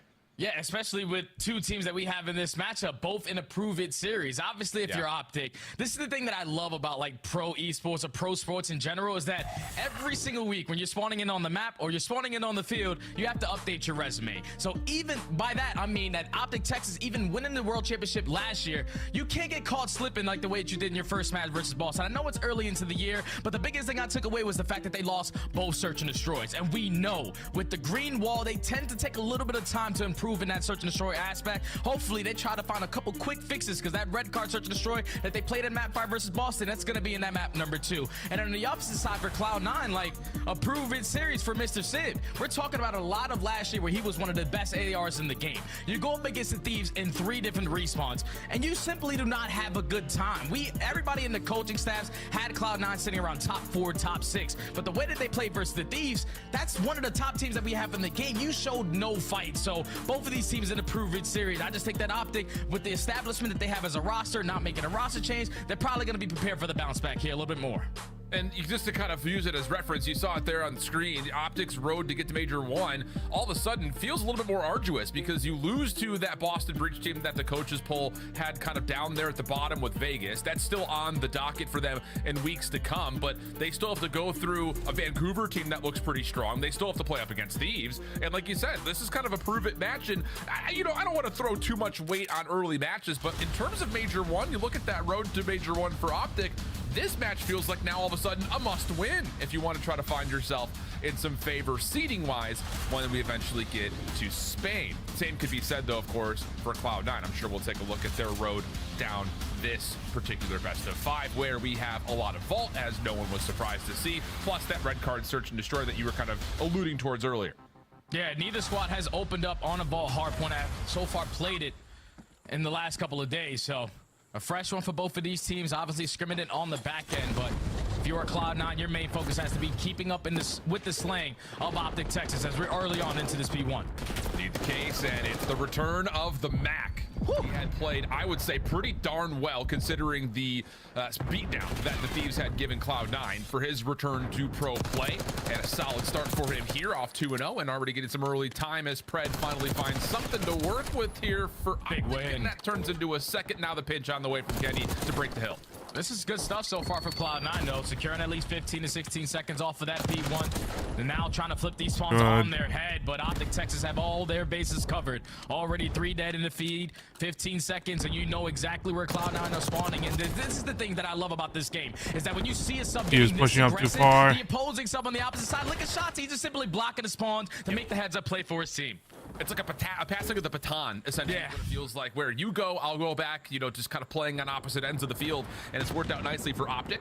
Kremp does provide some ground to work with, though. For Cloud9 trying to flip spawns around the back, and that elimination on the shots, he very well may do it. Dashy trying to hold they're spawning on the other side. Shotzzy will get blessed with these back umbrella spawns. Just comes down to, can they hold off this next threat? Does Cloud9 make their move? Nice challenge coming out for Optic. Ooh, nice shot. The hard point, well received by the boys in green. That was a great 3-2-1 call right there out of the green wall, knowing that the close spawns were going to be in for Cloud9, and even though they're still there, Optic Texas are holding down from the front end.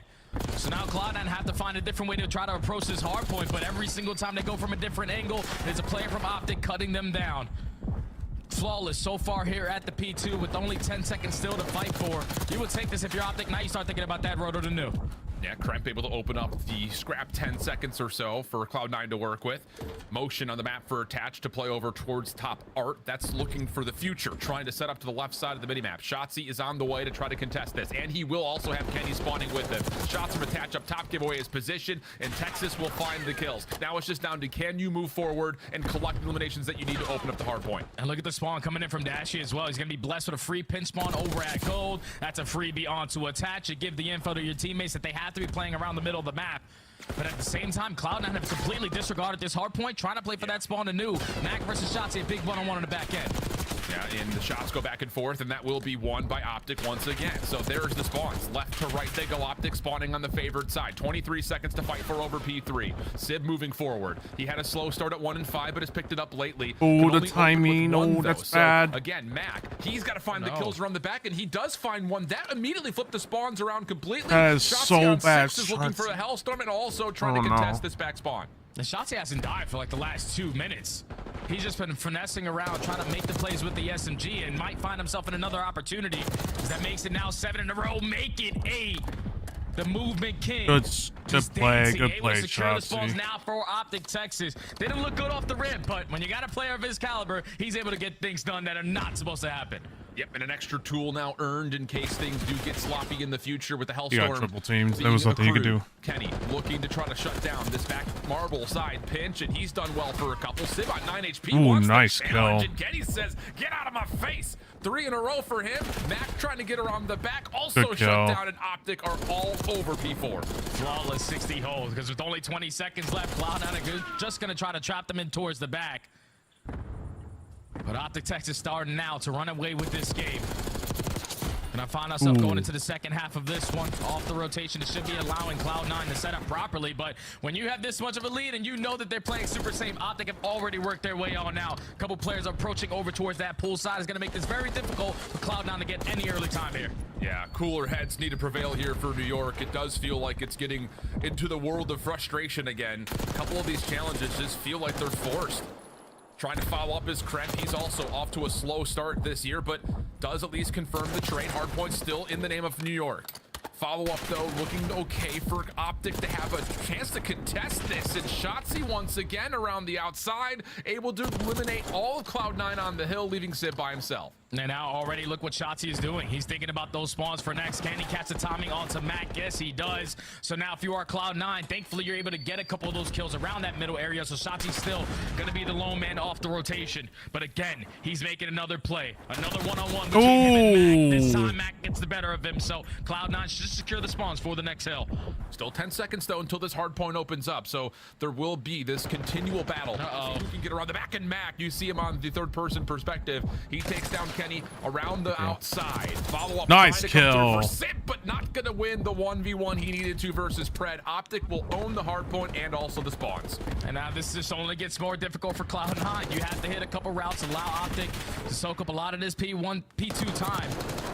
But hope to God that some of these kills go in your favor. That's already a clean forward dead block in the back coming in from Pred to make sure no one's getting those fishy spawns, and you're just going to allow Shotzi to continue to roam through the front. Just so much efficiency from the SMGs of Optic Texas, and they have an opportunity to put this well with over 100 points in the gap. So we'll take a look to listen into Optic Texas, see how they're coming through the rest of this P2. What absolute attack? I'm playing this. I'm playing this. Okay. Oh, no, close up both of me. Max, close right door. Close right door. Go back. Lay down. Max, after that, Max. Love baby. Shut up. Top out. He's gonna kill me. Top out. Alright, top out. Middle one and the leads are new. He's already new. Fresh street. I'm gonna go top him. Just go right together, okay? You just take it down. Shit. I'm playing the top, okay? Could be top. I'm just gonna top, okay? Play this time, boys. Play this time. I'm top part cramp. Lower. What is the fuck? Can I do lower? Yeah, kill the top. Line on me. Live, eh? I'm I'm holding it back. Good kills. Come on. Ken, look at deep right. They can take long routes. Alright, I'm deep right. Ooh, nice headshot. Catch right. I hear him. You're gonna have it. Let's pick up EG. Lower. Back right. What's up for big one? Mac, absolute no turn. I'm backing up, Ken. One speed. Yeah, deep left. I got it. Nice. Fucking shit. I'm looking right. One could get through. Pick up right on spawn. I got you. You're gonna have block him there. No, deep left. One shot. I gave up right. That's fine. Okay. Nice, good shit, eh? Pick up right. Oh, love it. Okay, deep left attach, one's on hold. I'll pick up right. He's mid-con. Okay, two. This is not nice. Let's go. Make sure you block them. Make sure you back and block. Yeah, I'm backing up now. Alright. There's 20 bombs, by the way. I'm looking at this guy. They're palms on me. I'm living. What could be full, maybe? Help me right on the outbreak. I'm coming right. They're all going right. I'm right down. Unreal scenes here, Jay. I mean, Optic are having it their way. Shotzi in particular. I mean, 20 and 8.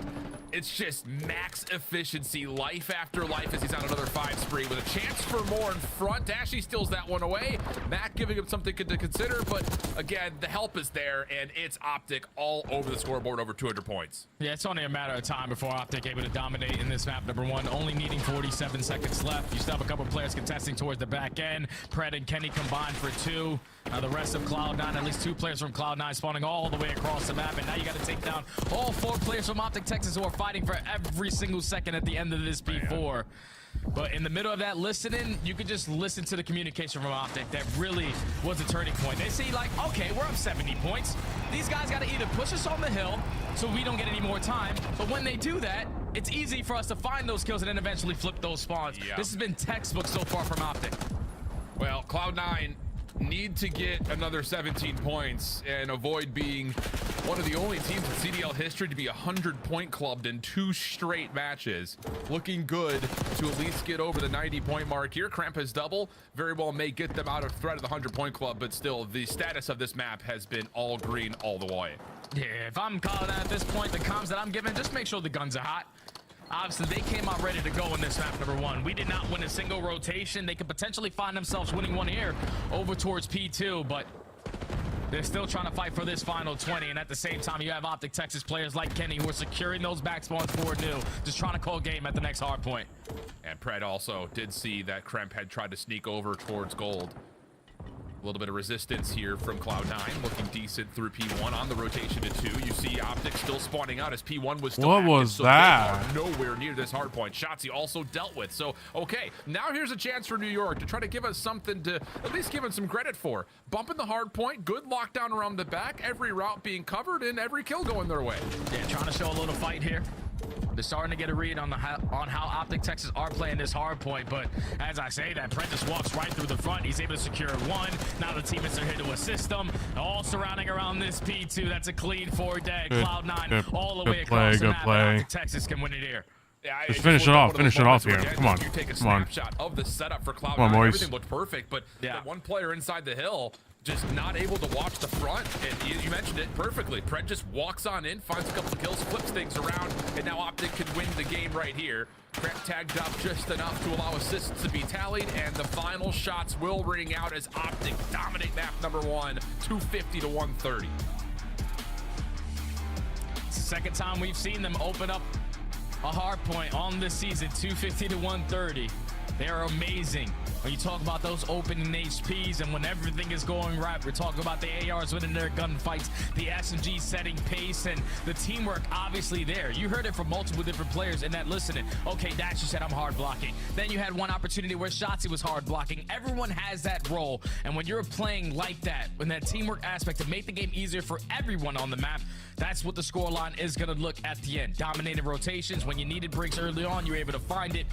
And Cloud9 just on an uphill battle the entire time on that map. You know how difficult it is, Alan, because I play rank play basically every single day. When you're trying to break into that P4, spawning all the way at gold, and there's a million ARs watching every single cross, you're just simply not going to have a good time. So they did not keep up in the slaying department, but that's due to the fact that the way that Optic was playing. Yeah, it's just, again, the frustration that's already amounted about this series, the start being slow for just about everybody from Cloud9.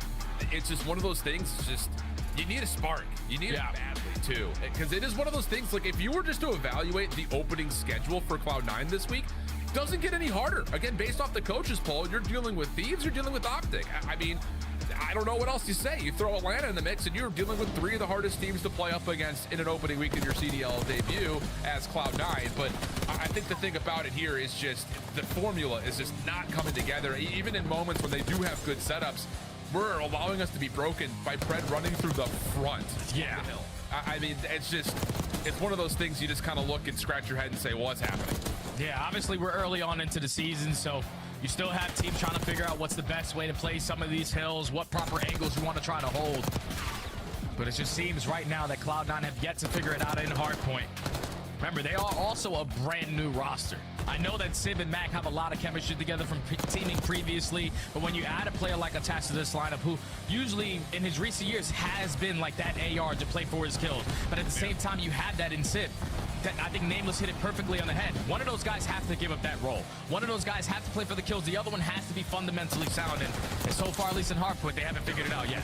Yeah, very much so the case. A couple of moments individually for a handful of players from Cloud9, but collectively, not many moments to look back on and feel very positive about how things were going. And I think just on the other side of things, like Shotzzy at 20-8 at one point in time, running around doing what he wants, when you've got a player who can essentially quote-unquote go rogue and find that much value and efficiency, it's just, there's not an answer for it, and you can see even Attach just kind of shaking that one off as we approach into the deeper depths of this best of 5 with a red card search and destroy coming up next. Alan, Shotzzy went from P2 around 30 seconds left, right? Finds like a 2 or a 3 piece, then he hits the rotation over towards P3. He stays alive that entire time around the middle of the map, finds a couple kills in towards Art, and now at this point, he's alive for like 2 minutes. Can you imagine trying to locate where the hell one of these SMG players, specifically like Shotzzy, for 2 minutes long? You're sitting there like, where's Shotzzy? Where's Shotzzy? And unfortunately, you couldn't find him. He just made play after play, and I think that's going to be great for him all season long, especially with this Omni movement, because he's just able to move from one side of the map to the other in basically like 5 seconds. He's the king of movement, and he continues to show it. Yeah, I mean, again, we've seen this from a couple of SMGs so far to this point. We saw it a little bit from 04 last game. We saw it from Real last game. Yep. You know, these SMGs that love to thrive in these 1v multiple situations where they can finesse their lives and become one of the most difficult kills on the map. Big maps this year. I mean, flat out, for all of our respawns, outside of Skyline, every single one of our maps we currently have in the pool is quite large compared to years prior. So it just makes those players extra difficult to kill. I know Breaking Point was going through the openings of this year and saying who was the easiest kill for certain players, who was the hardest kill for certain players. I imagine everyone's hardest kill this year is going to be these rogue SMGs like Shotzzy, like Hydra, like 04, players like that nature. Throw Simp, of course, in the mix as well. But we'll talk more about that as we continue on throughout the year, because right now we need to talk about Red Card Search and Destroy, and for Optic fans, we need to see some objective focus come through on their search. Yeah, because when we watched them versus Boston on this map, it was just very difficult for them on the attacking side, because you try to show a little bit of presence over towards B, but all the angles that you have to hold down that site, it's not very easy to do. So early into these attacks, you don't have any trophy systems. You want to try to fight for mid-map, but we are already inbound. Optic do in this red card because they did not do well against Boston. Let's see what they adjusted. Cloud9 going to try to track back over towards A just to touch. Look at the route that Shotzi's taking, shutting down the entire bottom side of the map, and he may actually catch Sib depending on what the timing of this looks like. Ooh, this is Mac going to go for the immediate plant, but we've got 3 different floors worth of areas to explore here if you're Shotzi, and now the time starts to tick against Optic's defense. And I don't know if Sib got a sound cue that potentially someone's coming in the elevator. I guess not, because here comes Shotzzy on the pinch. He gets the info that someone's playing towards top window, and unfortunately, Sib, you just were not ready, as now it falls into Attach's hands in a 1v3. He better have a Kobe of all Kobe's right here. No trophy. A long angle, checked initially. Shotzi's seen topside head, a couple of hit markers are in. Pred starts to defuse. Has Attach nice right kill. saw he had an angle at it, but Dashy helps give the cover, and there's more than enough time for Pred to finish the defuse. It starts that first kill, that first trade fight in towards Ticket. But then when Shotzzy just does things that he does, hitting the super long route, catching the timing onto Sib, and at the same time his teammates catch that player that was sitting over towards stage. You turn it into a 3v1. Attach found himself in the perfect angle to potentially contest it, but too many players alive from Optic Texas as they secure the first. Indeed the case. It's one of those moments where, again, Shotzzy getting deep behind your entire defensive setup and catching you by surprise is likely going to play some mental games on you. It's just there's so many angles you have to be considerate of if you're going to play top third like that from both teams' perspectives. But Optic goes again, hard point. 2 for Shotzzy, 2 for Dash. Question is, can they approve of what happened against Boston? Let's see what they can watching do. over the top of them as here comes the double chow from the subs of Optic, looking to get aggressive. They get a read that Sib's playing top cameras, but there's not much they can do about that right now. So now it's about trying to feel out what's around the A site. This is a play that they did perfectly versus Boston. They realized, okay, what? Oh, okay, thank God. Pred unfortunately walks right over Kremp. Thankfully, Shotzzy is going to be there for the trade, but 55 seconds still to work with. Shotzzy trying to take a little bit of ground away from the opposing team. But that bomb slowly but surely starting to edge his way on up. The only player that Optic have not seen is Mac. And you can see what that's done. Dashy playing in the middle of the map, watching the long flank, knowing that Mac sometimes has the ability of just kind of going rogue. And you can see it, number 6 on the minimap starts to make his move. The rest of Cloud9 start to play forward now, seeing if they can maybe feel out where this Optic post plan is. Shots come through for Mac towards Sib. Did he just shoot at Sib? It twisted, man. They are absolutely twisted, but so is Dashy. Great spot. So at least back down Sib for this positioning, but Attach might have caught the timing. He's able to catch Shotzzy, but unfortunately the two players ready for that gunfight. Dashy plays his life perfectly on the pitch, watching so many angles, is at least able to take down one in Optic Texas. Secure the round again. This time it was the instant trade to turn it into a 3v3, but Cloud9 right there reacted a little bit too late for me. Like, at that point, you're realizing that they're already showing presence over towards stage. They're probably pushed up on this A site. They decide to work that pinch once that bomb gets planted. And at that point, if you're Dashy, all you're doing is playing for the info, stalling out the game clock, and they just simply run out of time to try to make a play at that A site. Yeah, I love the idea from Optic there. Again, you had the information on Sib, you had the information on Attach. You put Sib out of the world of contest because he's all the way top window, so you just push forward, force the action to be a 1v2 for Attach. He just can't hold up to it. Dash able to watch through mid-map to make sure no flank comes through. It's a very concentrated approach and 2 solid rounds for Optic. Crap, similar route. Ooh, what an aggressive play there. Damn. As you've got Shotzi Damn, so aggressive. Optic swarm and deal with Cloud9 in the first 15 seconds. Dude, they just swarmed the hell out of clutch up this time around. He finds the first kill. Great shots onto the second, but he gained all the info. Trading of the nades. Attaches will land. Attack! Oh! Had Kenny right in front of him, but could not quite land the shots. Little slide from both players, and Kenny will clutch up after the early action favored Optic at the kill feed. And that was a pace changer right there from Optic. All out aggression over towards Ticket. Thankfully, Shotzi strikes for the first blood. That last bullet, absolutely unfortunate for Attach. Now starting the play. It just search and destroy. If Shotzi didn't get killed right there, he would have been 2v1 easily, but unfortunate. He just got. How about one day? He got so far, naded. these strats have been working out flawlessly on red card. Yeah, really good, confident calls, I think, is the biggest part about this. You know, the first 2, you're kind of putting out your playbook, but that round right there is an immediate counter what Cloud9 had tried to do in their first offensive attempt. This time, bomb being carried very diligently and slowly through mid-ticket. There are Cloud9 defensive players nearby. Ooh. Yeah, he read that for sure. Gets 3, and now all of a sudden, you have to back Like, off once and he reset to 3v4. Like, he knew that there was going to be someone right there once. Texas trying to be aggressive over towards Hedge, but now at I don't think this is a good idea. They're going to be too aggressive. So Yeah. Cloud9 can take a little bit of map control away That's from unfortunate. Sib Yep. strikes for 1, Sib strikes for 2 from that top window, and now it's Dash left in a 1v3. He's going to get pinched, yeah. He got pinched. The last player on the Nothing you can do about we'll that. Deal with it. Okay, good response there from Cloud9, and I think most importantly, the fact that Mac, I don't know if he catches a sound cue or just some good COD timing, but he shuts down that little play from Pred through front ticket window, and from there on out, it's just the numbers advantage plus the positioning for Cloud9. Too much to overcome. Yeah, I think it's also the early info of Optic not really investing a lot of stuns or nades over towards Hedges. So Sib, who's sitting top window, is realizing, okay, the pressure's not on this side of the map. They have to be working over towards the B or around that mid-ticket area. And thankfully, Cloud9 had 3 players ready for those engagements to strike for that first blood. Able to put their first round on the board. Optic Texas back on the defensive end. And Cloud9 now going to approach their way over towards A. Yeah, different look for Cloud9 here after a lot of their aggression from the subs was all focused in towards Ticket. Trophy systems will keep Shotzi safe backside of these hedges. Nades not landing in any regard. I don't even know if they got all the way to the trophy system, so that might be a very healthy support system for Shotzi continuing to play through the middle of the map. And now it's going to slow down the approach for Cloud9. Pred trying to use the same as Xbox. Kremp got that kill on him. To potentially open up for the first blood, but it's already been 40 seconds wiped off the game clock. You have the safety net and Dashy making sure no one's being aggressive over towards B, but Kremp again gets the better. Ooh, that's unfortunate. Trade from That's unfortunate. Not allow Shotzi to get away. Ooh, nice trade. Absolutely nice trade there. Oh, no. Max still sticking for the plant, though. 2v2, still a post-plant setup here, but Attach has been seen as shots go his direction. Mac tries to escape towards the forklift, nothing there. And now the hunt is on for Dylan Price, and he will be found immediately. Good play, good play. Optic looking clean.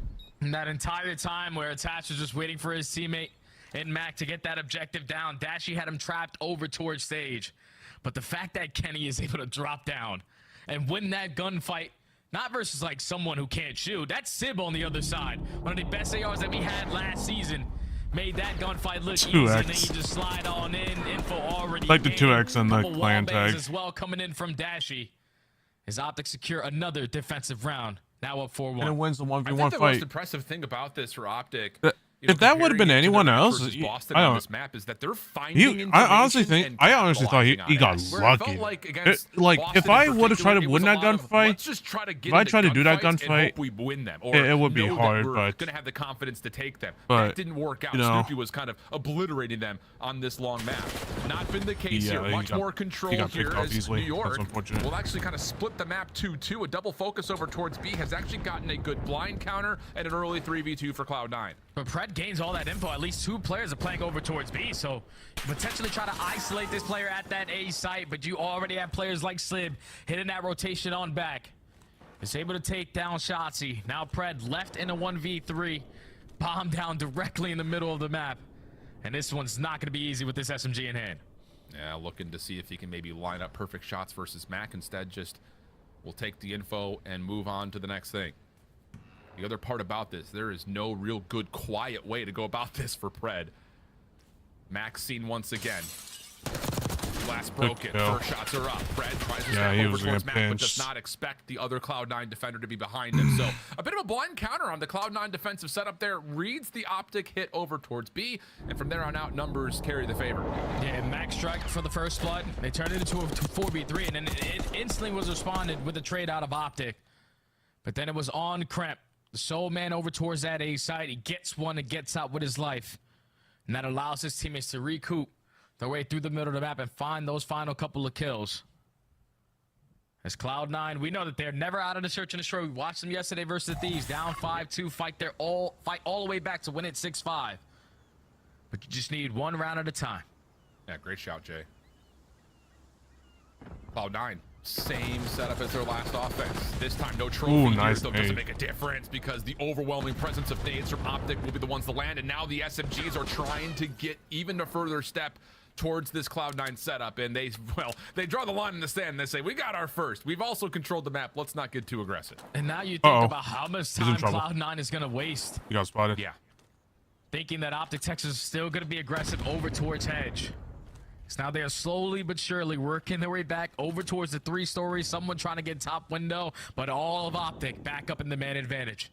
I love it. I think this is the immediately right call because there was a moment where you saw from Pred and Shotzi's POV that looked like they wanted to keep going. I don't know who holds them off, but you're going to have to get information here from Cloud9 where it's just so difficult to do because you have so many corners you have to check. Shotzi's going to see the planter through the bomb itself. Attach, good trade, and hold on a second. Oh, Sid no. was gonna surprise Kenny, so we go from a 4v3 to a 2v2. Pred next one up. He's been He's in spotted trouble. and tagged. Can he That get is away? No. And now that it's is just down to so Dashi. unfortunate. He's got an angle on attach. Can he stop the plant? He also sees Sid, so he's going to get the read on it. There's the shutdown. Bomb doesn't get planted. 8 seconds. Sib, he has to make the move. Caught on the slide. Nice. Opening shots are good, and Dashi clutches the 1v2. Nice. Man, oh man. That should have not been. That should have not been that hard, but Dashi being the usual clutch man right there. In the 2024 season, still alive. As Dashi with the trigger discipline just gains the info on the first player, realize that, okay, if that guy's there, the other guy's got to be planning. Takes care of the bomb carrier first, and then just isolates onto Sib to clutch up in the 1v2. Optic Texas, game point. Loving what I'm seeing. Small moment of concern, but dealt with swiftly. Dashi, who was one of the kings of clutch from last year, still has it. Coming into Black Ops 6. Similar look for Optic in terms of approaching B, but this time the bomb is not with them. They may look to make noise and then recut back through mid. That's exactly the case, but Kremp is doing the same thing. He will be shot. Initially, but still tracks down the kill, but in the same front, Optic's push through B has not amounted to too much success yet either. Oh, that's unfortunate. It's all the way in the opposite side of the map. Oh, no. Cloud9 over towards this B site, but Mac finding that double is basically going to call this round. Is now Pred left in the 1v2. The same situation with the same weapon. But he gets the info on both. Yeah, he's going to have an angle here. Opening shots. He did not have to do that. He could have flanked. Attach holds his Could have tried to ground flank. and pushes it off, and now all of a sudden Cloud9 extending the map just a touch. But it's been this side of the bomb, Jay, that's been really concerning for Cloud9. The offense coming up. Yeah, it's because Optic, the way that they're playing right now is a lot more teamwork oriented. Oh, what As the you see hell Matt happened? on the Oh, replay, just the snap what? off the shots. Okay. Usually you're not seeing lose gunfights like that, but it would have definitely been an easier route for Optic Texas if they had the bomb carry on that side, because it was the sole man of Mac at that B site. You had full control of it. Come but on, don't without choke having this. that bomb, you made the Optic Texas players try to work a little You bit have more hard to try advantage. to Come on. retrieve it. Yeah. As Cloud9 Take your time. keep the map alive. A little bit of a unique look here for Cloud9. We've seen some focus through Ticket. We've seen some focus over towards the outside ZA. This time it's a bit of a split. Shotzzy looking for an off timing over through the stands. Past the B site, a little shoulder confirms that there are a couple of players nearby. Nade Cook bounced perfectly, and Sib will have to back off the angle, but will stay 4v4. Oh, and that's got to be so annoying because you already know that Shotzzy's going to go for a pinch, and you had two players trying to focus on him, and at the same time across the map, Dashy with the AR finds that first blood. Good and now play. the avenue of attack for Shotzzy is open. Ooh, number 7. That made me in trouble. Oh wait, number 4's got him. Nice. He's been seen by 1v4. And now it's all on to Sib. First shot's clean. How does he get out of here, though, is the question. And the answer is he will not. Optic, immediate bounce back and adaptations on the red card and search and destroy. So much better than yesterday, 2 days ago. Yeah, and it was all about the teamwork, man. I think it was on full display, even though it turned into a 1v2 round when Dashy had to clutch on up. You find that first blood. Everyone is aggressive over towards hedges. You see the SMGs foaming out the mouth. They are ready to rock and roll to try to get another kill, but everyone backs on up. They played the man advantages, and that's what we didn't see out of Optic Texas on day number 1. It was a lot of individual gunfights here and there. Today they said, screw that. Teamwork makes the dream work. And they were able to dominate in this search and destroy. Only 3 first bloods to their name compared to 5, but even in a man disadvantage, those trades were instantly right there. And then you also had the clutch cheats and a couple players on the side of the green wall as well. Huge stuff. And for Cloud9, not a lot of success on the offensive side of the bomb. We saw maybe 3 different looks out of their playbook. None of them really finding tremendous success outside of, again, that one round that it does come down to Dashy clutching up for Optic. So concerns there, I think, for Cloud9 in terms of their fluidity across the search and destroy map pool. But we've got a vault control, which, well, Jay, I don't know how else to say this besides just to say it. Every team has gotten plenty of reps on this map to this point. It's been the only control map that we've seen. So hopefully this will be a chance for Cloud9 to kind of make up for their woes from yesterday.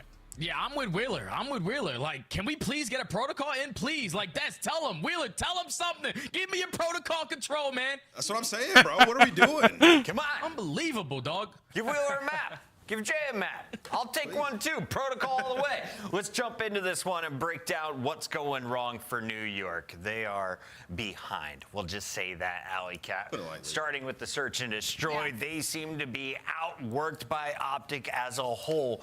Optic looking cleaner in that game mode. Yeah, I mean, it's just difficult for Cloud9 because there was so much space being taken up by Optic Texas on defense that the clock kept working against them on the offenses time and time again. And by the time they were about to get the bomb down, Optic Texas, as in Dashy, was making moves, was making clutches. So for Cloud9, they got to change the game plan on offense a little bit, make a little bit more of a change about. They kept slamming A Street, wasn't working. Maybe try something a little bit more creative. But I do have to tip the hat to Optic Texas because their S&D looked way better today. 250 to 130 in hardpoint, though. That's what I learned in the first half. Nameless, let's draw some conclusions. What do you got for us? Hi, guys. Hey, guys. Welcome back. Yeah, let's draw some conclusions. Shift and Study can join us. Yeah, let's talk about that vault hardpoint because it was a spectacle to watch on the side of Optic Texas. Shotzzy was absolutely dominating, and let's get into the clip. So we're going to talk about good players. When you have control, they camp. Great players, they push up and they make plays, and you impose your will on the opposing squad. So let's get into this clip. Who's the great player? The great player is Shotzzy, as we know.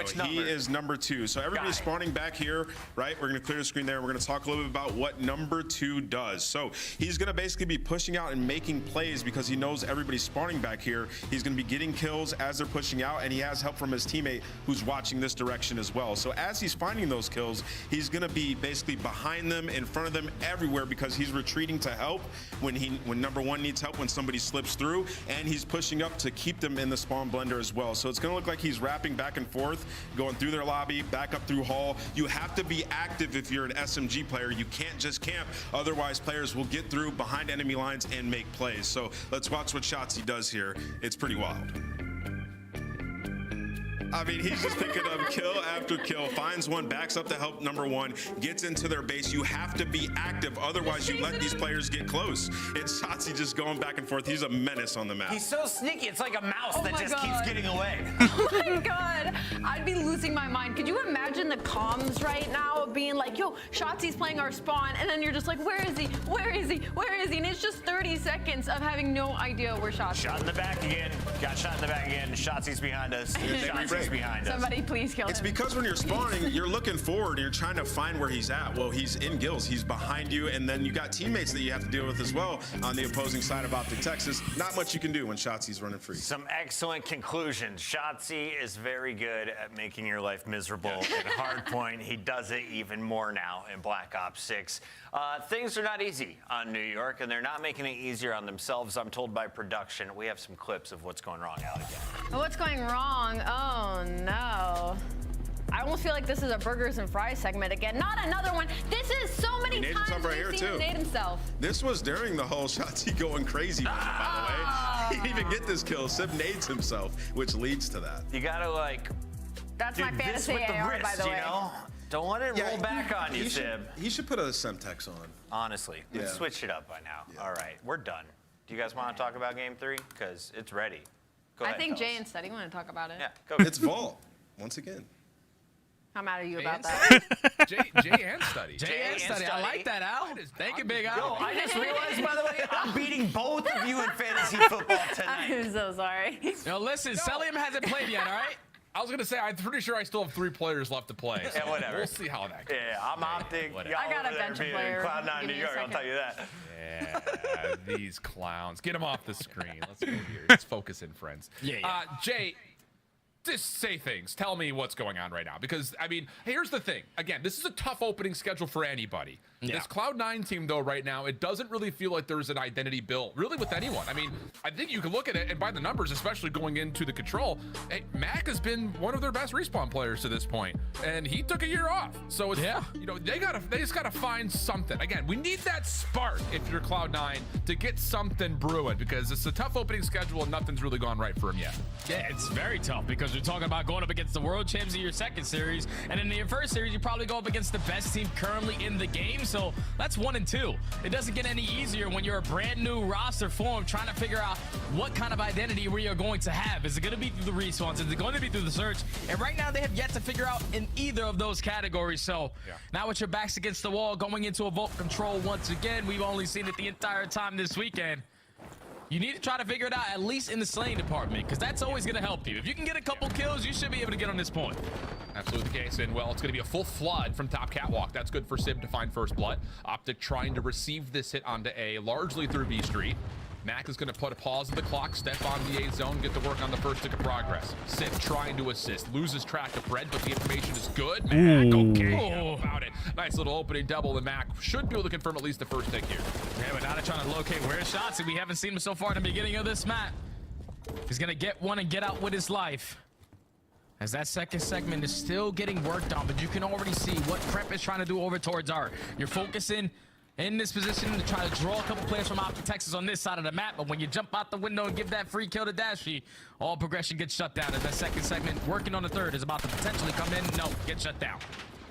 Cramp able to at least keep the offensive spawn safe. Attach looking to make a mess of the Optic spawn. Ooh, good read from Dashy, but Attach survives with 9 HP.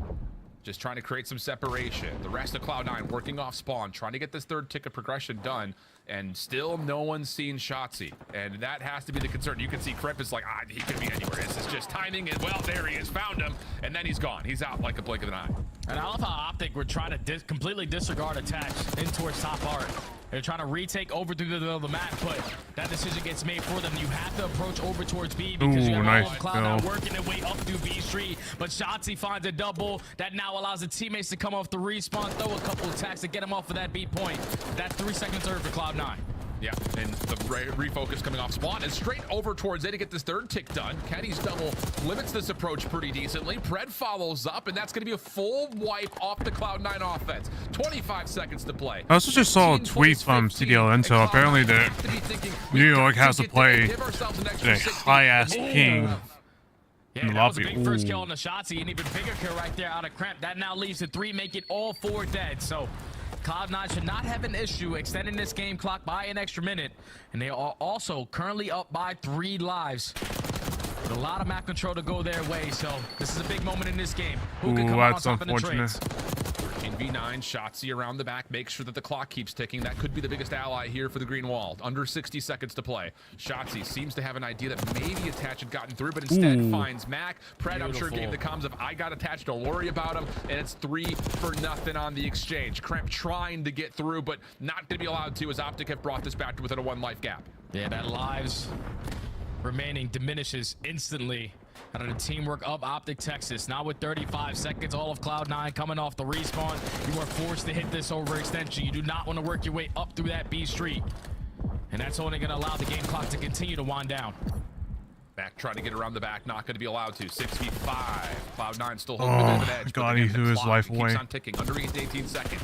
Dashing Oh over to no, B street, that's only finds unfortunate. one. Double from Sib. Allows Kremp a chance to get on, and he turns that into a kill on top of that. 2v4 situation. Still on 18 seconds. Second tick of progress is on the way. That's Kremp follows unfortunate, up with an yeah. elimination, and now it's just down to Shotzi. They threw away too many who lives. Will fall. Hard to say if that second tick got locked or not. It was close. Okay, and I'll take your word on that one. Is Cloud9 will take the offense though. Yeah, 20/20 vision right there, Alan. I saw a little slither of gray at the ending of that second segment. So Cloud9 walk away with the attack, and that's great to start off the map like this, because obviously I think early into controls, what we've seen it all weekend long, is that attacks have a lot more success when trophy systems are not in their back pocket. Yeah, it's kind of weird because you're thinking, okay, over towards B, all these nades as soon as we jump on the point are gonna get invested, but when you have the map control to go with it, you don't even have to worry about the frags coming over the top. As Cloud9 took advantage of the situations Optic were going to give them. I thought once Optic had a clean 4th dead, Shotzi should have just stayed alive in towards gold, but he goes out for the chow, and at that time, 3 players dropped for Optic Texas. That allowed Cloud9 to secure the first round. Well, trophies have been earned now. Optic going to use one to keep them safe on this initial surge in towards the A zone, and Shotzi will just push through, delete the trophy of Cloud9, and once again, just get out of there. Attach looking to come around the backside. Not going to happen as Pred tracks him the whole way. And the first tick will surely be completed here for Optic, if not more. First segment trying to get work done on towards A, but now you have to put your focus on what Kremp is doing behind enemy lines. He's just blocking that spawn, forcing all of Optic Texas to work that overextension up through B Street, but it's an all-out mix fest. And again, Shotzi somehow, some way, with an SMG, pushes on up and already finds himself in towards Art. Couple of shots on the cross. Stun will also good kill. But Sib doesn't matter. The extra help from his own nade works out nicely, and Shotzi is a cat with 9 lives right now. Mac on the hunt, seen over through the rafters. No idea where he's gone to. I feel like we're going to be having this perspective on our screens a lot this year, Jay, because oh my goodness, he is the most impossible kill on the server right now. Just can't keep track of him, man. He keeps getting lost.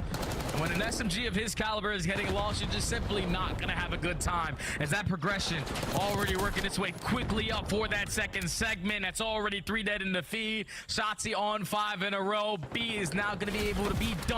Time is going to be extended, and Optic now find themselves up by 7 lives. Indeed the case. The only thing you could really wish for right now for Optic is to at least tie the tick count, because this looks like around that is pretty much a guarantee, especially with the life count being where it is. Cloud9 have a lot of work to do.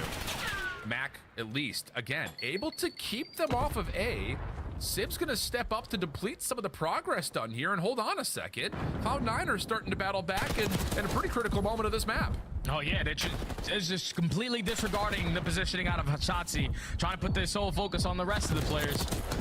But Shotzi eventually realized, okay, I gotta go back and help my team. Now he finds that kill, 15-8, make it 15-7 in lives remaining. Potential double stack gonna be in towards A as that first segment is getting worked on. 14 plays 7, Cloud9 working on the recovery of the A zone. Good opener from Sib, traded by Shotzi. No one can track him down, so once again, the focus for Cloud9 will largely be over the top of this A zone.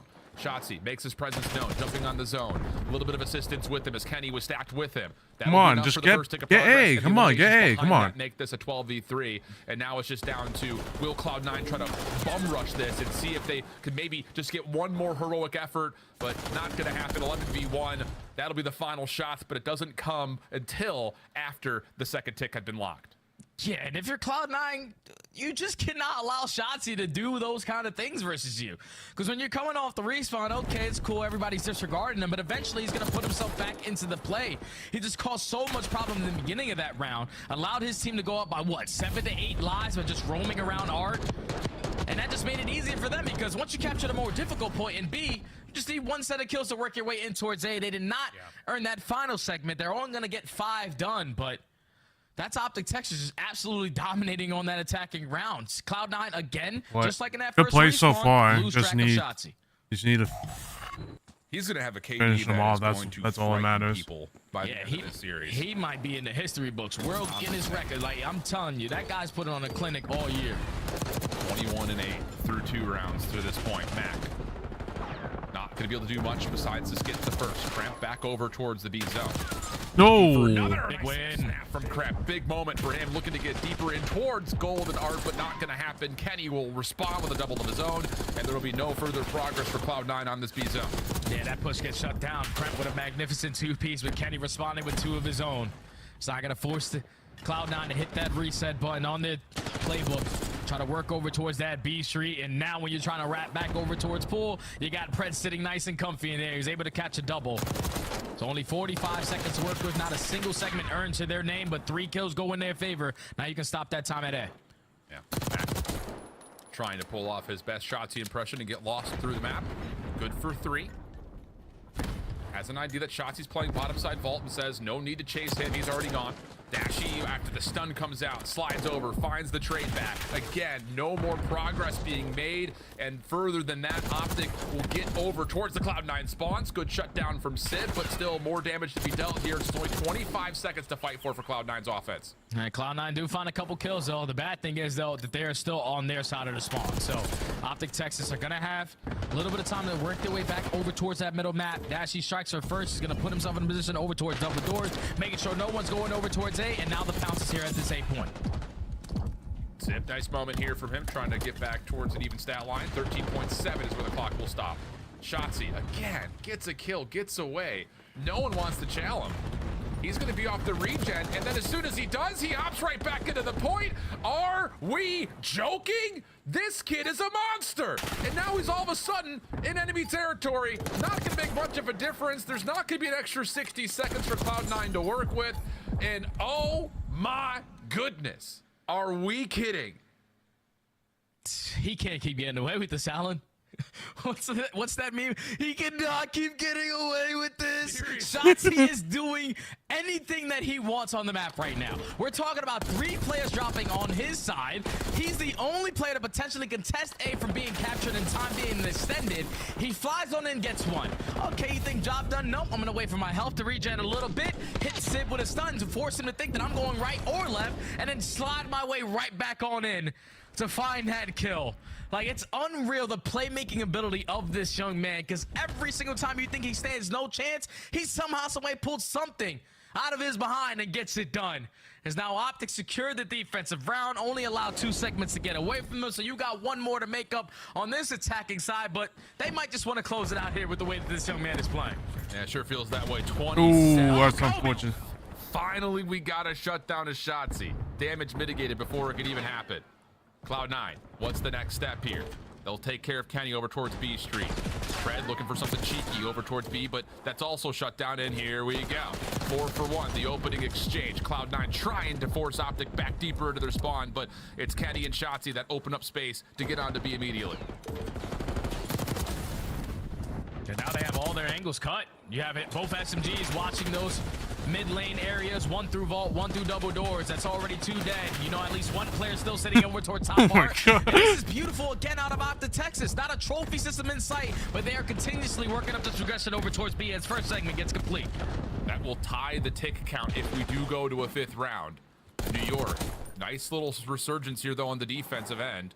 Still hold a bit of a life lead. Pred, AR in hand, trying to find where Kremp has gone. And he will not be able to track him down in time. So here we go. Again, Cloud9 looking much better here on their defense. Just down to, can they actually stop any more progress from happening? Yeah, Kremp is making their life a living hell. He's just staying alive over at that P2 area, forcing all of Optic Texas continuously to spawn over towards gold. You gain the info. Now Dash is going to try to slide with the pistol to chow, but there's 2 players there. So Cloud9 doing what they need to do on the defensive end, but 3 go down at the wrong time. Now Optic have a little presence around this mid-map at A. Yeah, a little bit of a double stack in for a moment. Pred and Shotzi working on this first tick at A. It will be locked. That will be the defensive advantage for Optic in round 5.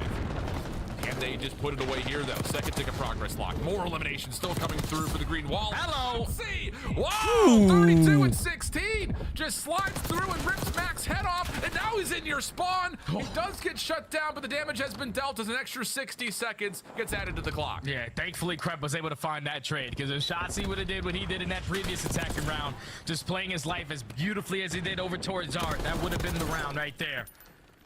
Now Optic Texas with a minute to work with, up by 2 lives. Little bit of map control presence from their SMGs. You have Shotzi going on another pinch. Unfortunately, does get cut down. And now if you are Cloud9, you just got to hold strong. Maybe easier said than done. Good nade over the top from Sib as he gets over towards the balconies at Art. Kenny in trouble, dealt with swiftly. The follow-up, good from Mac. Again, he has really been a resurgence in terms of his ability to take a year off, come right back in and hang with the best. He's looked solid. But still, 8v7, 35 seconds on the clock. This is not done yet. New York giving themselves some advantages, but work to be done as they need to track down Dash. 5v6. Basically a round of search and destroy here. As Mac is able to get the better of Dashy. No more respawns now for the green wall. As this is going to be their last push, but Krep finds 1. Pred and Dashy combined for 2, make it 3, and this is a scary moment. Optic still got a chance. Oh, and Mac's giving away his position. A couple of trail shots towards Shotzi. Oh, no. Yeah, he's a bit of a threat. And now here comes Shotzi around the back. He knows the defense is right in front of him. A little weird moment through the door, but Sib still gets shut down. It's just Attach, last one left. Clock is ticking, though. Someone's got to touch. 1.3. Attach for the 1v2. Seen by Shotzi through the doors. Has time to try to make his way back into the zone, but Shotzi goes unnoticed, and Optic will find the final kill and take the series. Let's go, Optic. Man, come on, oh, finally. Even when you think Optic Texas with 15 seconds left, they go 3 dead. They somehow, some way work their way out of the spawn. They're able to put the kills back into their advantage. I would have loved to just see Cloud9 just take a chill pill there. There's no reason why we have positionings around that mid-map area, positionings around gold, and we are challenging those gunfights with not that many to play with. You allowed Optic Texas to clutch up in those one-on-ones. No more respawns on your side, and then when you have the players coming off the respawn, you have to already worry about Shotzi in your base. That's just not the way you want to close out that map if you're Cloud9. We probably definitely should have went to round number 5. But they're world champions for a reason. Even when you think they have no chance, they're still going to be able to pull it out. Shotzi was the MVP of that map, but Pred with that 3rd AR also goes 36 and 20. They got the Texas already shaking off that loss versus Boston, feeling good after this one. Yeah, huge bounce back without question. All 4 players, I think, had moments that you look at and say, very well done. I think the question mark now, you know, kind of turning to the Cloud9 side of the conversation is, you know, who's gonna run what? I know Ant brought it up on the desk that all 4 of these guys in their time in the CDL were known for being the slayers in their individual roles. We saw at moments Kremp was the SMG trying to get lost and not finding value, and then it looks like Mac is saying, well, I got a hot hand, I'll go do it. It doesn't really feel like they know who's doing what at the moment, where it's obviously very clear what Optic want to do as a 4-man squad, Jay. Yeah, and that's issues with them being a brand new roster, man. Until they figure that out, until they figure out their identity, they're going to have a really tough time versus these top teams. But that's enough from us on this fine Sunday morning. Let's bring the desk back in for our final game of the day. Thank you very much. Cloud9 New York not finding any footing in this one. Shotzi making sure of it as he constantly poked him in the sides. Yeah, that round 2 kind of solidified this game for me because Shotzi was just literally making them miserable. He goes in their spawn, goes on a 5, allows his team to cat B first and foremost, and Attach, he's the lone man out, trying to defend A long enough for recovery, but unfortunately there was just not enough lives left. I mean, you got Pred and Shotzi combining for 64 and 44. There's not much you can do. Yeah, I mean, this is a hoop mixtape. I mean, you got Dashy and Gills here, Shotzi in the back of the spawn, like pushing things all the way out. Really, the only guy who showed any semblance of like grit in this map was Mac. He was the only one that could return anything. Everybody else just seemingly like giving up. And then you see the very end of that. There's an ultimate collapse when we get to it. I feel like somebody at Cloud9 had Optic parlay in money line at some point, like just throwing away their lives. They are not on the same page. And Optic Texas, a world champion squad that has that resilience, they know they need to get a win. They're gonna put you in the blender when you make mistakes. So yeah, Optic Texas get a W.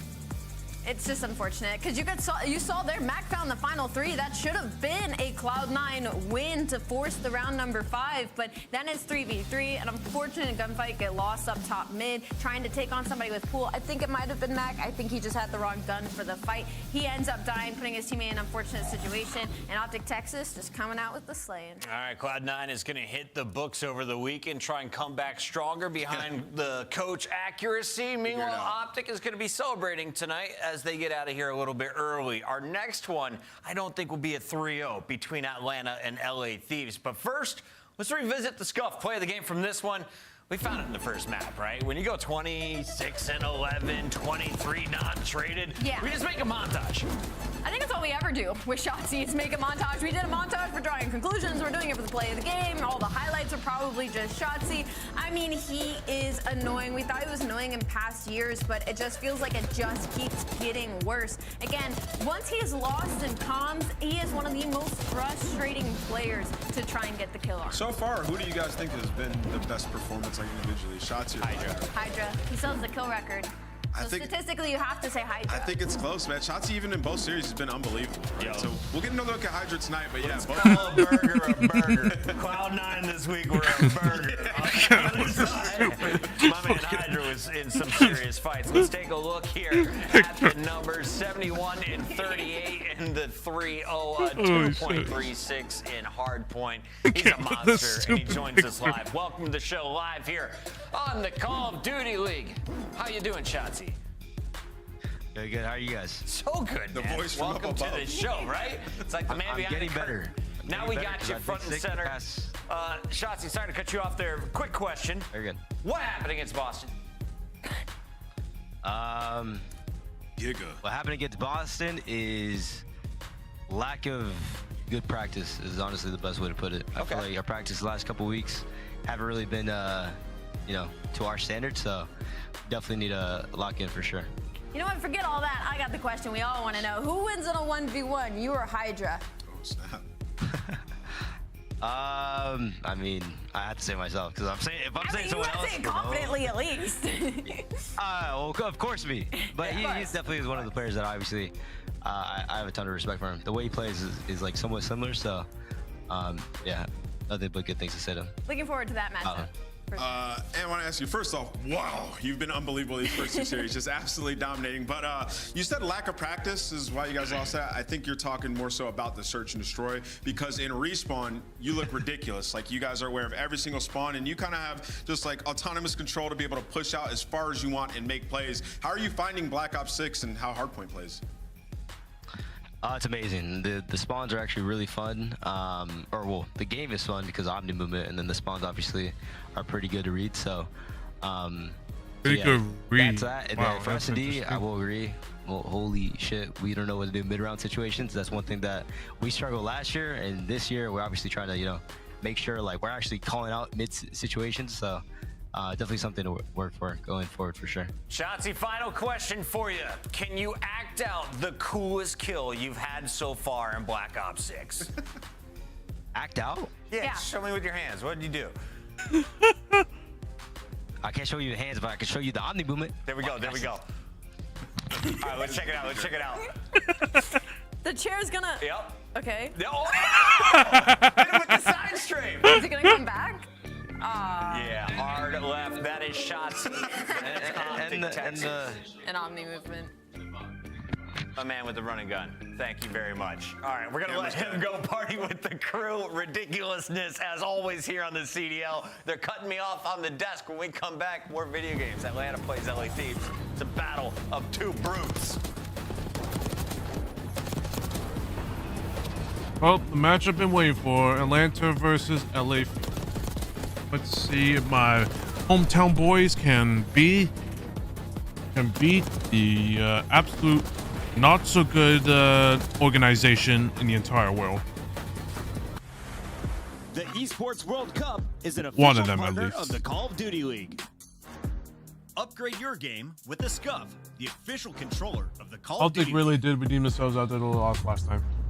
What's interesting though is that like I just looked at CDL Intel and Attach kind of tweeted this out. Playing on 140 ping more for the match or forfeit. Trying to play through it. I mean, take it a grain of salt, but that is a little concerning still. But you know, a win's a win. A win's a win. I'm so happy for my Optic boys.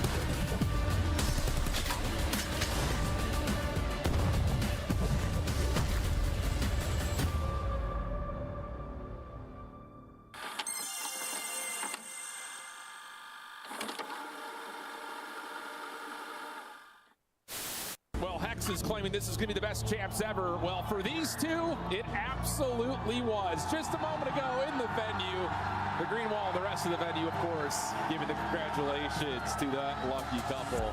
Heck of a way to set a proposal up, I'll say. What a fantastic weekend, man. Like, it's all about the love, man. Congratulations to both of them. You know. No, it was like the worst time.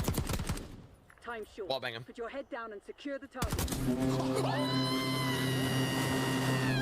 We're so back, baby! Wow. The timing that he gets the kill and then 100 gifted. That is crazy. 100 gifted subs. No Trying to find what he can. fucking shot. But I think behind Sim's pick with only one player here, they should be able to retake, but there's still a nice presence. Uh-oh. Here we go. Strap and Envoy both able to get kills. Uh-oh is right. You're on it. It's flowing. Second tick is done. Third tick is looming. Are they able to clear it? They're not able to do it. Ultra strike, and it just takes one moment, and there you go. Unbelievable. No pressure there at all until around 5. How many times have we seen that? You're on 4 straight if you are Envoy, and now you're up against if you are FaZe. You've got to hold for 2 minutes. You're already in a 6-life hole. You're getting picked apart. Things are falling apart. Ultra hitting another gear. That's going to be a streak down for Envoy. You got 2 people on the point. The progression has started. Envoy is lighting it up as he gets 8 straight before he drops. Sidman Cell trying to shut it down, but you haven't been able to close it out. Now second. They're playing the whole. Oh no, mind. Who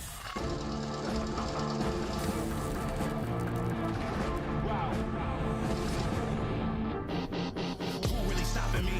I did not come for apologies. I am not here for the politics. Your confidence started with common sense. They gonna cry for acknowledgement. I got the team to conglomerate. Give it your all, still not stopping it. I am the one they not stopping. There's your hometown beef. Yep. See what happens. This is not the attic, now we live in spaces. Tell me that I can't, I'm bound to go too crazy. Tell me that I can't, I'm bound to go too crazy. Laser focus and the diamonds all canary. I try to tell them, but they didn't get the message. Yeah, honestly, we just weren't in flow, and they were just shooting. Honestly, they deserved the map. Obviously, they were just shooting. Like, we just had to hit a quick reset. We're switching S&D, and if you want to be the best team in the world, then you have to be able to take a loss like that and turn it around. That was back at EWC when Atlanta FaZe bounced back after a map loss, went on to win the big tournament during the summer in Riyadh. We now take a look at Atlanta after the most recent loss on opening night against Toronto. They got to regain. Draza, Celium, Simp, and Abizi back in action. Who underperformed on day one? Who are you looking to have a bigger day two? On the side of FaZe, I would say Celium. Even the map that they got closed out on, like he was 19 and 27, is not what you expect numbers-wise from them. Obviously a product of them losing some huge rotations. Got to get better at the bedroom hill. Got to be better on P2. And then, like, this is a team that you expect to ramp up throughout the season, but in that first match versus Toronto, a brand new squad, you expect them to at least look a little better, go to a game 5. So for Atlanta FaZe, they need redemption. And we know one player in particular is going to be trying extra hard. That is Draza, of course, on the side for Atlanta FaZe. On the other side of this fight, though, is his former team, LA Thieves, a squad that he won a ring with. Let's take a look at the current lineup, though, representing Nadeshot's crew. I mean, from what we've seen from LA Thieves so far is that their hard point is extremely dangerous, easily the best in the league that we've seen thus far, and that's going to spell a problem for Atlanta FaZe because they split their HPs versus Toronto, and it wasn't even close when it came to that skyline. They got outslayed, and everybody on Toronto had over a minute plus. So for LA Thieves, they're feeling very comfortable in this matchup and very confident in this matchup, not only from that stance, but also because Scrap's always been on the winning end. Yeah, and we talk about that beef. I mean, Scrap has the edge. The series count is 10-3 all time. So Draza, while he's chirped a lot, hasn't beat Scrap too many times. So big match for them. Scrap's got different bodyguards this time, and they might be even stronger. Let's take a look at the maps and modes, though, because you got Simpin, Abizi, and Celium. 8K3 Vault, Skyline, Vault, Rewind, Vault. One day. Vault, Skyline, and Rewind for Search, and then Hardpoint. How do we see it playing out? This seems like a pretty good map if I'm an SMG. Well, so this will be the first time we're seeing both these teams play Vault Hardpoint, so I think that map one's going to be really pivotal when it comes to this series. But I know Simp and Abizi were having a little bit of a slow start in their first series, where on the flip side, the SMGs for LA Thieves were absolutely frying. So it really just depends which comes out hot. It's time for our Scuff Pick'ems. The Oracle Nameless is still in first place, but I'm going to go first. I'm going with Atlanta FaZe. Surprise pick over here. Everyone's saying LA Thieves is the best. Wow. I think FaZe, though, has more to prove tonight. Ooh, two red teams up against each other. I think I'm gonna go with LA Thieves. I think they're the best team in the game right now. Going with the Thieves, okay. Nameless? I'm going to go with the Thieves as well. I think they get this one done, man. They look terrifying, especially in HP. How did I go against Hydra and Scrap? Yeah. Step in a BC. You'll all learn, fans. You'll all learn. Miles Chance, get me out of here. We got you, Chris. Get him out of here. Wipe it away. Chris has already made his mistakes for the day. He picked the Heretics too. Oh, tough day for Mr. Bucket. Someone, though, in this lobby is going to have a real tough day after what we saw Hydra do yesterday. Chance, where are we going with this? And we talked about this briefly. I think it is the general consensus amongst most people is that, yeah, super teams are real. They're not figments of your imaginations. No matter what you tell your therapists, they're coming to get you. Look, this is, no one cares about the CDL points for these two squads. We know they're going to champs. We know they're in contention to win tournaments. We know they're going to be in contention to win the whole thing at the end of the year. This, to me, is just a battle of confidence, right? You have Scrap and Hydra, two of the best slayers in the game, playing with a world champ, playing with Ghosty, also a very Look how LA FaZe didn't have a lot of sponsors. Now they have Lexus, Scuff, and Oakley. Every time I see Scrap and Hydra in a player camp, they're just like torching and talking smack to partnerships everyone. The 100 Fees camp. There was a time where they had that sort of aura where they looked untouchable. LA Thieves are on the path to attaining that. Somebody's got to stop them before it gets out of control. These guys aren't on Cloud9. Cloud9 are on Twitter. In we go to map number 1. And this should be an absolute delight, boys and girls. The opening kills very much going the way of your boys' FaZe, as is the time over to Envoy. As of course the LA Thieves, white arrows on the mini-map. Suffering succotash, it's the Thieves Hill. And make no mistake, if Envoy is shooting, like, it genuinely might be hopeless for everybody else. Even yesterday, he was just racking up clip after clip on Rewind. And, I mean, this is the man that's supposed to be the route taker, and he's just starting off 5-0, leading the squad. But does get chopped down. Atlanta FaZe get back into the time, and they will take the lead with plenty of pressure on these spawns. Draja, not quick enough over towards P2. A difficult one. P2 though, that fun little jacuzzi, and it's a nice trade there. Brilliant work out of both teams to get there quick and fast. Cell not hot enough on the gun as Envoy. Dylan Hannon absolutely piecing 7-1. Yeah, Hydra is baiting for Envoy for absolutely good reason. He's a force to be reckoned with, but now it's Ghost's responsibility. Watch the back, and he does not last long. Selling him as a pixel, but that is all he needed. Yeah, that was a fantastic kill. Aim through the front. It is a long-range gunfight for these submachine gun players. 3 defeat there for FaZe. That's their hard point. And look at that lead change any moment now. Ghosty's going to be up close. Real tight spawns here for the Thieves boys. They're going to make their way through the back line. There we go. Envoy bangs the door wide open. Over to Draz. Trying to enjoy himself a nice time in the hot tub alone. And here comes the Thieves. Break on through. Find a couple of kills. And Envoy again. It's the bang out battle, man. 10 kills and 2 hills. He might try to break Hydra's record. Why not give him Celium too? Celium made some monster plays to go and break that hill, but they just get broken down in the end. But if we're thinking long term, Atlanta FaZe we know is also one of the smartest teams in the game. Draza and Abizi already responsible for the left side of the minimap, so the spawns will be good. Ooh. Gotta get the hill time though, and right now that's Ghosty's home. Yeah, can't get all the kills. Ghosty, nice work there. He's got the hard point time as well. LA Thieves pushing it forward a little bit. Trophy's now in place as well. Happy place to be if you are a Thieves fan. The red arrows on the minimap now, making their way through the front side. A bit of a pinch. This could work out for them. Nah, not a hope in the world. Ghosty and Scrap, they put Draz to bed. filling for the holes. And now a bit of a pinch through the middle. It's going to be a Beezy making his way through P1, but that's going to be an awkward fight to deal with Hydra now here. And Hydra in your gills. Ooh, that's unfortunate. Okay, Beezy, good job. That's going to be FaZe back at the point.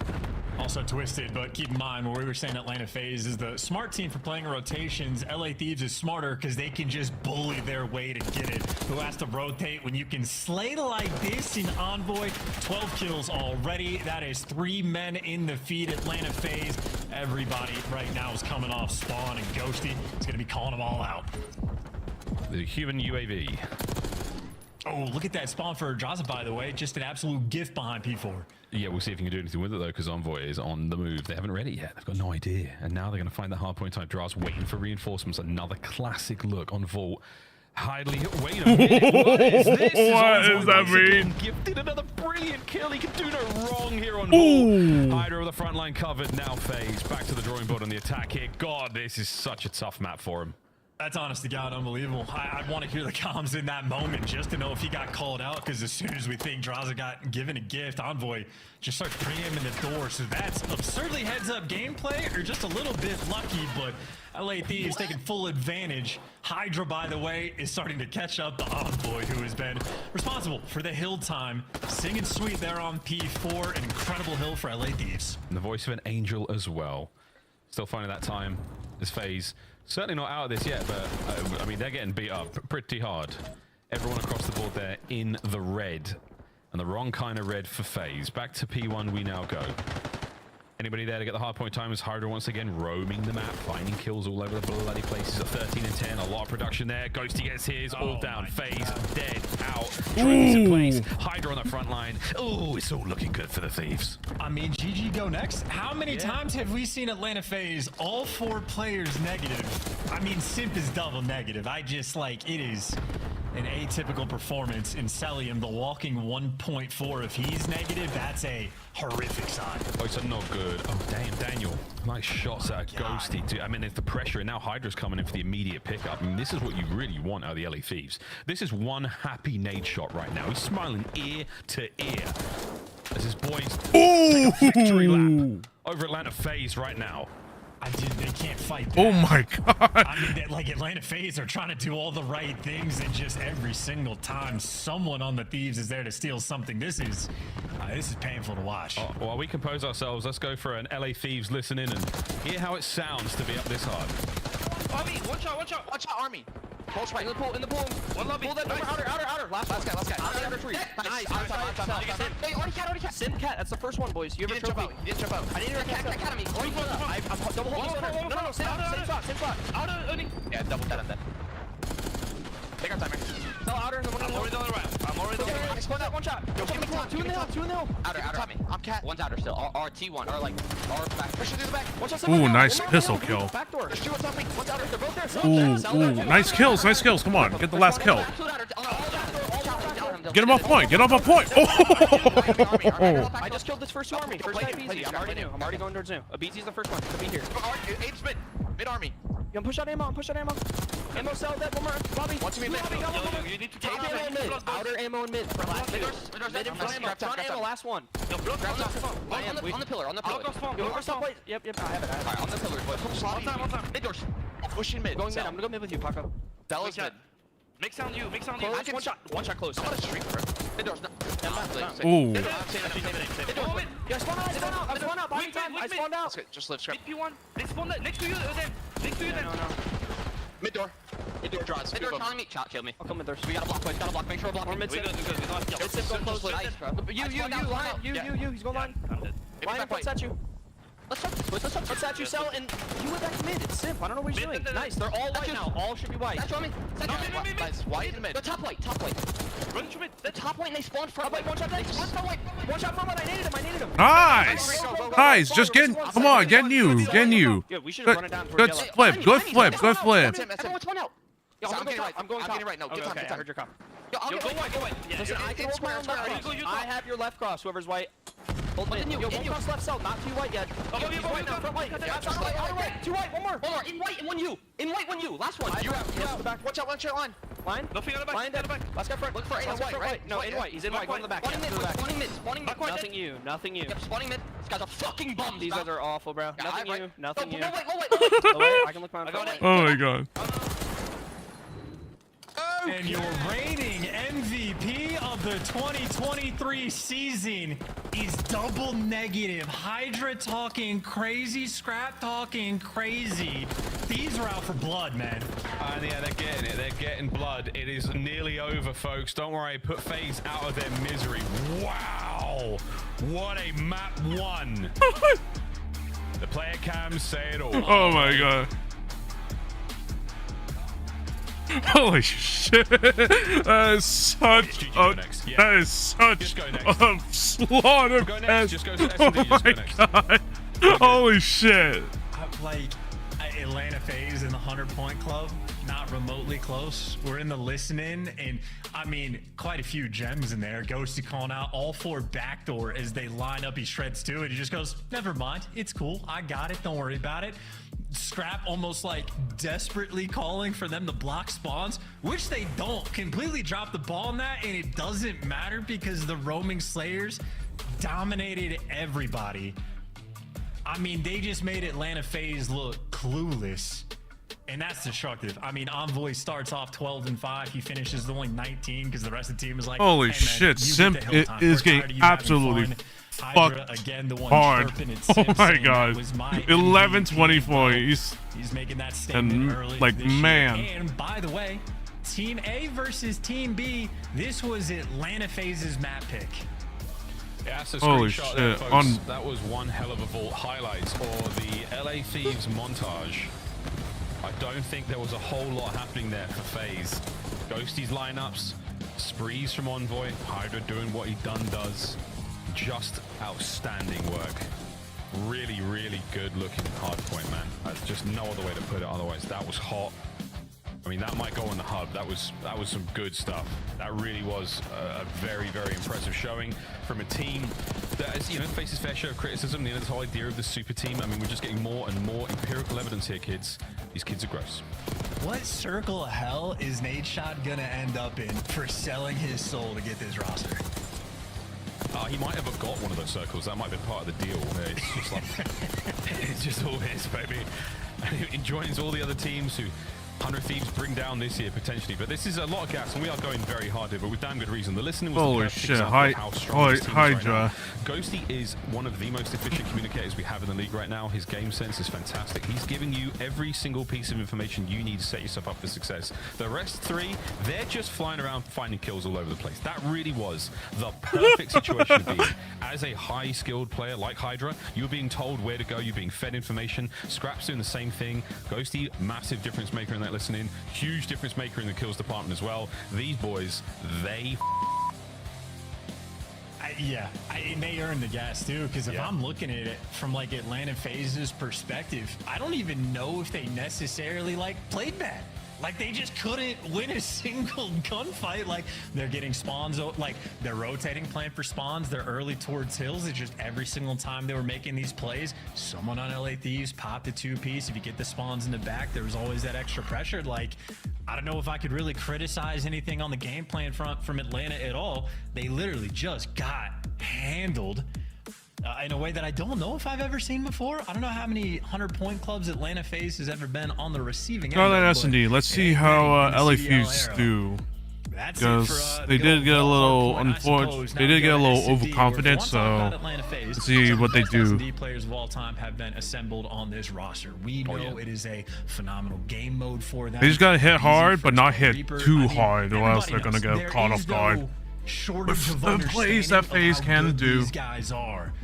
But again, that's why I'm looking at this series as like, it's just a battle for confidence. Because when these guys match up on LAN, it helps so much to be 10-3 versus a guy sitting on the other side of the stage. It helps so much to say, oh, that was your hardpoint map pick, 100-point club, you can't touch us. It's when you're going to LAN environments, if these guys are meeting up in whatever type of finals, the champs finals, winners finals, losers finals, whatever, you want that extra edge. This is the series to claim. Yeah, a nice start, a really nice clean start with a heavy stamp. The wax wasn't even melted. By the time a major rolls around, and you're reminded that this was the kind of beatdown you got. Skyline S&D, again, a fast one, folks. Should be pretty decisive. We'll get to the ball control in a moment. Rewind hardpoint if we have to. But the way things are going in the respawns, this is a must-win for FaZe. All right, let's see what Fees do. That's just a bang out on the A site. Ooh, they're just gonna plan. They're gonna plan. Interesting.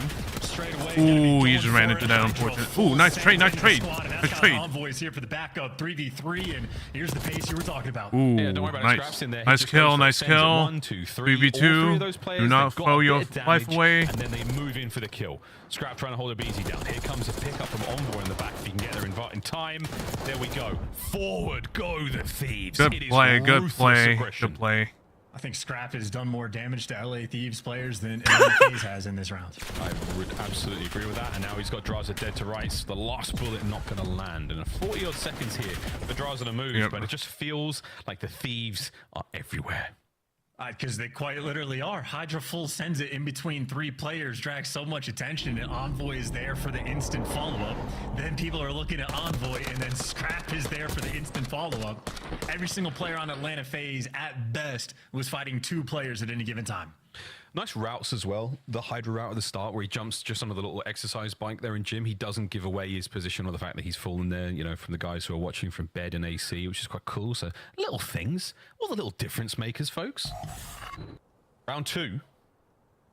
See how their offense is. That's a good question. That's the question I want to know. What is Envoy doing behind that couch? They're gonna be. Ooh, yeah, but he got caught off. Got caught off guard. Unfortunate. That question pretty quick. Ooh, nice wallbang. Nice work from Scrap there to immediately take care of Sim. That wall not nearly as strong as he thought it was. Down low the boys now go. Very interesting. This is a bomb plant on A, by the way. Yeah, and a fast wrap. But no one's going to be on this side of the map. FaZe are completely vacated. Ooh, he got caught. That's unfortunate. Scrap on the deep wrap once again. Nobody home. Hydra's going to find his, and now it's a 2v2.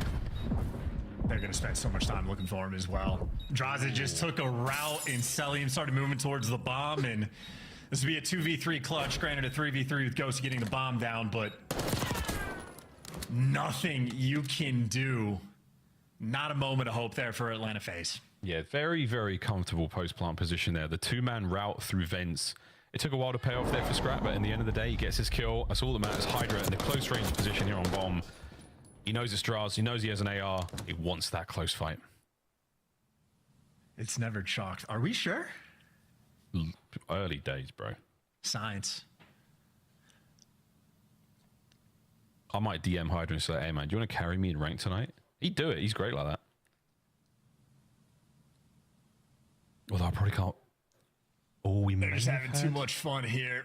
I think we might have had a game crash. We absolutely did. Couldn't handle it.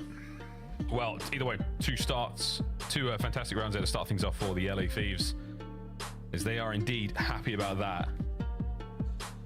That's been a very, again, like, yeah, confirmed server crash. Okay, we'll get that back up and running ASAP, folks. But yeah, very, very nice start for the LA Thieves, as they are feeling, again, very, very slick. Exciting start there to the Search and Destroy. We can talk again about the way that hardpoint went, Chance. I mean, it's one thing. We saw the way Optic were playing it against C9, that sort of shot-seek play where he's constantly running around, being a problem in the back lines. I felt like it was almost the opposite for the Thieves. They were in your face. They came at you directly. There was no opportunity for you to flank, or no opportunity for them to even have to flank. They just kept slamming the front, and I felt like that was even more difficult to deal with in a way. They are quite literally playing like it's ranked. Like, it's an interesting thing, because again, LA Thieves had like a few little mishaps like in that hard point, but they're just so good individually, like, and as a unit, that they can just make up for it. And I mean, yeah, Atlanta FaZe, they're gonna have to start solving some problems. I would want to be a fly on the wall for all of these teams, like in scrims. Just very curious as to how it goes, because I mean, at least everything I've seen out of the Thieves camps, it has just been endless smiles, endless trash talk. Scrap and Hydra just enjoying their duo ship thus far. It's nonstop. Server crash, don't care, talking about weird stuff, drawing circles with their fingers. I have no idea, but It is a stark contrast to the FaZe lineup. There has not been a single word uttered since the BZ left the cameras there. Again, a loss like that, you want to just forget about it immediately. You want to think straight away about how you're going to approach round 3 here in the Skyline S&D. And again, I just feel like I mean, it's Confidence is early key. in the Confidence is so, so season right important. The now, way they play as but well, they as are soon kind as of pretty someone takes scary. damage, especially in that kitchen There's fight we saw, S&D though. They definitely kind. Well, so far throughout the 2 rounds, they have they definitely improved. Let's see if they could do it consistently. That's what I. Let's see if they could do it consistently. That's what I want to know. You're all good. They could do it consistently. They could do it consistently, like round to round, and they might have a chance. That is a recipe for success in scenarios like that every single time. And just like Just absolutely a matter trusting of- one another as well. You're a very complete team. Everybody has good comms. What's going on? I mean, I don't know who has As long the as worst they comms on the team, but like it's keep you it know, up with the server the reset. point is that it doesn't matter who's the worst because it's still going to be amongst the best in the league. Like any type of category that you want to have of who's Also, the hey, worst at Astro X, Cutie, how you it's still doing? just going to be like, you know, a team can only be as strong or the weakest link on the chain, whatever the metaphor is. Yeah. Team's obviously going to be good. Oh yeah, and let's face it, one of the weakest links in the team is obviously incredible. But there we go. Scrap and Draws have got a fantastic history against one another in the CDL. This is their all-time series wins, 10-3. Scrap way ahead in that head-to-head. Plenty of time for Draza to catch up, but after this one, it might be looking like 11-3 because wow, again, Thieves have come out very, very strong. FaZe, a team you can certainly never count out, but at some point, there will be a straw that breaks one of those camels' backs. FaZe, let's see what they're made of here as we get back into the search and destroy. Fist bumps rock in there. Here we go. Thieves up 2-0 at the server down. See how FaZe can survive this Skyline search and destrizzle. I did say that. It happens. Nothing wrong with that. Got an LA squad in the mix. Throw a little lingo, I suppose. But just to touch on the confidence thing again and how LA Thieves have been playing this game as if they were playing ranked play, it is a different experience when you're playing against a team with zero fear. Like there's just an extra level of pressure on the map that's just like atypical to the experience that you have. And these guys are just playing at a certain speed that like you can't replicate it. Like the only team you're going to get this in practice against is them. And ain't nothing like a match, but Beezy at his absolute best. First Blood Reaper, but Envoy gives you 2 to even up the odds. Oh, no. Round's over. Welcome to Skyline. What? It's still just two dudes. And Scrap? What's he saying? Oh, it's nice. Tell him you're an absolute beast. Nice pistol shots, dude. You got me. Okay, that was gross. Exactly what you wanted to see, though, when it comes to that kind of like trade battle. Who has the initial aggression? Who initiates the fight? That's the way things are going in BO6, especially at this level. If you initiate, if you have that advantage, you take it every single time. You just take it. You don't look back. You don't show any kind of fear, no hesitation. Scrap's having an episode, though. What's going on here? It's going to be all year, man. It's a Scrap, yep, for sure, boys and girls. Here we go. Hydra or Earn. Okay, I was going to say 1-2, but there's no hope of that. Draws, Cell, back to back, baby. We're about to tie things up. Although Envoy, oof, what a kill that was. Ghosty. Saw Cell's feet. For 3, by the way. Oh, sugar. Here comes the boys. Sorry about that. I think my mic was a little low. Chat, my Out apologies. here, boys. Quickly down into the safe room where you'll be safe. Oh, wait. Well, they absolutely got spotted. Oh, wait, never For mind. the door closed. I forgot my thing is intel, so now it's about on to the wrong. reposition. Draza looks like he's Got just my getting plat control, thing is so he's there separate. with him. My stream, man. There's gonna be a retake. Everybody's in the hall. Oh, no. That's bad. He got caught. Yeah. Okay. Envoy. Okay. Okay. Okay. All right. FaZe took that last one real personal. That is a ridiculous retake. That's That was great. unfortunate. Poor Ghosty, just the sacrifice at the end there. And I gotta say, I don't know what that like the Hydra spot off the start looked like from Atlanta's perspective, but like watching Hydra get in it, I was like, that looks like such a smart play. Absolutely slammed. Yeah, Draza has probably seen every possible, variation of this game. The absolute grind. Okay, they're gonna have. Yeah. Nice confidence strats coming out of Atlanta. Yeah, FaZe just need to slow down a little bit and play together picking a because lane, they're doing making sure they now. are FaZe is playing kind of together. trying to play Let together. Beezy lead that charge, whatever he feels, just be there for the follow-up. But tied up 2-2. Atlanta FaZe on the attack, and mid-map is the call. Where's Beezy go, and how can we follow? Oh man, he's real far forward. Doesn't break any glass. He's making it quietly, and he wins the fight. That's huge. Get out, son. Quick regen, buy some time. His teammates are in fights all across the board, but the re-engagement there from Hydra. Oh, they don't kill Hydra. Hydra so sneaky, slippery, so dangerous, and so alive. Holy got him, son. Wow. Nah, you gotta keep your gun up, man. It's every time you think there's a fight, there is. They are coming.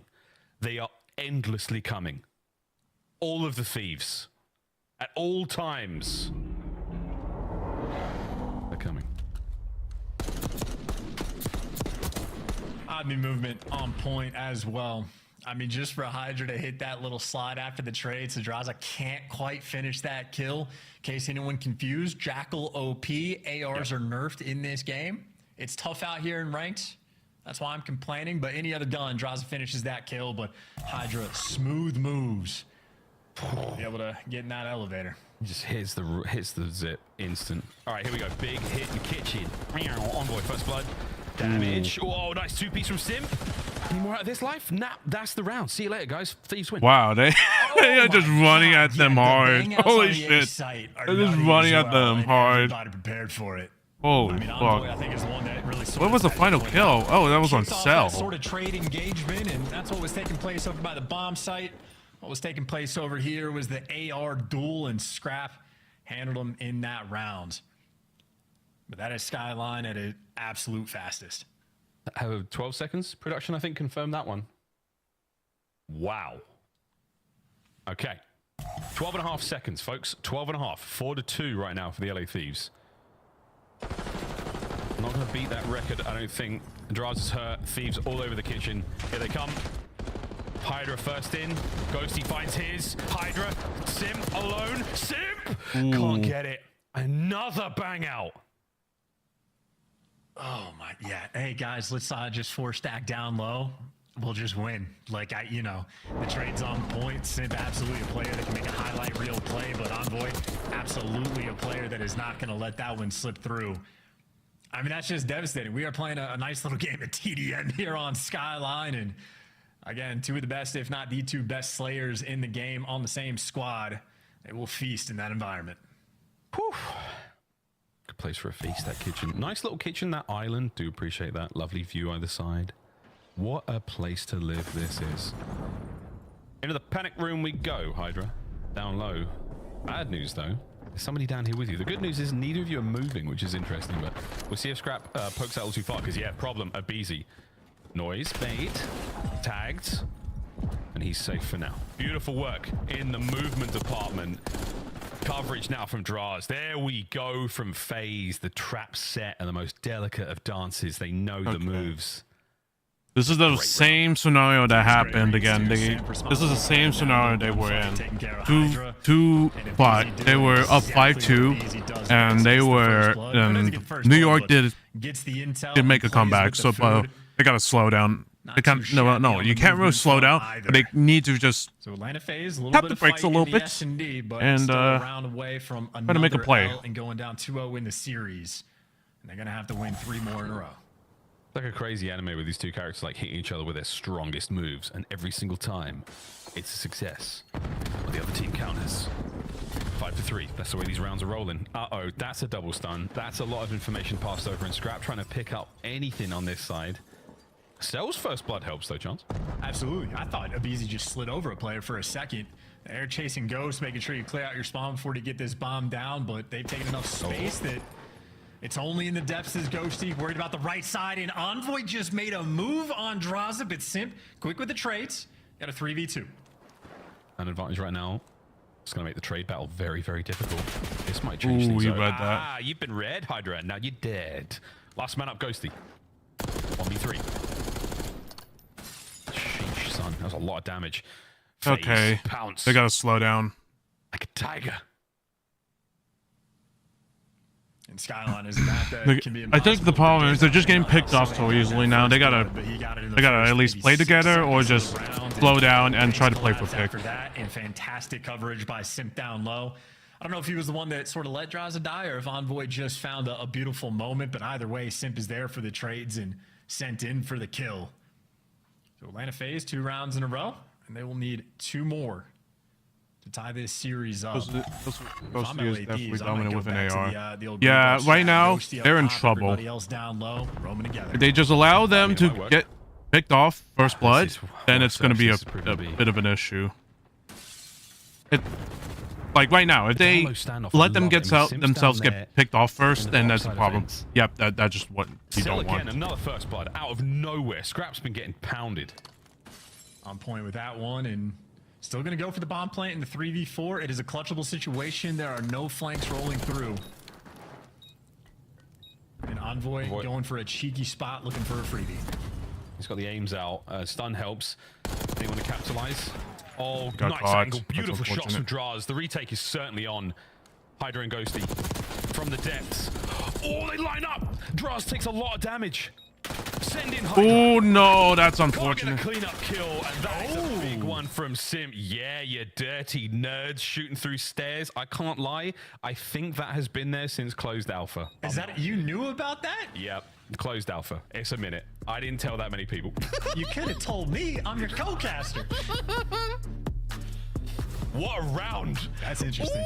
All right, well, Ghosty showing off the goods, and maybe that's LA Thieves feeling they hit a little bit. Yeah, I This think has they. been a pretty nice That's the. comeback Atlanta Yeah, that Thieves is what I'm worried about right now. They need to clutch up right now. They need to get the kills, or else they're gonna get swarmed like that. Oh man, here we go, folks. They need to get the kills. Come What game on, of search this is. FaZe won it. come on, Scrap. Play with someone at least. Thieves.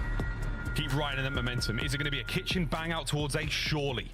FaZe spread out across the map. 2-2 for the Thieves. Oh, here comes the car as well. Someone's going to be steering and 2 players down low right now. So this car is not going to find too much information. Sim going for routes. It's Ghosty that they find in spawn, but here's the players that were underground, and here's a Theezy getting the first blood. Gets the first. Oh, crazy trades. 2v2. Bomb recovered as well, though. Ooh. There's going to be a moment to take a breath. Because Sim was in the RC car. Continues his spree. We're going to B.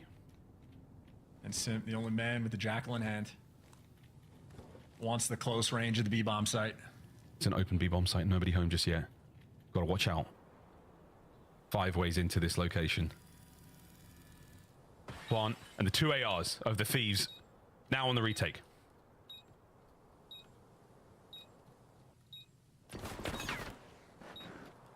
Scraps. Nice! And oh my god! They Oh my God, let's fall go! into the lap of the Thieves.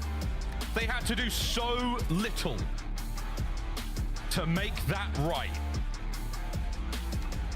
What a quite ridiculous anticlimax for that brilliant round 11. Oh, that was beautiful. That's perfect from Atlanta FaZe. You had Celium that had Scrap's number multiple times when Atlanta FaZe starts making the comeback. Who shows up in the round 11? Scrap got him. And unfortunate on the team kill there from Draza, but you're just trading out the players down low. So Atlanta FaZe did everything right, but Scrap is the one that Hey, found Sure the Cutie, opener. how you doing? Welcome, 2 welcome. versus 2, and effectively calls game. Unreal. LA Thieves up 2-0 in the series, and we're about to go to Old Faithful. What a I mean, fucking, as far as the what series a are concerned, fucking that is clutch a there. brilliant, brilliant map. That was a great round 11. The whole series so Wow. far has been a treat. Vault coming up next year. I mean, it's anyone's game. Both these teams know what they're doing. Both these teams are disgusting. This is going to be a very exciting turnaround point. And again, man, just look at that FaZe. First Blood Demons didn't seem to make much of a difference their chance. Only really towards the end. But even then, Thieves just so damn good. Was it really that bad? 9-2 on the first blood count, and they still, that's insane. That's tough. Don't take it just from me. Take it from the desk. It looked good for a minute. It's 5-4. Things were going to be tied up at halftime. Yep. And then It's what 5-2 again. What do you mean? Underground route. LA Thieves, let's get out of here early on a Sunday night, shall we? Let's talk a little bit about what they brought out in those rounds 10 and 11. How do they seal the deal to go up 2-0, Alley Cat? Well, what's crazy is Atlanta was almost set up for success in that round 11 because LA Thieves, the whole majority of the start of the search and destroy was playing as Chance said. One person up top, everybody else grouping and being aggressive bottom. They started to pull back on that. Atlanta FaZe was able to capitalize with their SMGs. Abizi and Simp at one point basically 2v4'd a round. And then we push it all the way to a round 11. They go back to the default. They send 2 up through mid to over pushing Atlanta FaZe's base. They get the kills. Now it's a 2v2. And B's free. We get the bomb plant, and we're giving up kills for free just falling off the side of the ledge Man, we had a bad time, Atlanta. To Atlanta. It just took them a bit to catch their breath from that hard point. They got cooked in the HP. Yeah, let's go to that, Nameless. Let's draw some conclusions on how LA Thieves is amazing at holding people to 100-point clubs. Yeah, let's talk about it. Listen, when you make mistakes and we make good plays, I call it compound interest. We're going to run away with the game. So let's talk a little bit about this. Look at the mini-map 2 and 3. That's Abizi and Simp. At the moment right now, they just got control. There's 53 seconds here on P1. They are sitting ducks. These are the tiny terrors that we're talking about. Not being active, not making plays. And keep in mind, on P1, what you want to control is the hallway, because there's a window where you can get kills onto the point, right? So you want to have hallway control, and you can never give up your lobby, because if somebody gets there, they're going to be cutting you off, as the 2 spawn points are back here and here. You cannot give up hallway positioning, especially the lobby. So what happens is LA Thieves, they know how they want to play this. They're going to converge through hallway, find the kills. They're going to send a player into their lobby, find the kills, and then they're going to pick up 50 seconds on P1. It is unacceptable. So we're going to go back. We're going to watch how this plays out.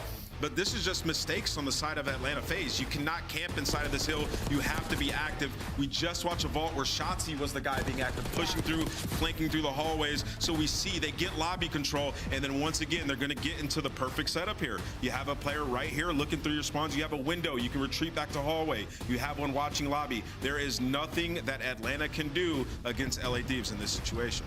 Nothing. I mean, the fact that I even get the 4-wipe in the first place, but P1 is supposed to be like your mixiest point throughout the entirety of any of these maps. And the fact that they're able to hold 50, I don't know if we've ever seen that. Yeah. Something they call a stats guy. Atlanta making mistakes, and LA Thieves have clear objectives on what they want to control, how they want to break and hold, why they're better than Atlanta at this point in time. But you know what this reminds me of as we come to the end of drawing conclusions? This reminds me of not last year, but the year before, when Atlanta's biggest struggle was in hardpoint. Like the entirety of the first half of the year, they were really bad at the fundamentals in hardpoint, and it was something I constantly talked about. And then by the end of the year, they cleaned it up, and that led them to run on and place top 4 at every single major. So, you know what? History repeats itself. I don't think we need to worry about Atlanta FaZe. No. Everyone's like, yo, Abizi got up. They're not talking. Oh, be worried about them. They go to round 11. They were up 5-4 in that game. We were supposed to be worried about this squad. These guys just won EWC, maybe a slow start. But I won't even be mad if LA Thieves finishes week 1 in a dominant fashion as the official best team in the league. But technically, LA Thieves did this yesterday versus Cloud9 2, and they were up 5-2. Okay. They're currently the best team. So it might be an LA Thieves problem. They look like they're the best team in the game. Yeah. But listen, reverse sweep, it's not out of the realm of possibility at this time. I mean, we know who Atlanta FaZe is, the players on that roster. They can come back into the series. Do not count them out. Sim, drop 32 kills for me. Abizi, 36. 32. Let's get it going. Fantasy. Let's get it going. Make it 42. Let's get it going. Certain numbers for certain people. Take it away, Miles. Please. I'm loving the fantasy hit today. All of you are having a great time. Who's not having a great time right now? FaZe, Chance. We go to Vault Control again. Both teams solid at it. We're going to see a fantastic showing either way. Thieves looking pretty hot though. Yeah, and something I saw like a little bit of chatter about on the, I think the subreddit maybe, was the idea that like Scrap and Envoy together last year playing with Ultra, they started their year off on just a godlike hardpoint run. I think a 15-1 start to the year. Yes. They had either tied or nearly broke the record for a hardpoint win streak. LA Thieves seems like they have that sauce and then some in the game mode. I mean, they're just consistently 100-point clubbing. I know it's super early. They've only played 3 of them, but I mean, they do it to Atlanta FaZe. Like, I'm sold. Like, I'm putting my chips in on them being the best hardpoint team in the game right now. Control. So I'm thinking he might have the 2-3-5. Let's see if LA FaZe can capitalize on ATL's Are you going to get 3-0 or are you going to get 3-1? Bullshit, not going to be teamwork. Full control, folks. You know how it plays. You know the areas of the map to really keep an eye on. Strap in. This one should be fantastic. Here we go, folks. Thieves on offense first. A little bit of love towards B here from Hydra. The rest of the boys through the middle of the map. That's where most of FaZe are. We'll see how this line develops as the gunshots start to ring out. You're just having battles all over the place. Hydra opens up the B zone and is already applying flank pressure and making his name, showing up in the kill feed a little bit extra there for the trades. And God, Hydra wins 1 gunfight and it just turns into 3 kills in full zone control. Yeah, full zone control. 2-man stack at the moment as well. Gonna get that B or the A zone taken care of. Over to B immediately after that one. Here comes a two-man hit through the front door. Scraps down, so that's the bodyguard out of the way. Over towards the zone. It's Ooh, nice shot. Ooh. Whoa, it's the dive for the second. No kill. 3 players down and a single segment remaining there on A. I think that wall just saved a life. That is not an easy gunfight for Scrap to win. That is going to be 2, make it 3 down in the feed. Envoy killing like he has a shotgun in his hand, and now he's got arrows chasing him all over the place, and by the time Cell can catch him, Envoy's killed 2 more. Unbelievable. And now Hydra unable to catch out those players. Draza finds 2 on the way out. Over to Scrap. They line up for a moment. I think Draza took a tag there. He's beat up, but Scrap not one to over-engage. Going to wait for the boys to show up. He can't get too much done alone from that position. Thieves now on the tactical retreat phase. Push forward. He's just taking a route. Look over the middle of the map. Ooh, I think he got spotted. Yeah, he got spotted. Sort of in his sight line there, but ends up tagged up 1 shot. Now Scrap is showing off the moves. The disappearing act, and Envoy has his boys back. He does indeed. Hydra has Envoys back as the Thieves all working so well together. Immaculate chemistry now as they get on towards B.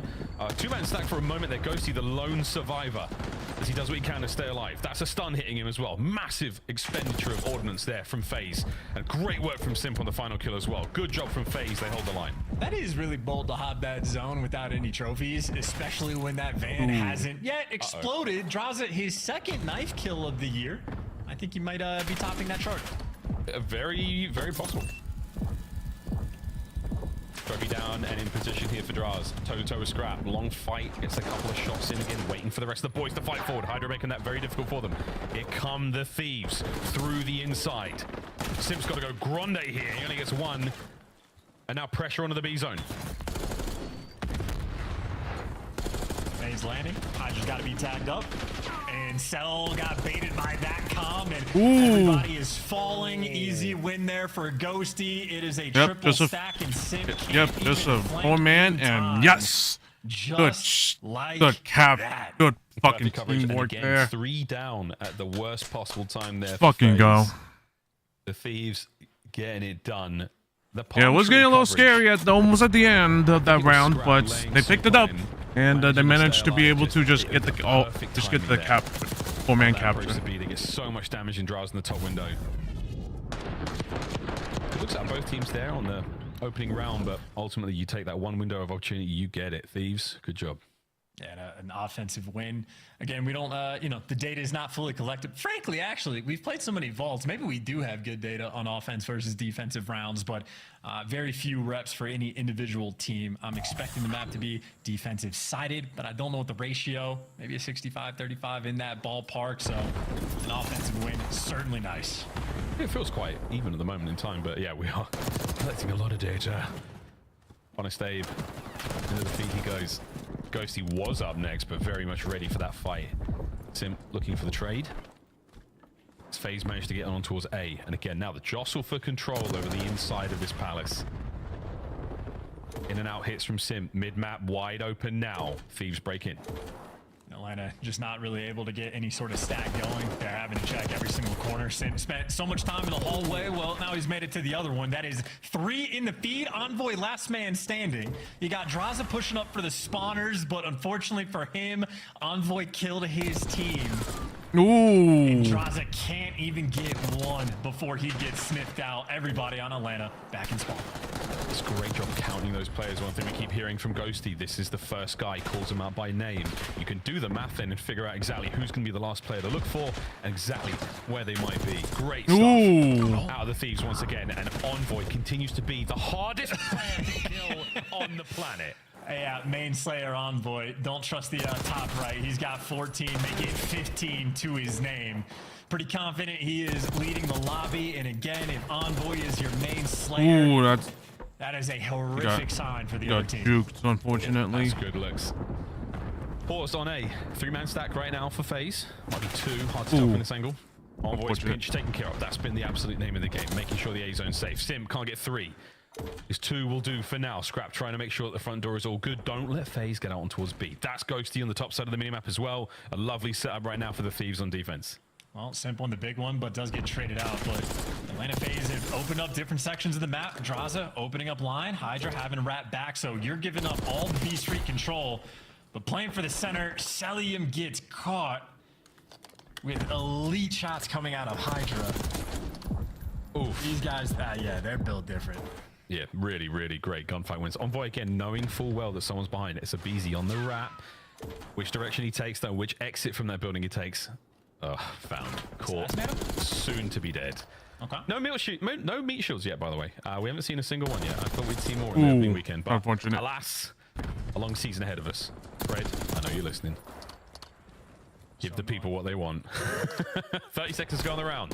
8 lives left here for FaZe. Yeah, and they're going to make it to the zone. I don't see any trophies just yet, so tough to get on it. You're going to have to dodge some nades, and that would be the car bomb that you got to be worried about. Ooh. Oh my fuck. Sure, why not? Okay. That is that, folks. 3 down for FaZe. Envoy in your spawn. He's going to be able to push that line out perfectly. I don't know, mate. This could be the one final chance for FaZe to get in, or will be a lineup for Hydra. Catches one. Immediate pistol swap. The second kill is definitely here for him. Still an opportunity. Gone. Thieves. Ruthless. Just another day in the office. Take a sip of water. Get on to the next round. 19 and 11 there for Envoy. Closes out second round here of Control. And it's a hot vault, man. It's a really fast one. This was the start of the round. Really disgusting. As Envoy is feeling very good indeed after that kind of performance. Yeah. A world champion and a true demon. I want his perspective on this. He's played on a world champion roster. He played with some of the best Call of Duty players of all time, playing for, like, the Huntsman back in the day. He's played with everybody. He's seen it all, and he's a very smart guy. So I'd be curious as his perspective on this team, because right now he is absolutely slamming and having fun while doing it. Attacking round for LA Thieves, Atlanta FaZe. Again, I'm thinking defense is gonna be favored on this map. Looking to clutch up in this round. Look at him go.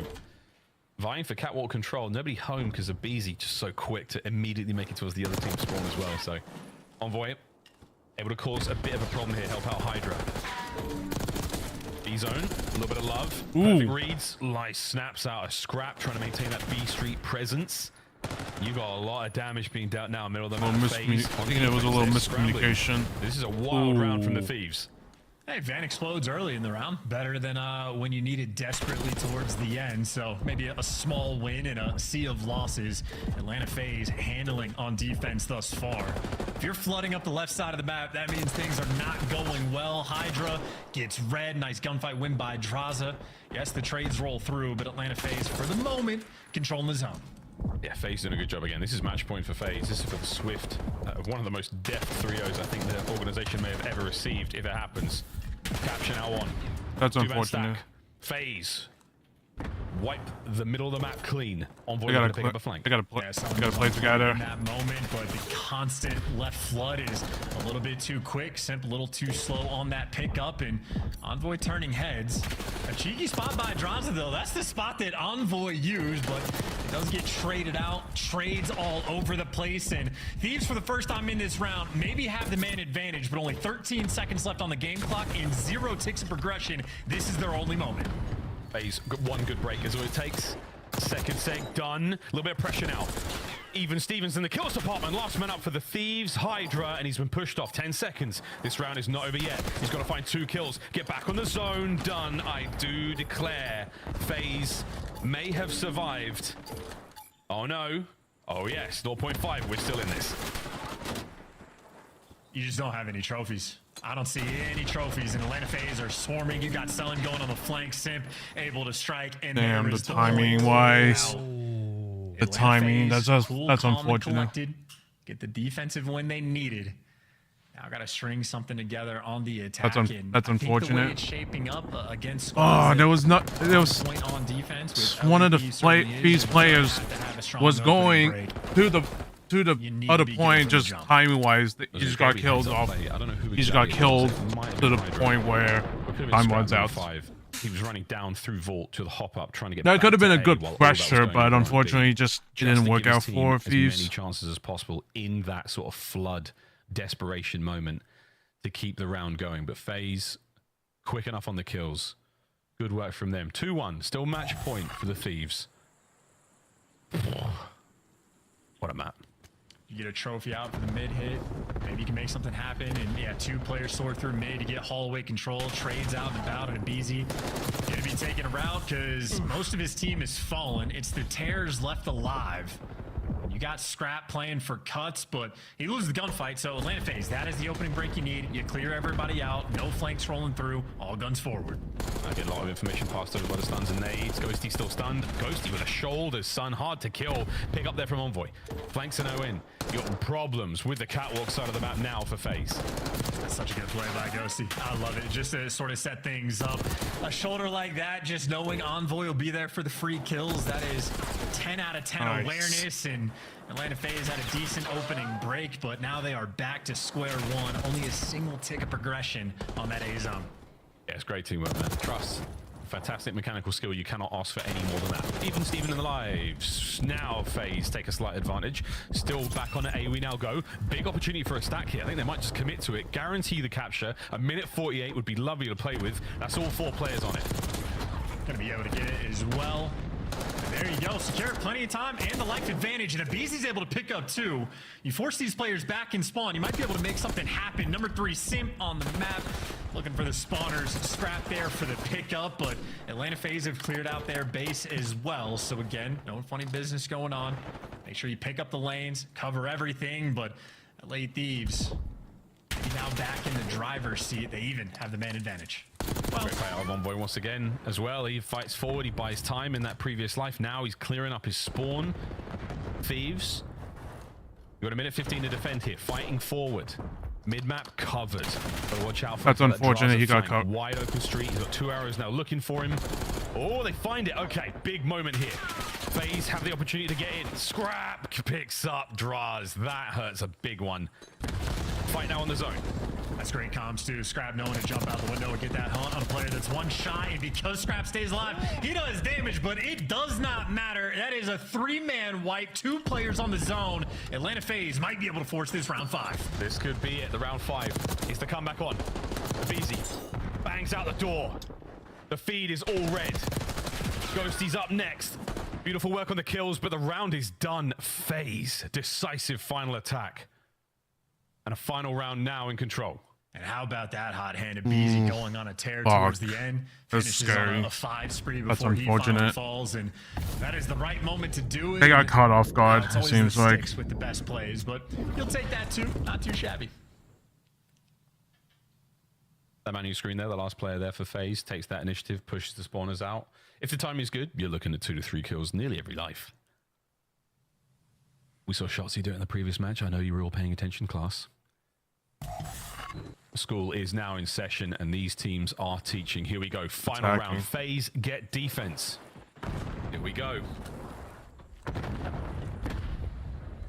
And I mean, look, round 1, when he was on offense, he just hits down the right lane. He just mixes up lanes. And he's taking routes. How many kills can he turn 1 into? Well, just the 1. Selim has been a force to be reckoned with down low. Finally dealt with. Trades all over the place, but he's having a little bit of pressure on this zone.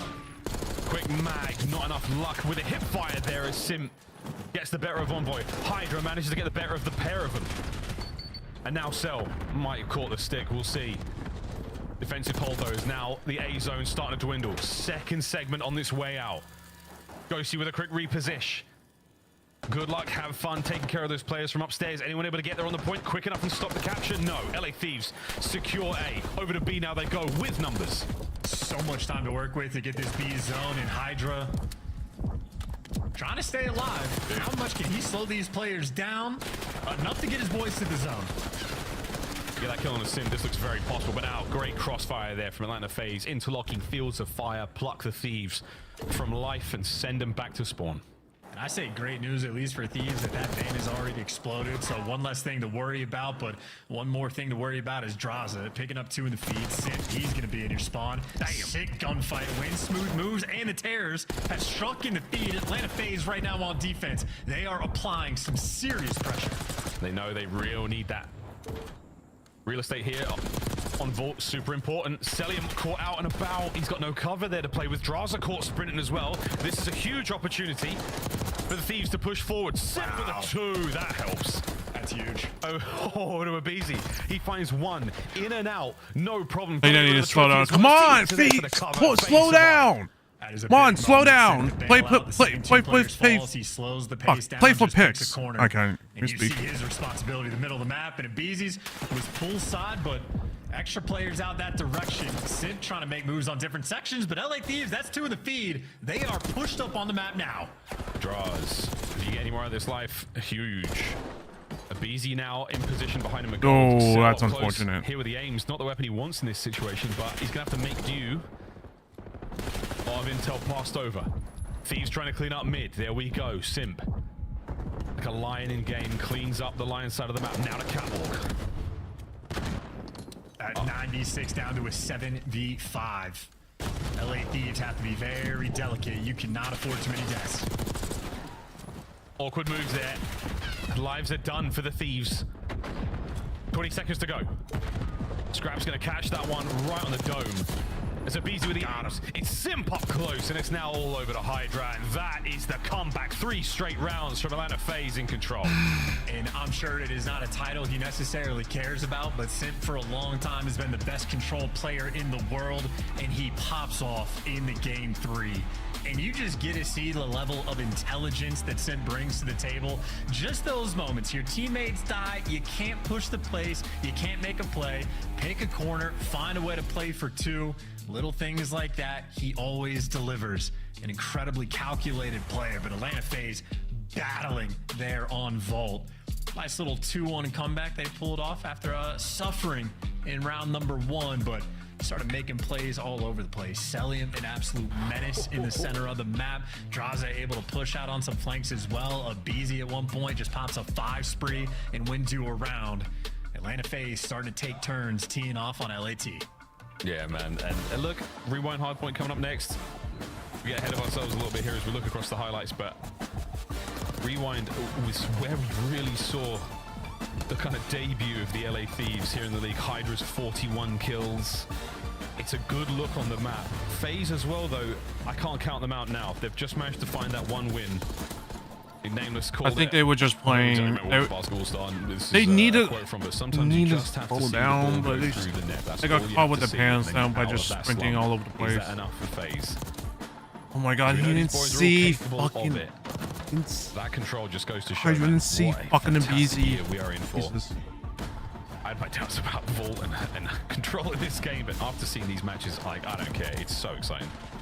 Just such high-level Call of Duty. I think watching these 2 teams in this type of environment as well, I'm just worried about a lot of the other squads in the league of, like, man, Steel start sharpen Steel, and right now these 2 teams might just continue to get even better. Again, an absolute battle. I wish I could remember that quote. It's such a good quote. I know it's a 3-point shooter. Yeah. Kevin Love, maybe? I have no idea. Maybe. I might be able to pick it up for us and send us a text, but I don't know. It's a great idea. I mean, it's the notion that when the whistle blows, you're about to, you're walking back, you just let one go. Just let one go. Get it in the net, and that's all you had to do. You had to see it then and there, and that was all it takes, folks. Ooh, okay. Rewind Hardpoint, though, Chance. First time we saw the Thieves, absolutely mixtape a team. Hydra, this is his playground. This is a map he loves to play. Obviously, long lines of sight. The other variable that is coming into play today is Envoy. His hand incredibly hot. Obviously a very good thing for the Thieves. What are you looking for here on the map?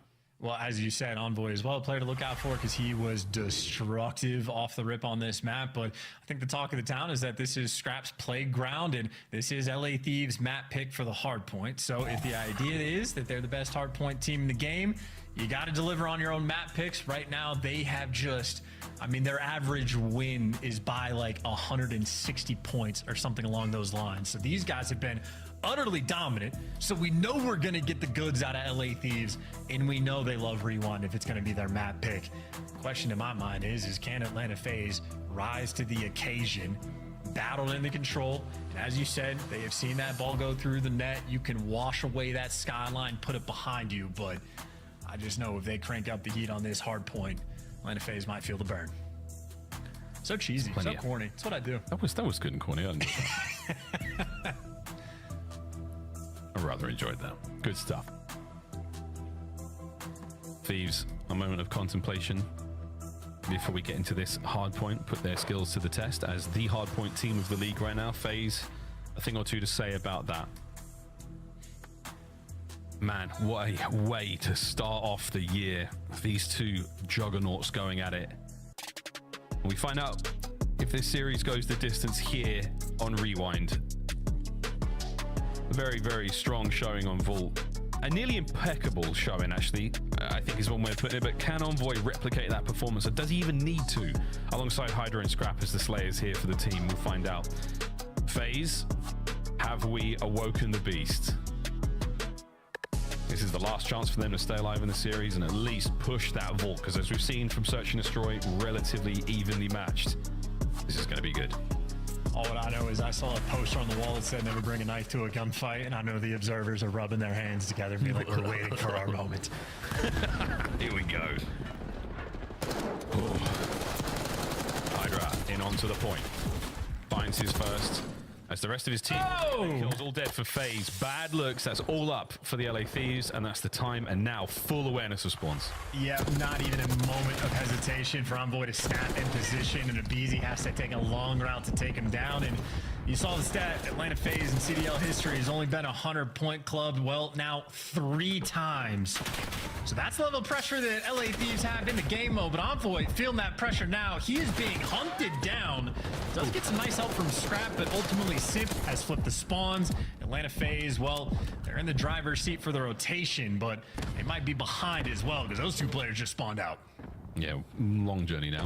If Draz can find a kill, nice. That certainly helps. Hey, Cell gets this as well. So left-hand side of the minimap, a little more dangerous. Do they account for Envoy? The answer right now is not yet. You know he's here now. Envoy finds his. Ghosty gets the kill as well, and now the dance is on. Simp gets it. For how long, though? He is going to get hunted. Sim does give you an extra one, but Envoy eventually there for the trades. And keep in mind, this is Atlanta FaZe that put all that extra attention to going for this rotation. And it's 25 seconds in before they're able to stabilize, but they do in fact stabilize, able to get some of that time. LA Thieves working through the front. Nice shots from Scrap there. Selling draws back from the back line. The aims ringing. 3 dead once again, taking turns at wiping each other off the face of Rewind. Oh, look at that spawn, though. They're not even going to go for it. They don't want to fight for the 15 seconds. LA Thieves, they're going to be playing for this rotation. And you can already see guys like number 2 on the minimap, Abizi, fighting Scrap potentially for these spawns. And Scrap is going to depths to make sure that they stay ahead of the game. But Scrap, well, he's going to have Draza and Abizi to deal with. There's just Abizi now. They're a lot closer than he expected. Here comes the counter-attack from FaZe. Can they get an early break and manage to secure some time? The answer is possibly. How are the nades looking? Trophy in place finally. Drazovic Scrap over by Trash. And Draza managed to walk over the win here. And what a turn, but no! Thieves come out on top. This is how you know it's high-level Call of Duty, though, where like every single fight for rotation takes 20 seconds before things get stable and you really get into action. And Atlanta FaZe were the ones that fought so hard for the spawns, and it took them this long to really get firm control of the hill. Now the kills starting to flow their way, and they're set up long-term. Honestly, ridiculous IQ to shoot the card and make it explode to get the kills in those moments. Atlanta FaZe now barely have the lead. This is as good as it gets. Yeah, barely the lead over the Beepers.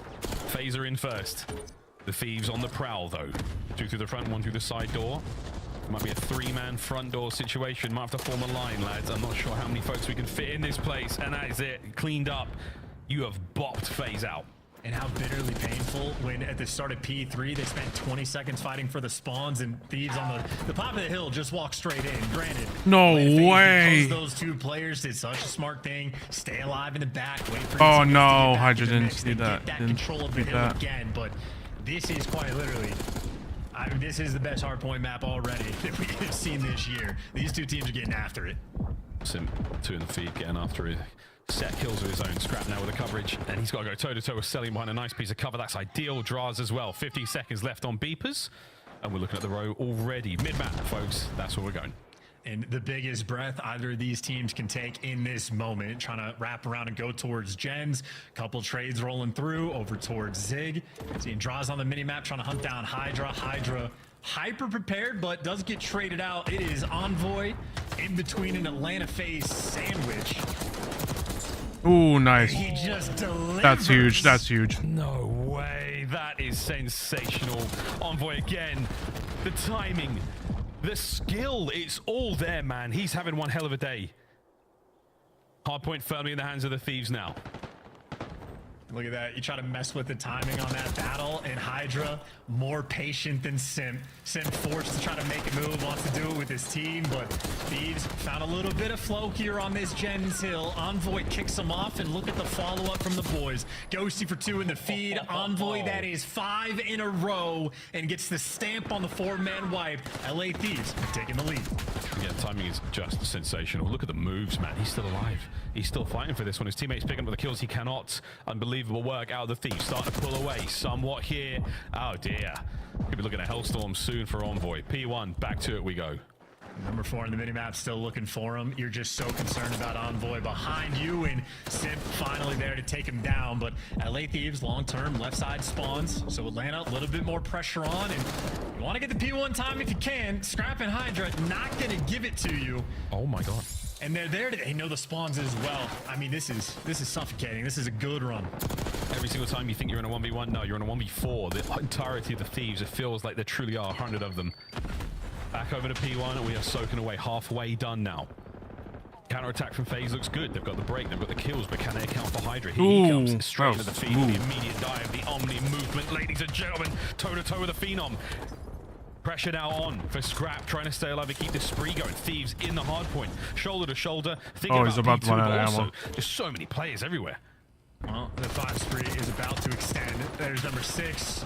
Gets the help for number 7. Doesn't actually finish the kill, but who does? Envoy. Gets you the back spawns as well. Envoy is basically like the controller of the map for his team. Trying to set you up, but Atlanta FaZe, maybe there's their hot hand. Win 2 big gunfights to get Thieves out of the time. That does not last for too long. Oh, look at this movement from Hydra. Trapping FaZe into the smallest of boxes, not letting them move. Ooh. How did he win that first fight? The teammates are there to try to pick up the second, but Draz is holding onto the point as best he can. Reinforcements from FaZe now in. Nobody home. Good nades, though, across the board. An explosive good plays. Coming to a close in 20 seconds. This one's definitely mixy. With how many corners there are, you gotta just keep them off the point. That's all you need to do. Destruction on the inside lanes. And now you're looking for the final 15 seconds of Scrap. Atlanta FaZe have already rotated towards New, and they're still controlling you in the back spawn over towards P2. So, moment of life here for Atlanta, looking for the comeback. And Envoy, well, he's going to be looking for a route. 2 players effectively responsible for trying to find him, but he's just pierced the setup. He's just pierced the setup. He's already through. He is handling them and setting his team up. This man is a god. He's doing everything, absolutely everything. Now feeds the next kills to his teammates. That is the LA Thieves. Just when you thought the comeback was on for FaZe, Envoy with the god play. Still good to go, though. FaZe not giving up just yet. Nice kills there from Cell. Draz pushing forward as well. Couple in the feed. Thieves from spawn, desperately trying to get into the point. Couple of nades up. I don't see any trophies for Atlanta either, so this is going to get ugly fast. That's This unfortunate. map is ridiculous. So much so that it's even killing the players and getting involved. Final 20 seconds. Atlanta FaZe looking to take it. And one player for LA Thieves has been forced to spawn out. So all these trades are going to be interesting. Look at the minimap and where do the dominoes end up falling? It's parallels and maybe a base race to get to this new time. And Scrap just creeping forward, trying to catch out Simp. No problem. Ghosty's there for it as well. Beeper's now ready to rock. And the Thieves, they are behind the counter. Ready for action, here we go. FaZe trying to attack in from the outside, but they've got so many members of the Thieves here. Hydra causing problems in the middle of the map, slowing down the reinforcements. Ghosty at the front door, Envoy on the back door. FaZe trying to peel them apart. You need this to work, though. You are down by 30, and that is not the start. Oh, it works if your name's Envoy. Backdoor now is going to be an issue. Not for Ghosty. Perfect comms. Celium finally gets the break through the front, and that's 30 seconds you give your life for. That is an unbelievably difficult break as well. Celium and Draza go crazy to make that happen. And Abizi, 14 and 20, is the standout player in the lobby in terms of struggling, and it's because he's taking long-range gunfights against Scrap like that. Atlanta FaZe had a battle to try to get this Scrap time, and Celium will shut that door. That is a 5 spree when you need him the most. An unbelievable moment and a turning point here potentially for FaZe. Let's go through listening on the break.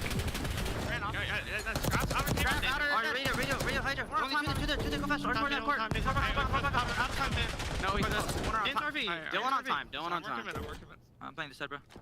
Heard that? Well, yo, RV, guys, RV. I'm trying to challenge. RV team, Dill. Got time, Dill.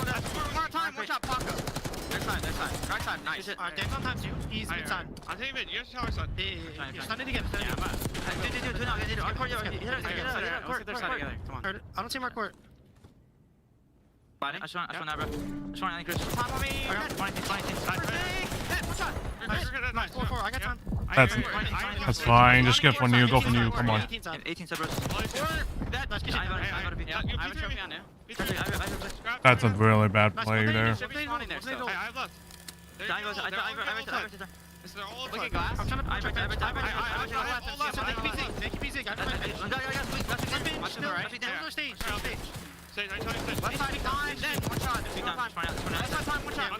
Time. Switch street. On your street. Shoot that. What's switching for? Dead. We're dead. Breaks on breaks in what continues to be one of the most unbelievable hard points we've seen yet, Chance. I mean, how about this battle? Atlanta FaZe get a 4-man wipe. They get control. Thieves take it right back, bouncing back and forth on P1. But look at the feed now. 2-2 split on either side. But look who has the spawns for new. Atlanta with that advantage. But the time, the game, Thieves can win it on P1. Or not anymore. Just managing to stop it. But the problem is, you got to get real close with Scrap shooting like this. Dangerous moment right now. Time essential. Envoy sneaks in, grabs a moment here or there. Rotation to P2 done. FaZe now in position. Have they accounted for Hydra? They could not. The flank is now open. I've got no idea how he found that kill. On the minimap, that makes no sense, but Selim, he's been a hero once. He's got to be a hero again. LA Thieves on the time, but that is the 4-man wipe. 243 to 210 in that moment. Thieves on the prowl. Perfect swap of placement. Here we go. Once again, another pinch from Hydra. Through the front, we now go. Time ticking away for FaZe. Hydra's pinch. Will it work out? No, he's been spotted. Has he been dealt with? He's in. What? Just to get the kills. Okay. Doesn't get enough. His teammates lose the front, so we're looking at a lead change momentarily. My God, what a hard point. Thieves have to contest for about 4 seconds, or you're going to get him off the time, and Scrap with the nade gets him off the time. You're still going to have to contest for at least 2 more to force the rotation. Shit! Atlanta FaZe can still win it here, and Selim wants it. Oh boy, can he get it done? No, we can't get close enough. The game is going to keep going. No one's close. No nades. No nothing. Game 5. Atlanta FaZe. What a comeback. What the fuck is that, man? 6, baby. It's going to be a good year. My kid knows the deal as well. Oh boy. What a matchup this is. It was all smiles, all fun and games to start things off, and then life comes at you real Dude, fast. the Game 5 fuck? between We're these two losing teams. gunfights like it's To close nothing. out What? this opening weekend, you could not have written it better, COD Gods. And I tell you, I don't know what the community sentiment is, but for me, I mean, you know, on a non-land match, one of the best hard points I've ever seen. Like Losing the implications, gunfights. it's only 10 CDL points technically, like whatever on that front, but like for just sheer litness, one of the best hard points I've ever seen. It's a different kind of litness test. This litness off the charts right now. Look at that turn. Wow, man. What the fuck? Who's the best hardpoint team in the game? It's one of these two, especially after matchups like that. I mean, the last few moments of that game, the last turn, Hydra somehow winning that kill on the That flank, just keeps being allowing both shut teams down. to break each other in identical scenarios either Did side. so much Just damage. preposterous. Oh The my damage, God. the kills, the assists, the non-traded, everyone bringing their A game just north of 12 minutes. One of the best rewind hardpoints we've seen, and we've only seen a few. And the way things were shaping up for me, if Thieves had won it, would have given the MVP to Envoy because he was doing masterful things. But Selim just turned into the pinch was there. I wish that Hydra just went out there. He's went to the outer side, like top teams, and Was he? I would have liked to see on that rewind. I mean, a 5 spree to break into P4 and just goes crazy inside of Beepers, picking up a 3-piece somehow, some way on P2 as well. So, I mean, Celium, I will bow down all criticism on the ice front and hard point. He had it in spades. Unbelievable performance. We're going to a break. On the other side of the break, Game 5, FaZe taking on the Thieves. 2 of the best teams you've ever seen do it. We'll see you after this. Dude, fuck. I don't know how we lost control on control and then was the game fucking shut down like that.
I just look back, like that last moment, they fucking had it.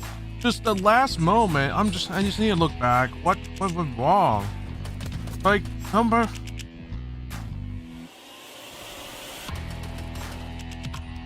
Like where was Hydra?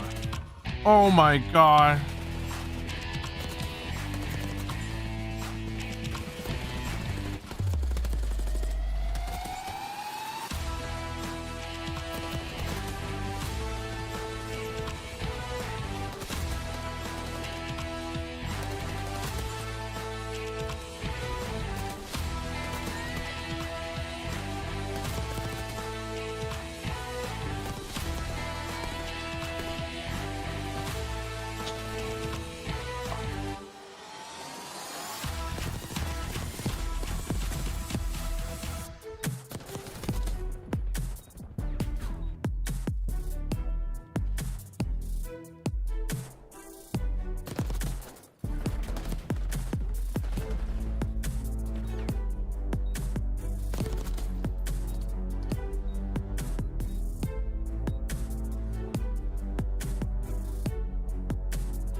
Always clap and applaud the homies while they defuse the bombs. That's what emotes are there for, boys and girls. We'll see if we catch any emotes, highly doubt it. In this Game 5, Atlanta FaZe on the reverse sweep of all reverse sweeps against a team that was seemingly unbeatable. But yes, the gods bleed.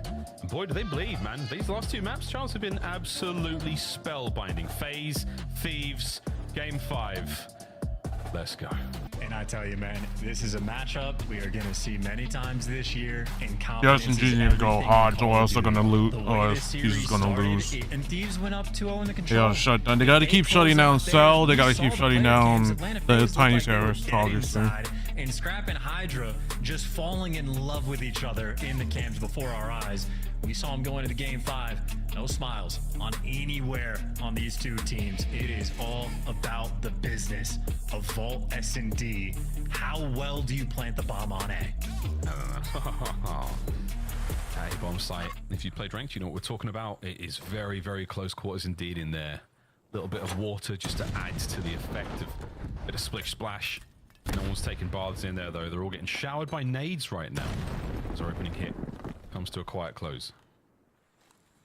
And they're just letting Envoy work. Letting him work, but he gets caught first blood. Of course, it's Tyler Abizi. That's not what you want. He put in the work, but sadly, he takes a big old hit. Still moving in towards A, though, for the Thieves. Even a man down. You're hoping for a good trade scenario right now on the inside of the A-bomb site. Double nade over towards A. Gone. Beautiful shot. Simp. Does he know? This might... No, an A plant. Okay. And how's the 3v3? Planted for the door. Dra's trying to take the fight from the outside. Does not want to get in there with those jackals because they are hungry. Oh, the timing there from Scrap. Pops up. Gives his boys the advantage. That is beautiful timing. Now for the 2v3. What can you do when Scrap is making a play like that? Oh, he's nothing. Army. Good play, good play. 3 in the round. Yeah, and a thing of beauty as well. He's just sitting in the middle of the map, waiting for the players to cross, and as soon as the bomb goes down, just gives it a few seconds, ends up getting the perfect flank on Simp. And of course, once his teammates down low, we're calling out, hey, everybody's outer palms. Let's go and make that move. So great timing on a few, and then just easy cleanup kills after the fact. Couldn't ask for a better round. Yeah, man, as soon as he identifies where Sim was, like, cool, this is where they're coming from. I'll just cut them in half. If they turn, I've at least got my boys the advantage. Round 2. FaZe on attack, expecting the A hit once again. Damn. How what about a push. that? Right back at you. Happened to Abizi in the last round. Hydra. Ripped to pieces by the double frag.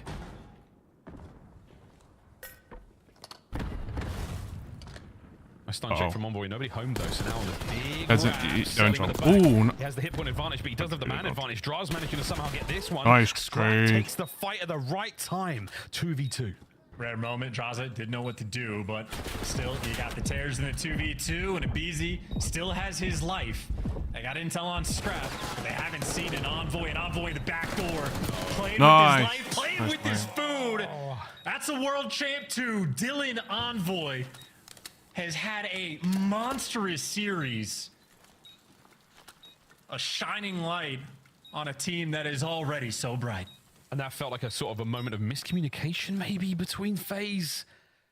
Abizi's reaction in the player cam, the fact that his back was turned there for so long, an awkward moment as Envoy handles the terrors one after the other. And that is, I mean, perfect Omni movement as well. Little slide right, get out of the way. Little slide left, get on the heady. I mean, a perfect movement in a perfect moment in the perfect situation. God, Envoy so good. Oh, he's so good, man. What a series he's had so far. Can he close out strong? 4-0 from Scrap. Is that 2-1 there from Envoy? No frags this time over toward Catwalk. But Envoy gets the bomb down ASAP. Look at that stack from FaZe. I wonder, at some point, we're going to see a round 1 because of the glitched out bomb. You plant in the water, it just goes to the other side, and it's like, it's tricky to find it when you hit the defuse. But right now, Atlanta FaZe are swarming around, waiting for their moment to make this break. There's the shoulders, there's the back and forth shoulders. Someone's gonna have to win this fight. Ghosty starting proceedings on the other side of the map. Abe's gonna back up, worried about the flank. I love this. Can he get a kill though? No, he can't. Ghosty's there. Oh man, that might be the death knell. 20 seconds left for Selly, and it's gonna be 3-0. The Thieves. What a brilliant opener.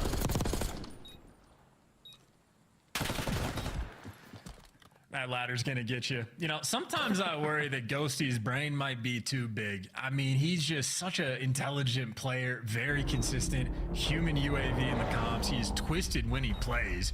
It has to be an advantage to blink one eye at a time. You can never catch him off guard. Always has his iron up. A little bit back and forth now from the Thieves. Quick game plan adjustment here. Not that anything has to change, but what do you want to do this round to try to catch FaZe off guard? I'm just thinking now, like, every round has got to be that double frag grenade over towards Catwalk. You have to eliminate the player in that far side. So helpful in the approach towards A. Almost essential. Trophies down on the outside of pool. It sounds like something happened over there by Catwalk. By the way, Celium just gets a nasty first blood, super long range, and that is the RC card of doom. That will stop you in your tracks, but you already got the first blood. Celium has been a menace in that category as well, and a bomb down. It's the intel that there are 2 players down low now as well. So there we go, FaZe. Getting ready for the big fight. That's a nice win from Draz. 2 players left for the Thieves. Not too much you can do in this situation. Ghosty in the thick of it. In between every single arrow, he does give you 1, but unfortunately he's going to have to run away and try to heal. Well, they give you 2. 20 seconds left. That's unfortunate. Wait, yeah, Simp and Abe down low. Here comes Scrap. Yeah. Last man up. Yeah, just go. Yeah. No time to get. Yeah, just get out of it for now. In the bomb that's planted in the middle of the ball. Such a weird bug, man. It's off-putting indeed, but FaZe on the board. 3-1. Yeah, that was just unfortunate. He got unfortunately just got right, just ripped the head off. There was nothing you could do. It was just gonna happen. But it had a moment. That's just unfortunate. Life. He is on a 6 spree, so he's getting close to that cruise missile, and any plant defuse score he gets as well going to be a massive benefit to him. And a cruise missile in S&D on this map does open up a world of possibilities. It'll be a long time before we get there. Atlanta FaZe completely controlling the middle of the map, and Scrap, he's taking the space. He doesn't see anybody, doesn't hear nothing. He's making moves. I got all the B. Celium has all of Scrap. Still making the way towards the A-bomb site, though. You just want a little bit of that. Only man in there, though, is a beast. He's got to win a big fight now against Hydra. Here we go. Hydra only does one better. He nearly gets both of them. That's ridiculous. And he had to get that trade no matter what happened. I think Scrap took too long, and he just got fucking ripped. There was nothing he could do. An impossible situation, seemingly against Atlanta, and if it wasn't before, it will be now. If there is a nerdy thing on the map to be done, Celium will be doing it. Looking through the windows, a cheeky He's just getting ripped. line to pick up the flank. Scrap just took too long. He should have just kept. He should have just shot the person. Shot Cell. Oh fuck! He had the moment. So it's unfortunate. And that's such a nice round. There's nothing he could finish. It was just make a great call there from Scrap to get out there and have a look towards the B Street. Celium just playing the lion statue, has eyes on it, wins that gunfight, changes the shape of things.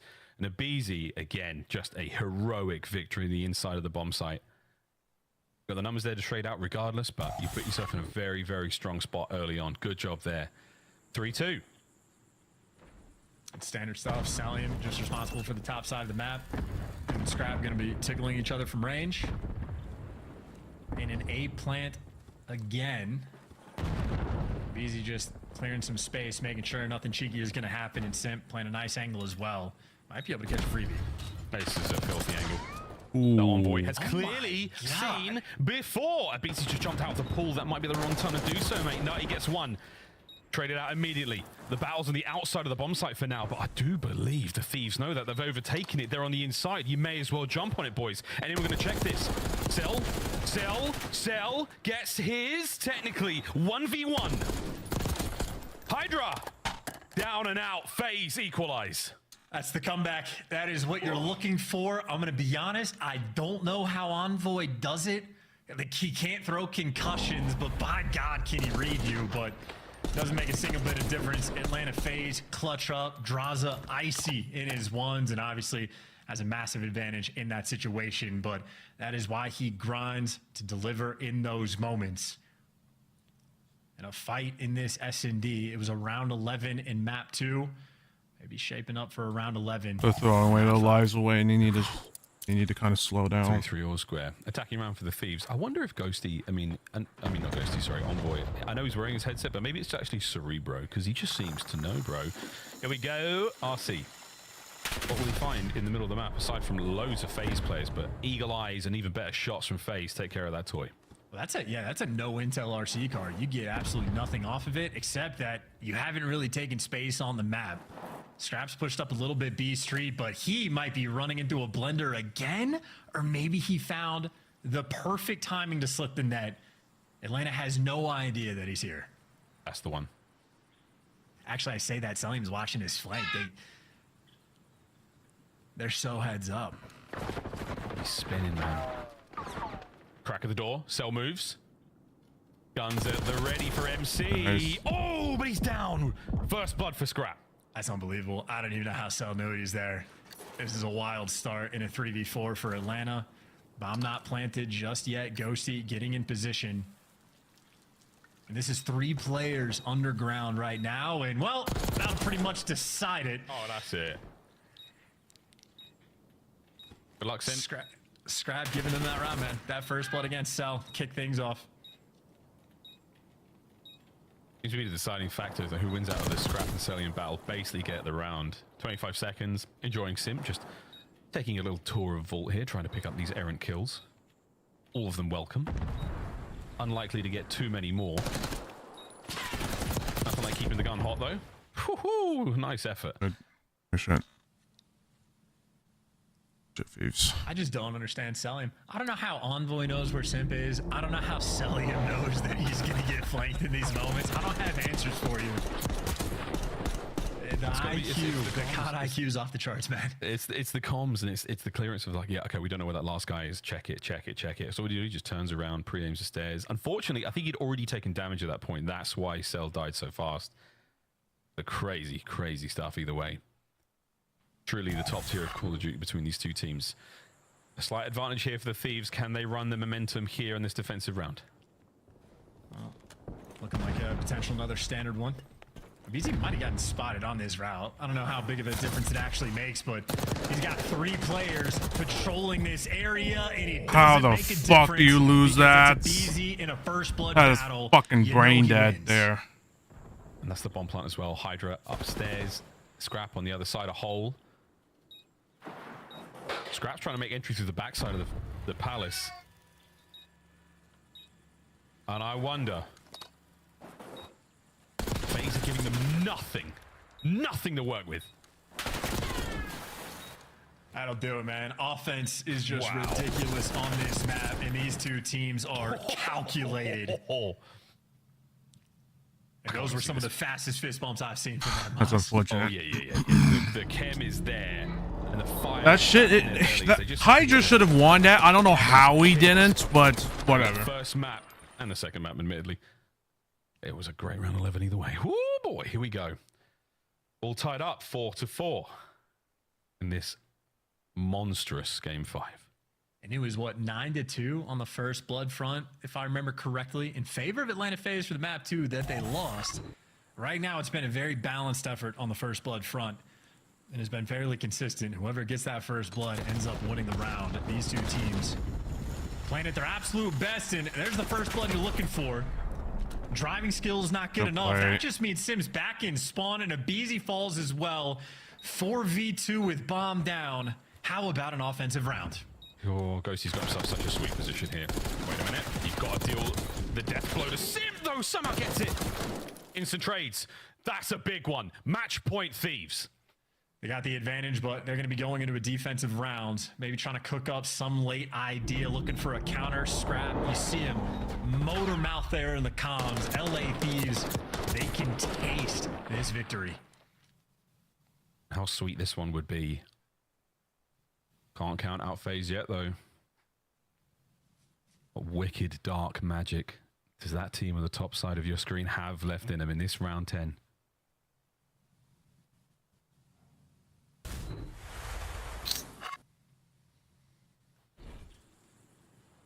Here we go.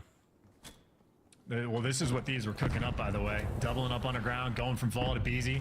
Is he ready for it? That stun, it's going to tell him there's 2. Frag's going to hit Envoy. That's going to deal damage. Oh, it actually doesn't. Either way, bomb plant, empty pockets. The Thieves running shoulder to shoulder. Here comes the hit. Oh, bad timing from Sim. They've overwhelmed the bomb site. They're inside now. You've got to do a lap. We might be sticking the defuse soon. They've just gone on a world tour. Scraps on the defuse. It's nearly done. Envoy in the coverage. Ah, that's it. Still going? No, Cell's here. Cell trying to stay alive. It's a 1v3. Nice! 2. Envoy puts them down, and the Thieves Fucking shitters! find victory. The super team continues to live up to the name. and hopefully the first of many great battles between these two teams. What a fucking play from Beach. Let's go. Series. And Hydra left on an island just finds the route. In Atlanta phase, this I expected it kind of to get into game 5. I was hoping more of a 3-0, but for game 5, LA Thieves taking game 5, I'll take it. I'll take it. And taking down 2 S&D. And that was my pick either way. He's going 3-2. What might end up just being the best hard point of the year, honestly. Like, that's going to be in contention all year long. Unbelievable series. So much fun. Black Ops 6, we are in for a year. Are we in for a year? Well, between these guys, Optic, and whoever else wants to step up to the upper echelons of the league right now. Philadelphia Stan was a great mention. If you're shutting down the reverse sweep. Yeah, I was worried, but they that round 10 play from Thieves. That is a play I never thought of anyone doing, but they got it done. And I'm proud of my boys. You know, but either way, we'll see if that changes. Maybe a positional change, change the site. Who knows, man? I mean, all I know is that was a great game. A great game, folks. More of those, please, Chance. Yeah, you know what I'm saying? More of I'm those, absolutely please. down for that. Dude, I could watch hard points like that all day. Just a clear-cut, higher level of Call of Duty with 2 squads like that getting after it. So much fun. And I know the map 2 wasn't balanced on the First Blood front, but that game was a near, symmetrical scoreboard between the 2 teams. It is all about who can make the bigger plays in the bigger moments. And in that series, it was LA Thieves. Well, that's opening weekend for your casters, guys. Take it back to the desk. Team, how are we feeling after that one? Good. Feeling a lot smarter than I did at halftime, I'll tell you that. Atlanta coming to play in the second half. A much better performance out of the entire squad, but that came 4. I think the casters nailed it. Highlight of week 1 for us? Oh, yeah. I think the series as a whole was highlighted week 1. Like, game 4 was a treat, but even game 5, like, edge of your seat the whole time. All right, Nameless. Now, at the end of it all, we clearly have LA Thieves 2-0. We've got Carolina, Toronto, Minnesota sitting at 2-0. Did you see in any world that Gentlemates and Atlanta FaZe would be starting 0-2? No, I mean, those are 2 of the teams we thought were top 4 coming into this weekend. And like you said, we were feeling crazy at halftime because we're like, Atlanta FaZe is getting beat this bad. How is it possible? Well, they battled back games 3 and 4 and gave us a hell of a game 5 where they had some great rounds and almost could have closed it out with the offense. So Atlanta FaZe, they're here. They're getting better and growing with every single map. Let's take a look at those maps they got better on. And of course, the closing from LA Thieves. Nade shots, boys, finishing a perfect 2-0 on opening week. And I think this map taught us a lot about the way LA Thieves is struggling a little bit in Search and Destroy, because they stick to what works, but then once it stops working, they struggle to kind of make that adjustment. We saw it for about the first 6 rounds of the Search and Destroy, but that round 7 was literally everything, because Scrap pushes up to the B site, finds that kill on Decelium in the back, while his team just sits in vault and waits. And what does that do? It makes the Atlanta FaZe players think, as we're watching it right now, that they're gonna hit the roto, that they're trying to make a move towards B. They get faked out, they get the plant down, and this was a big shift for the LA Thieves. Yeah, you know, and as we're watching these highlights, like, this is kind of what I want to look out for, is like, you have to be willing to take risks in this game just because of how it plays. You see Abizi gets pushed up and gets the first blood on the offense. We get to that final round, and they're on the offense once again. Abizi elects to go down low and kind of like traps themselves, and then Hydra makes the play. So which playmaker can get through and get that first blood and like impact the round determines who wins in these games. It's a game of inches, and in this one, LA Thieves, they take it. Do want to give Dan Ghosty his flowers as well. Nice double-digit bomb to finish things out. Atlanta FaZe pushing Thieves in a game 5, but after 10 rounds, it's LAT finishing on top. Let's revisit some of the best moments from this one in our Scuff play of the game. It's game 1. Okay. 200-point clubs to open up your series. They know how to set the tone. This man in particular. What is different about LA Thieves at the start of a series? They're different than everyone else we've seen in that opening. Yeah, I mean, it's the hard point, and it's the energy. You know how bad they dominated Cloud9 yesterday. They brought that same energy into this one, and honestly, Atlanta FaZe look like they're asleep at the wheel a little bit, making some mistakes, and you cannot make mistakes in hardpoint against the LA Thieves. We're seeing in every single clip here them taking space. Hydra is a menace. And when after dealing with Hydra, you have to run into Scrap, that's a lot to work with. So I think they're just going to overwhelm teams early. And I mean, respectfully, how many times are we seeing Simp go 10 and 23, right? So, like, you have to tip the hats to like these players that they are coming out. I don't know what they're eating before map 1. I don't know who they're scrimming before map 1. But whatever it is, it's working. 10 and 23 for Simp. On the other side, it was Hydra 31 and 17. Dominant performance, silencing the MVP from last year. We have Hydra joining us in just a moment. I'm told he's getting fired up. Hopefully he'll be getting his monitor working. If not, let's just take a look at some of the matches from earlier in the day. We'll get back to Hydra in a moment. Can we start the day with my pick, Miami? Falling just short. Carolina also impressing once again. Let's start there, Nameless. Yeah, we'll start with Carolina. I think a big surprise for a lot of people, not me. I picked them both their series, just being honest. I like this roster. I think TJ, coming off of a fantastic year last year, plays the game the right way. And he's the guy who gets them the win on this vault with some huge plays. And then Slasher showing that, like, hey, I'm still a Slayer. When I got guys around me making the correct plays that want to play in my system, I'm going to fry. And that's kind of what he explained. Like, got his passion back for Call of Duty, and he's been putting up bombs with Carolina. Slasher in MVP mode right now. On the other side, Allie, how concerned are we for LAG? I'm really concerned. Honestly, I'm really disappointed with the showing. I think a lot of people were pretty disappointed with the showing from LA Guerrillas, mate. But as anything is, the CDL is a marathon, not a sprint. So they've got some time to work on it. I mean, this is a very stacked roster. I have no doubt that they will end up figuring it out, but they just don't look comfortable on this game. Going to a Game 5 round 11, which they fell in against Minnesota, now falling to Carolina. An 0-2 start for LAG. Carolina is going to fly high going into week number 2. Let's take a look at Vancouver. After falling in a round 11 of their own, Vancouver coming out and pulling out a dub. This time, it was against Miami. A hard-fought series on both sides.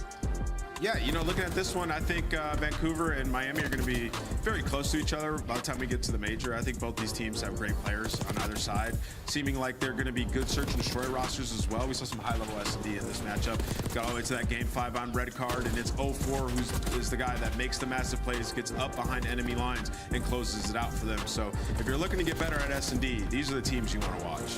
And I believe it was Scrap that we were talking to that said that he doesn't think it's going to be a top-heavy league this year. And I think this series really proved that to me, because both these teams, again, they have been pushing each other to the distance. We've gone to so many Game 5s already in week 1 alone. So I'm really excited to see what the rest of the season has in store for us. Nameless, I'm loving red card. You still hating it? I hate red He's card. definitely I mean, improved. it's search and destroy. Well, I like it. like I do think. All right, Hacienda's on her way. Don't you worry. Here's a look at Dashy doing Dashy-like things. Optic Texas bouncing back after a Game 5 loss to Boston today. Cloud9 New York got the hands. Yeah, I mean, just like knocking on the door, like, are the world champs there? Hello, you guys still sleeping? They woke up today, and Shotzi sort of like willing them to victory. Like, guys, we're so much better than everybody else, and he's put that on full display today. Just active right out the get-go in the hard points, and then they roll that over the next 2 games. Yeah, this is what we expected from Optic Texas from their first matchup. This is what we wanted to see. So to see the quick turnaround is great. We both got our redemption in the win. On the flip side, though, for Cloud9, I do want to say, like, if we take anything positive out of their games right now, it's the fact that Mac doesn't look like he's really missed a step from his year off. He's the one putting up the most damage right now on this squad. So I got to tip my hat to Mackenzie Meltz. A year off, you can't even tell. Yeah, welcome back, Mackenzie Meltz. Congrats on the dub, Optic Texas. Let's take a look at the big picture, though. How are they squaring up across the league? Shotzi, a 1.43, 185 kills in his opening 2 matches. Not bad there at the top, and Real's right behind him. I'm going to be honest, I'm so glad you shouted out Real, because I'm really excited to see them go up against Hydra and Shotzi. I want to see kind of where he stands right now among the rest of the SMGs. We should shout out our 2 rookies on the list. We got Kick sitting at number 4, 1.24, 2 series. He has been the standout player for the Falcons. Look out for him. And then Rencor coming in as sitting at number 8. That's good news for the Miami Heretics. Great stuff here in week 1, and this is just the beginning of the new season. Week 2 kicks off next week LFUs on versus Friday, Gorillas. December 13th. That one's gonna be LA interesting. Thieves, LAG. For Then New York, Minnesota, Miami, Boston, Optic, and Minnesota, we got got Miami versus Boston, and we close it out.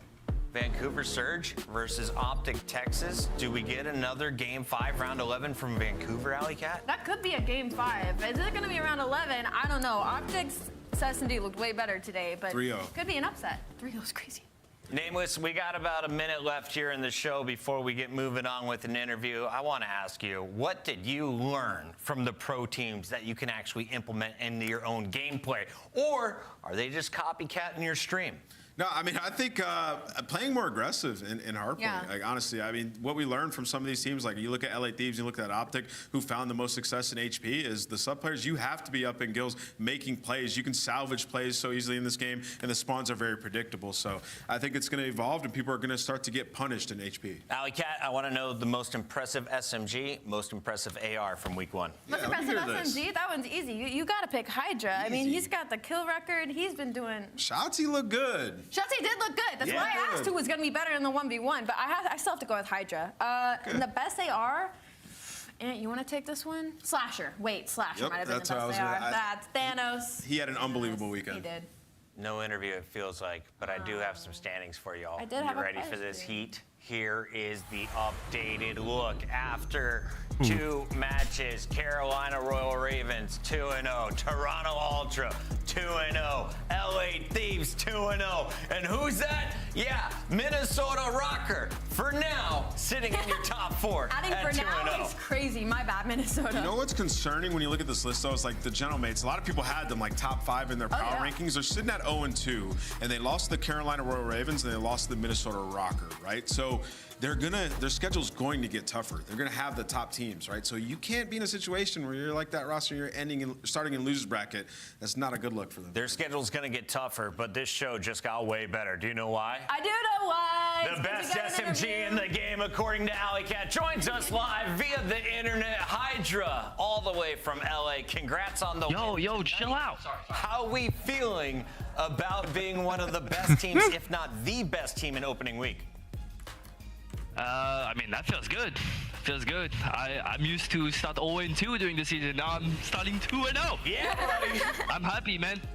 We're happy for you. My God, Hydra, I don't know how you keep doing it. Best SMG in the game by far. I have to ask about that last Game 5 S&D, if you can remember for me. It was round number 7.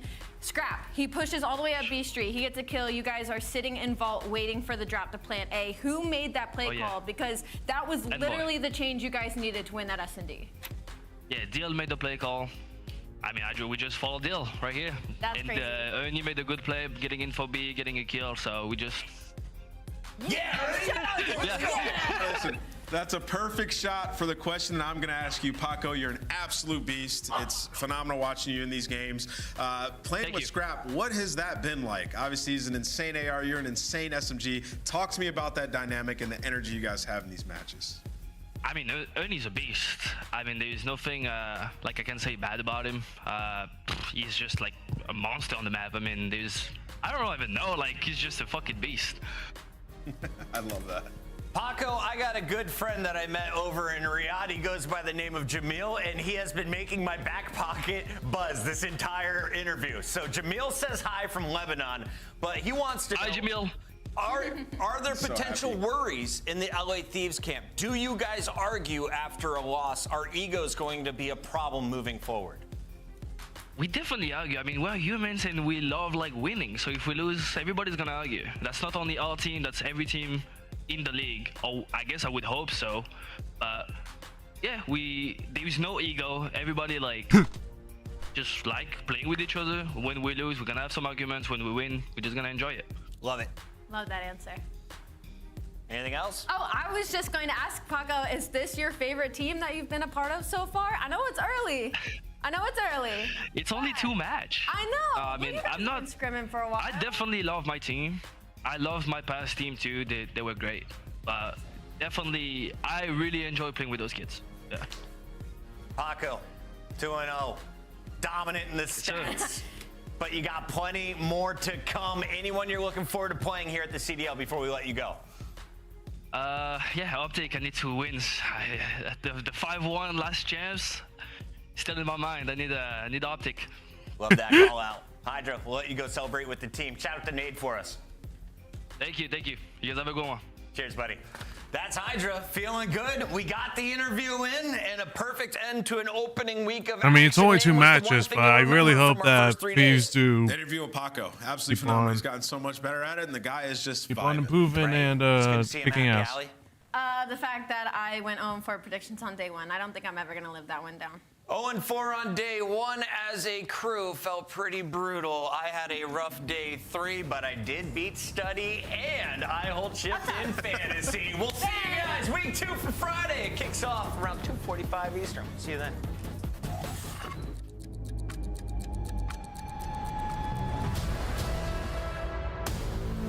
We back for another one. Another one. Here we go. Come on like that. We back from another one. Here we go.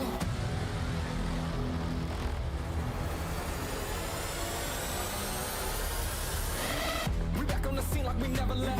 Time to go put them back on the shelf. No, we do not need permission. We came in alone, now we leaving you by ourselves. Now nobody wanna play me. Everybody think I'm crazy.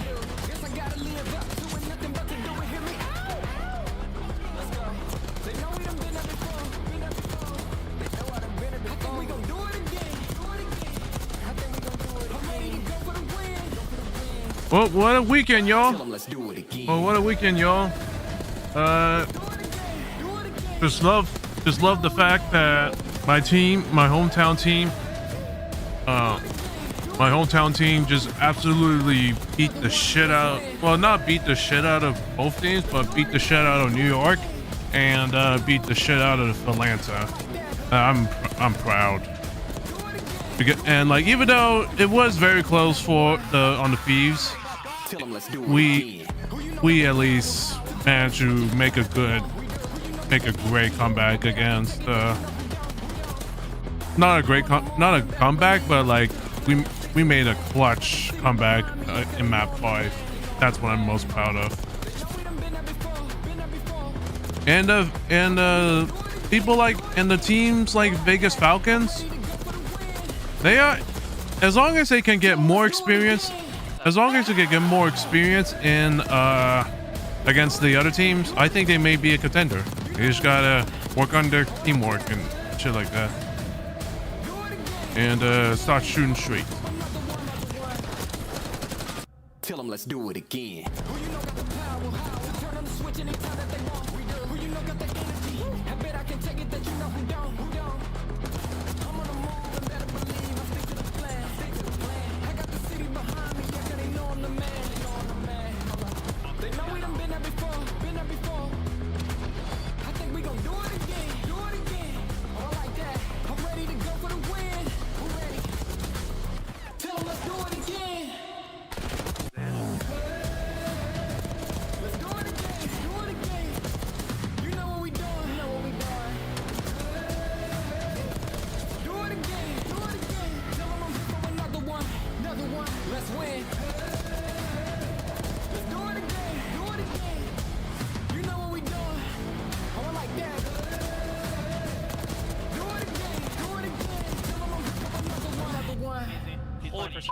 Tell 'em let's do it again.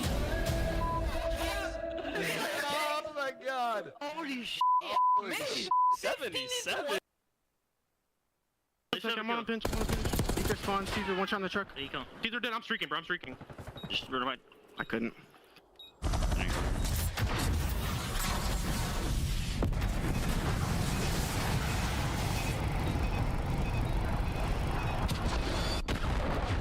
This one gone. Fighting lens. Give us time to him.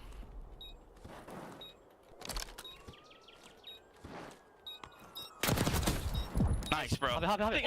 Oh, no. Man. Good try.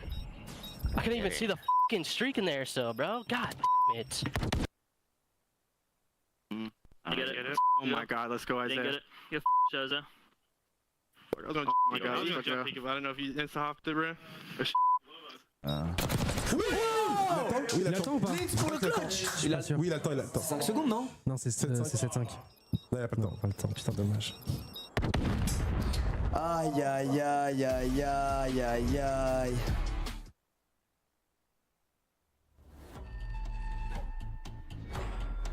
Well, that's that's the watch party, everyone. What a day, what a weekend, actually. Even though unfortunately the second day I was just having internet issues, and I also I was attending an event, a gaming event online, so I just, unfortunately, there was not much I can do against yesterday on my internet outage, but I still had a great weekend. Love to see my hometown and Optic, even though they kind of sucked like day one, at least they made a comeback at today, so I'm very happy. I'm happy to see Optic take it to a step further and be able to be championship caliber again. But we'll see. Next weekend, it's gonna be a bit of a blast. Hopefully I see some more competitiveness against other teams. I would like to see hopefully my favorite teams just be dominant like usual, and I really hope to see LA Thieves to just keep on doing their usual shit. Anyways, y'all. That's gonna be for tonight at the moment, y'all. Do be sure to check out first of all, if you all like the video, if you all like the watch party so far, make sure you subscribe to my YouTube channel. Subscribe to my YouTube channel for future watch parties and also multi streams as well.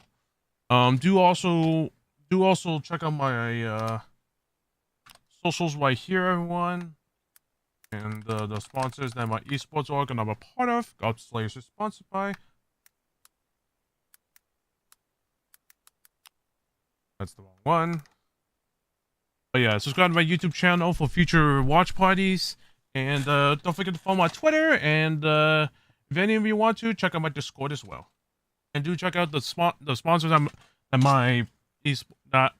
esports I'm a part of, God Slayers, and their merch. And their merch line as well. And do be sure to check out my Twitch down below. I mainly stream over on Twitch, but I also now will be multi-streaming over on here on YouTube and on Twitch as well. Anyways, y'all, well, I had a wonderful weekend, y'all. I hope you all had a good wonderful weekend as well. Anyways, y'all, that's gonna be all for tonight. Y'all stay safe, everyone. Y'all make sure you get some sleep, get something to drink and whatever, and y'all stay frosty. And I hope you all have a good rest of your Sunday, everyone. And this is Junior Long signing out for now.